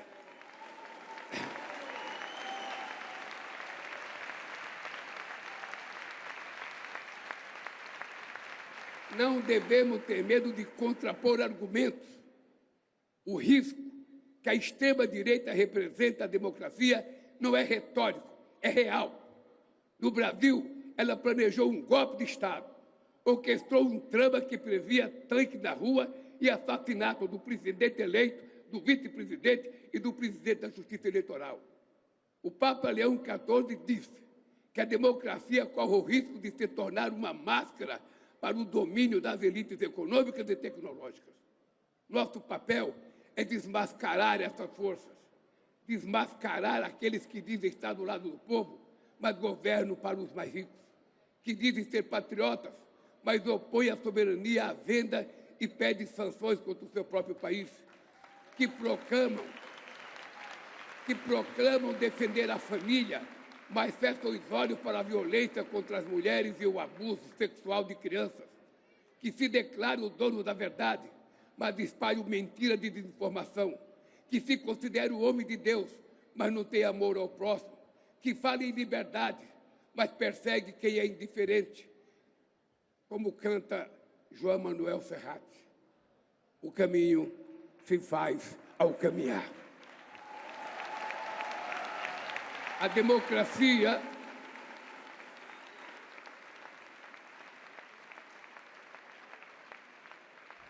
democracia não é um destino, é uma construção cotidiana. Ela precisa ir além do voto e trazer benefícios concretos para a vida das pessoas. Não é democracia quando um pai não sabe onde tirar seu próximo prato de comida. Não há democracia quando o neto perde o seu avô na fila do hospital.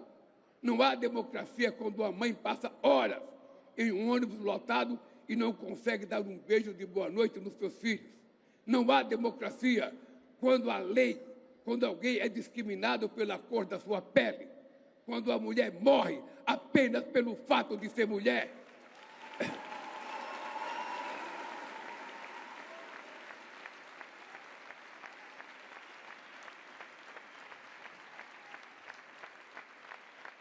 Temos que substituir o desalento pelo sonho, o ódio pela esperança. A mobilização global progressista tem uma missão importante: recuperar a capacidade das forças progressistas de projetar um futuro melhor, um futuro com justiça social, igualdade e democracia. Esses três termos Mobilização global e progressista precisa andar juntos, não como palavra de ordem, mas como realidade viva. Queria dizer para vocês uma coisa, que eu preciso falar um minutinho de improviso. Desculpa, companheiro. Eu ando muito inquieto. Eu tenho 80 anos de idade. Eu comecei a fazer política com 30 anos de idade. 21 anos da minha vida, eu passei dentro de uma fábrica. Eu saí de uma região muito pobre, no meu país, como milhões de brasileiros, para não morrer de fome.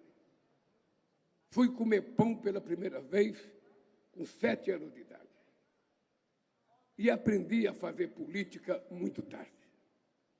E quando eu aprendi política, eu aprendi porque eu descobri que dentro do Congresso Nacional não existia representante do povo trabalhador, que eu imaginava que era a razão pela qual existia a classe política. E graças à democracia no meu país, que nós implantamos depois de derrubar 23 anos de regime militar, só eu fui caçado 2 vezes como presidente do sindicato. Graças à democracia, pela primeira vez no país, o Brasil elegeu um operário presidente da República sem diploma universitário, apenas com curso técnico, sabe, de torneiro mecânico. E eu queria ser eleito para provar que a inteligência não está ligada à quantidade de anos de universidade. A isto está ligado o conhecimento. A inteligência é uma coisa mais sagrada que a gente conquista no aprendizado dentro de uma fábrica ou com a sociedade brasileira. Tudo que eu sou na vida, eu devo a uma mãe que nasceu e morreu analfabeta. Morreu sem saber fazer um O com copo. Mas o que eu sei de caráter e de defesa de comportamento, eu aprendi com essa mulher. E por que eu estou dizendo isso para vocês? Porque eu aprendi na vida política, admirando a democracia americana. Eu acreditei muitas vezes que os Estados Unidos era o país da oportunidade. Quantos milhões de brasileiros foram para os Estados Unidos? Eu nasci na política no momento de uma Guerra Fria e nós não queremos mais Guerra Fria com ninguém. Nós não queremos Guerra Fria entre a China e os Estados Unidos. Nós queremos liberdade. Nós queremos livre comércio. Nós não queremos protecionismo.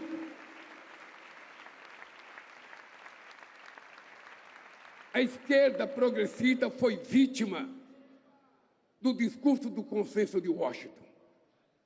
Muita gente nova aqui não se lembra, mas quem tem 80 anos como eu se lembra, porque já tinha bons anos nos anos 80. E eu agora fico analisando o que está acontecendo no mundo. O que está acontecendo no mundo é que a querida Nações Unidas, que foi criado depois da Segunda Guerra Mundial, que criou um Conselho de Segurança com 5 membros permanentes para cuidar da paz, para cuidar da cordialidade, da fraternidade, se transformaram em 5 senhores de guerra. Porque o Conselho de Segurança não permite que as coisas aconteçam. Quando um aprova uma coisa, o outro veta. E nós estamos vivendo em que mundo? Hoje nós temos uma quantidade de conflitos armados que é o maior desde a Segunda Guerra Mundial. Hoje nós temos guerra. A invasão do Iraque foi uma mentira. Cadê as armas químicas que o Saddam Hussein tinha? Nunca encontraram. A invasão pela França e pela Inglaterra na Líbia foi outra mentira, que mal casava o Gaddafi naquele instante histórico da nossa humanidade. A invasão e o genocídio que foi feito por Israel em Gaza é outra mentira muito grande.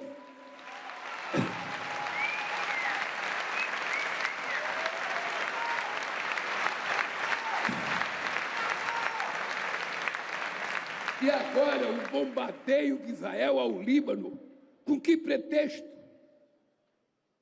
E agora mais, a invasão dos Estados Unidos ao Irã. A que pretexto? Eu queria, governador de Minnesota, lhe dizer uma coisa. Em 2010, eu fui ao Irã, junto com a Índia, junto com a Turquia, negociar com Ahmadinejad o acordo para que ele não pudesse enriquecer urânio acima daquilo que o Brasil enriquecia para fins pacíficos. Porque no Brasil está na nossa Constituição. O Brasil está proibido de produzir e fabricar armas nucleares. Isso é da Constituição. E nós fomos lá para convencer o Ahmadinejad e o Khamenei. E depois de 2 dias, nós conseguimos um acordo. Um acordo que foi feito com base numa carta manuscrita que o Obama me mandou. Depois de 2 dias, Ahmadinejad aceitou fazer o acordo. Quando nós publicamos o acordo, eu imaginei que nós íamos ser elogiados porque o Irã não ia mais enriquecer urânio e a parte que ele ia enriquecer ia mandar para a Turquia guardar. O que aconteceu, companheiro Pedro Sánchez? A União Europeia e os Estados Unidos não aceitaram o acordo. E agora estão atrás, outra vez, de construir a ideia de que o Irã iria construir bomba atômica. Eles não iriam construir bomba atômica. Nós precisamos acabar com essa história de contar mentiras sobre as pessoas para depois destruir as pessoas. A América Latina é vendida como se fosse o mundo do narcotráfico. O mundo árabe é vendido como se fosse o mundo do terrorismo. E quem é que é bom nesse mundo? Quem é que é bom? A gente tem que entender uma coisa muito importante. Muitas vezes nós fomos vítimas, sabe, da nossa inocência política. Quantas vezes, Pedro, a gente ganha eleições e depois a imprensa, depois do sistema financeiro, depois os acadêmicos conservadores escrevem artigos, matéria na imprensa, obrigando a gente a tentar destruir aquilo que foi a razão da nossa eleição. E a gente vai ficando com medo. E a gente vai tentando agradar o mercado. A gente vai tentando agradar o empresário. E o que acontece é que nós vamos ficando desmoralizados. Então eu penso que desse encontro aqui, eu queria dizer ao presidente Trump, ao presidente Xi Jinping, ao presidente Putin, ao presidente Macron e ao primeiro-ministro da Inglaterra, que são os 5 membros do Conselho de Segurança da ONU. Pelo amor de Deus, cumpram com as suas obrigações de garantir a paz no mundo.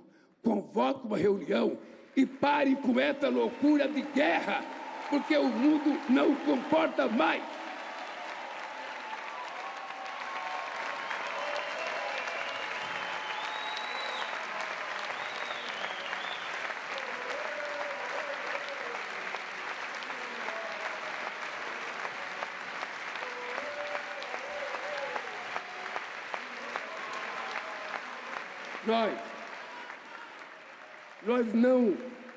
Nós não queremos muito. O povo pobre não quer muito. Ele não quer nem tomar as coisas dos ricos. O povo pobre quer ter direito ao emprego decente. Ele quer ter direito a um trabalho decente. Ele quer ter direito a morar numa casa boa. Ele quer ter direito a estudar. Ele quer ter direito que o seu filho possa ser doutor, igual o filho do seu patrão, igual o filho da sua patroa. Ele quer o direito de ter um sistema de saúde decente. É a única coisa que nós queremos e tudo isso está na Bíblia. Tudo isso está na Constituição de cada país. Tudo isso está na Declaração Universal dos Direitos Humanos da ONU. E por que não se cumpre?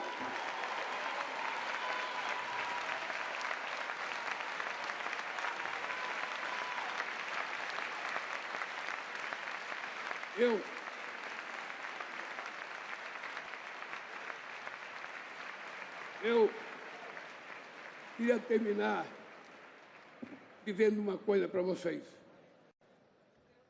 Eu tenho 80 anos de idade. Eu tentei, presidente Pedro Sanchez, meu amigo sapateiro, eu tenho conversado muito com Deus. E Tenho dito para Deus que eu quero viver 120 anos. Porque é preciso provar uma coisa. Eu quero provar uma coisa. Eu quero provar que a gente não fica velho. A gente não fica velho porque os anos passam. A gente não vai conseguir parar a rotação da Terra. Então os anos vão passar. Hoje eu tenho 80, o ano que vem vou ter 81. Mas isso não é que envelhece as pessoas. O que envelhece as pessoas são as pessoas perderem a motivação, a perder uma causa. Se todos nós levantarmos de manhã com uma causa, para defender uma causa, a gente não fica velho. Eu digo para vocês que eu me sinto hoje igual quando eu tinha 50 anos de idade, porque eu tenho uma causa. A minha causa é a democracia. A minha causa é a liberdade. A minha causa é a igualdade. A minha causa é garantir que todas as pessoas sejam respeitadas. Um país pequeno como a ilha da companheira minha, tem que ser respeitado igual o país do tamanho da Índia. Ninguém é medido pela potência tecnológica, pela potência econômica ou pelos navios de guerra que tem. Eu não quero guerra. Eu não quero guerra com o Xi Jinping, eu não quero guerra com o Putin, eu não quero guerra com os Estados Unidos, eu não quero guerra nem com você, Mia. Eu quero paz, amor, fraternidade e ver o mundo progressivo para que o povo viva melhor e dignamente. É isso que eu quero. A minha arma é o argumento. A minha arma é o argumento. A minha arma é a razão. Quando o presidente Trump taxou o Brasil, dizendo que tinha débito com o Brasil, eu mostrei um documento.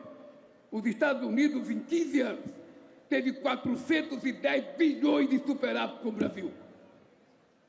E eu disse, ninguém vai ganhar de mim com mentira. Eu não tenho a riqueza que ele tem. Eu não tenho a tecnologia que ele tem. E tampouco eu tenho um navio que ele tem. Eu não quero guerra. A única coisa que eu quero é dizer para ele que, mesmo sendo pobre, tem uma coisa que nós temos que ter, que é caráter, honestidade e decência, para a gente respeitar o direito de todos. Por isso, eu queria chamar para falar o presidente do Conselho de Governo da Espanha, meu amigo Pedro Sánchez.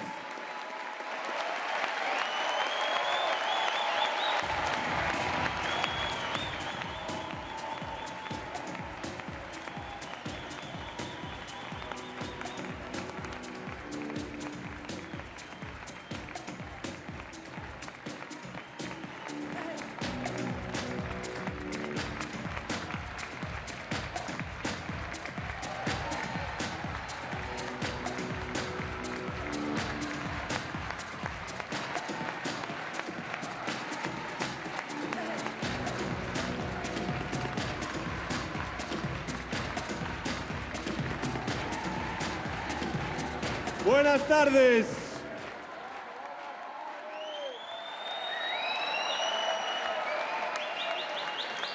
Un gran aplauso para el presidente Lula y para todos los líderes internacionales que nos acompañan aquí en Barcelona este fin de semana.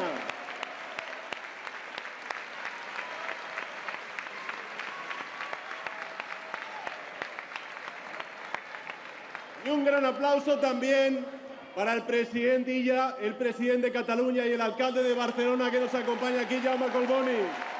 Gracias por la movilización extraordinaria del Partido Socialista de Cataluña y del conjunto del Estado. Mirad, me hace muy feliz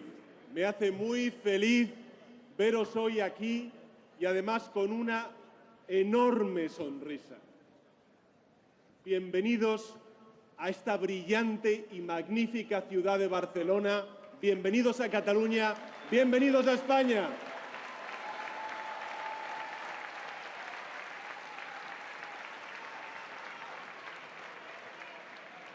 Gracias por haber abarrotado este espacio con vuestra presencia, con vuestras ideas, con vuestra ilusión, con vuestra energía. Porque de alguna manera el futuro os ha reclamado, nos ha reclamado, y vosotros y vosotras habéis sabido acudir. Mirad,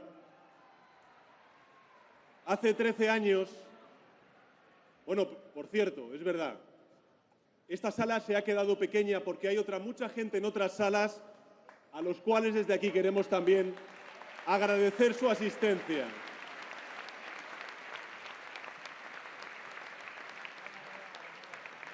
Mirad, hace 13 años, el presidente de Uruguay, el gran Pepe Mújica, dio un discurso ante Naciones Unidas.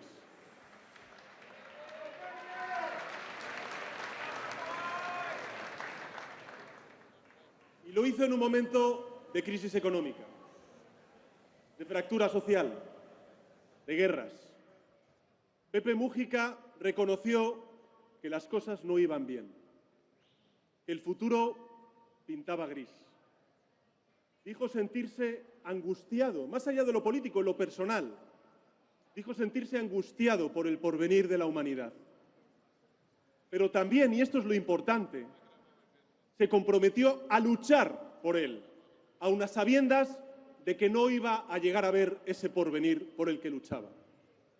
A ese mismo compromiso quiero apelar hoy en esta intervención.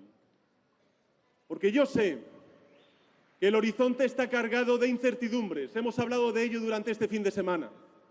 También que la internacional ultraderechista y unas derechas lacayas de esta falta de ideas que ilusionen, que movilicen a la gente, hacen mucho ruido, que gritan tanto y tan alto que a veces parece que no existieran otras voces.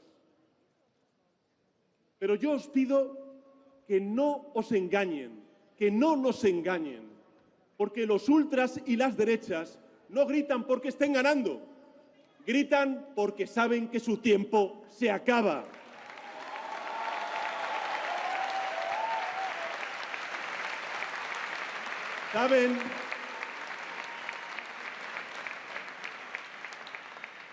Saben que su ortodoxia neoliberal, que además de ser ineficiente es cruel, murió en 2008 con la gran crisis financiera y que ha sido superada por las políticas progresistas.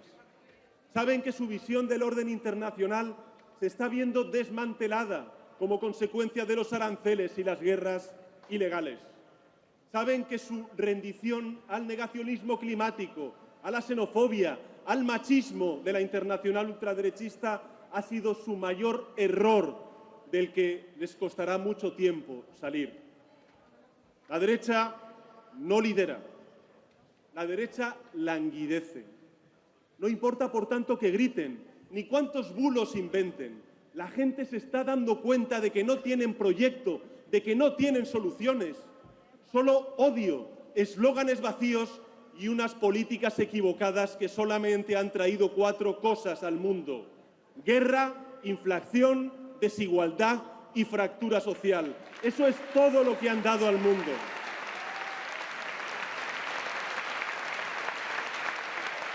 Por eso, yo estoy convencido de que el tiempo de la internacional ultraderechista y la derecha rendida a esos postulados reaccionarios ha llegado a su fin y que nosotros, vosotros y vosotras, vamos a traer al mundo y a todos nuestros países una nueva era de progreso.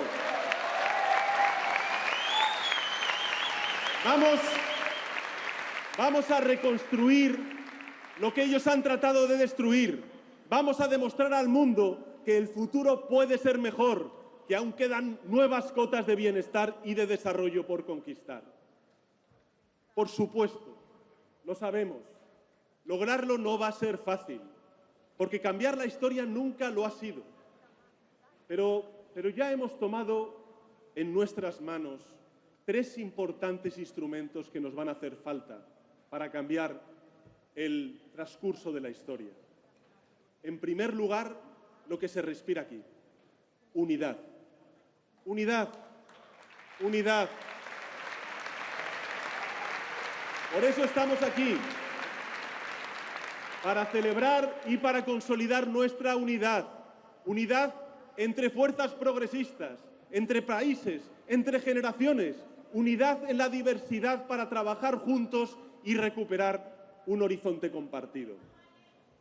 En segundo lugar, algo que ha dicho el gobernador Tim Walz, que me parece muy importante. También el presidente Lula. Muchos otros oradores, también como la primera ministra de Barbados. El orgullo. Recuperar el orgullo. Porque durante años la derecha y la ultraderecha han intentado convertir nuestra identidad en insultos. Zurdos nos llaman en Argentina, progres nos llaman en otras partes del mundo, pacifistas, charos en España les llaman a las feministas, rojos a los de izquierdas, verdes a los ecologistas. Todo eso nos reprochan, hasta incluso la Agenda 2030, aprobada por 193 países en el seno de Naciones Unidas, es para ellos una supuesta agenda woke.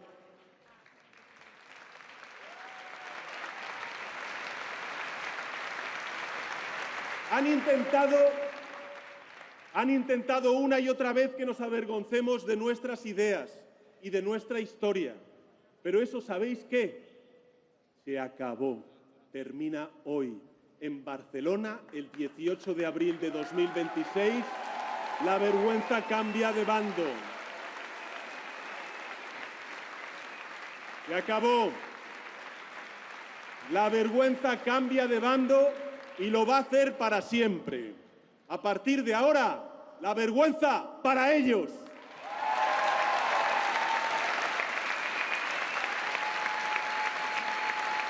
La vergüenza para aquellos que callan ante la injusticia. La vergüenza para aquellos que explotan a los trabajadores y trabajadoras, los que criminalizan al diferente, los que convierten derechos en mercancías, los que defienden el privilegio de las élites, los que apoyan la guerra y la violencia en Gaza, en Cisjordania, en Ucrania, en el Líbano, en Oriente Medio. La vergüenza para ellos, para nosotros el orgullo. Para nosotros el orgullo, sí. El orgullo de ser pacifistas porque amamos la paz, el orgullo de ser ecologistas porque queremos un planeta habitable para nuestros hijos y nuestras hijas, el orgullo de ser sindicalistas porque queremos derechos trabajadores y a las trabajadoras reconocidos, el orgullo de ser feministas porque queremos un mundo en pie de igualdad entre hombres y mujeres.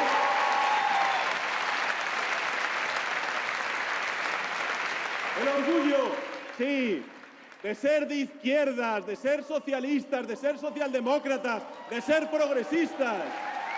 Porque el progresismo hoy ya es más necesario que nunca.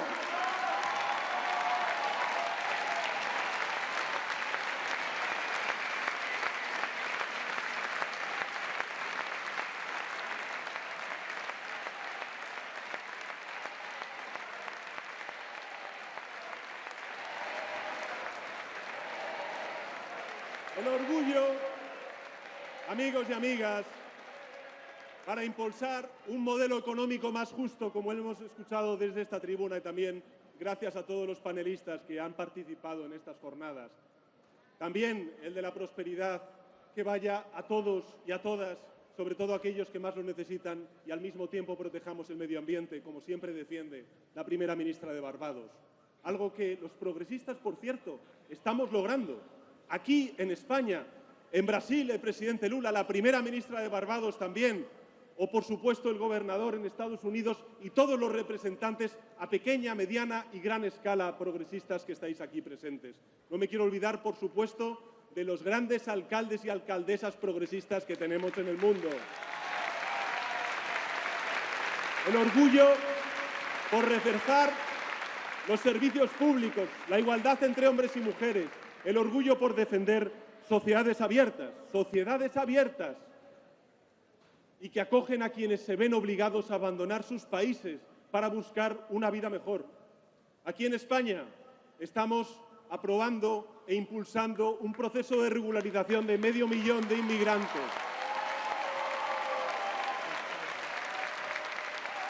Y le quiero decir a la derecha y a la ultraderecha que se oponen que España es hija de la migración y no va a ser madre de la xenofobia.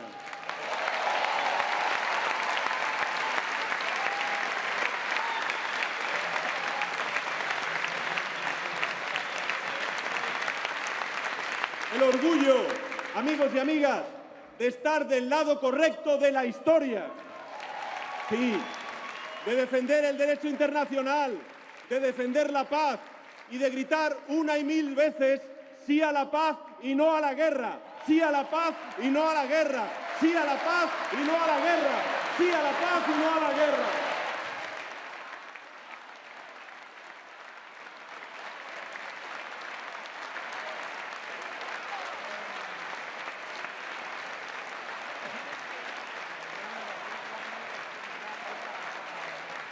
Queridos compañeros y compañeras,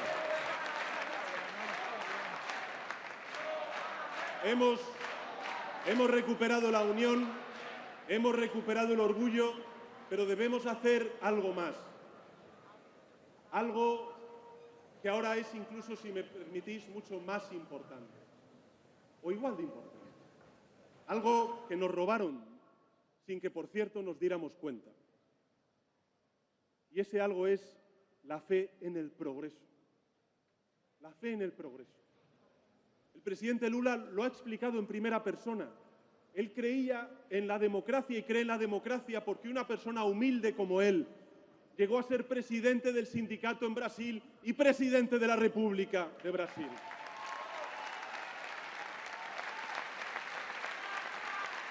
La fe en el progreso, la confianza en que el mañana puede ser mejor, sin duda alguna puede ser mejor. Porque ¿qué es lo que ellos quieren? ¿Qué es lo que ellos buscan? Ellos buscan vernos asustados, abatidos, derrotados. Quieren que nos centremos en proteger la realidad, no en transformarla. Que nos preocupe tanto retroceder que ni siquiera intentemos avanzar. Quieren que renunciemos a la posibilidad de un futuro más justo y más próspero. Que nos conformemos, por tanto, con el status quo, con las cosas tal y como están. Yo os digo, estoy convencido de ello, que lo compartís, que no lo vamos a hacer, que no vamos a comprar su pesimismo ni su desesperanza, que vamos a defender que un mundo mejor es posible, que se pueden subir salarios y crear empleos a la vez como estamos haciendo en España, que se puede frenar la emergencia climática y ganar competitividad como estamos haciendo en España, que la diversidad, la igualdad entre hombres y mujeres son palancas de progreso social como estamos haciendo aquí en España. Que se puede proteger a los más vulnerables y al mismo tiempo podemos reforzar la protección de la clase media y trabajadora de nuestro país y que la prosperidad de las naciones o es compartida o no será. Y también, ¿por qué no decirlo? Que es posible recuperar algo esencial, que es el tiempo. Tiempo para estar con nuestras familias, tiempo para disfrutar, tiempo para vivir, porque eso es de verdad el progreso, el poder disfrutar de tiempo que tenemos en este mundo con nuestros seres queridos. Y mirad, lo vamos a hacer. Lo vamos a hacer doblándoles el brazo a quienes se creen intocables, a los multimillonarios que explotan a la gente y cuya codicia no tiene límites, a los especuladores que juegan con los ahorros y las casas de la gente, a los tecnoligarcas que quieren llenarse el bolsillo a costa de la salud de nuestras democracias y la salud mental de nuestros jóvenes. Vamos a hacerlo. ¿Y sabéis por qué vamos a lograrlo? Porque cuando gobernamos los progresistas, los estados no se arrodillan ante las élites. Las ponemos en su sitio. Y vamos a hacerlo no porque sea fácil, que no lo es, sin duda alguna, sino porque es nuestro deber, sino porque estamos en política. Y por cierto, si no somos nosotros, ¿quién lo va a hacer? Eso es lo que nos enseñó el gran Pepe Mújica. Y ese es el mensaje que quiero que os llevéis en el día de hoy. El progreso no es una garantía. El progreso no es una quimera. El progreso es una promesa. La promesa que todo padre y toda madre le debe a su hijo y a su hija. La promesa que toda persona de izquierdas le debe a la sociedad. No la promesa de resistir, sino de avanzar. No la promesa de soñar, sino de trabajar sin descanso para hacer nuestros sueños realidad. Por eso os pido que hagamos realidad nuestros sueños, en cada calle, en cada ciudad, en cada país, en el conjunto del planeta. Que nos unamos y trabajemos juntos y juntas. Y hacerlo además con moral de victoria, para que dentro de unos años la gente pueda mirar atrás y dijo, en Barcelona empezó todo. En este lugar somos 5.000 personas soñando un mundo mejor, pero fuera hay millones y millones de personas dispuestas a unirse a nosotros para convertir ese sueño en realidad. Esa es nuestra responsabilidad y ese es nuestro compromiso. Muchas gracias.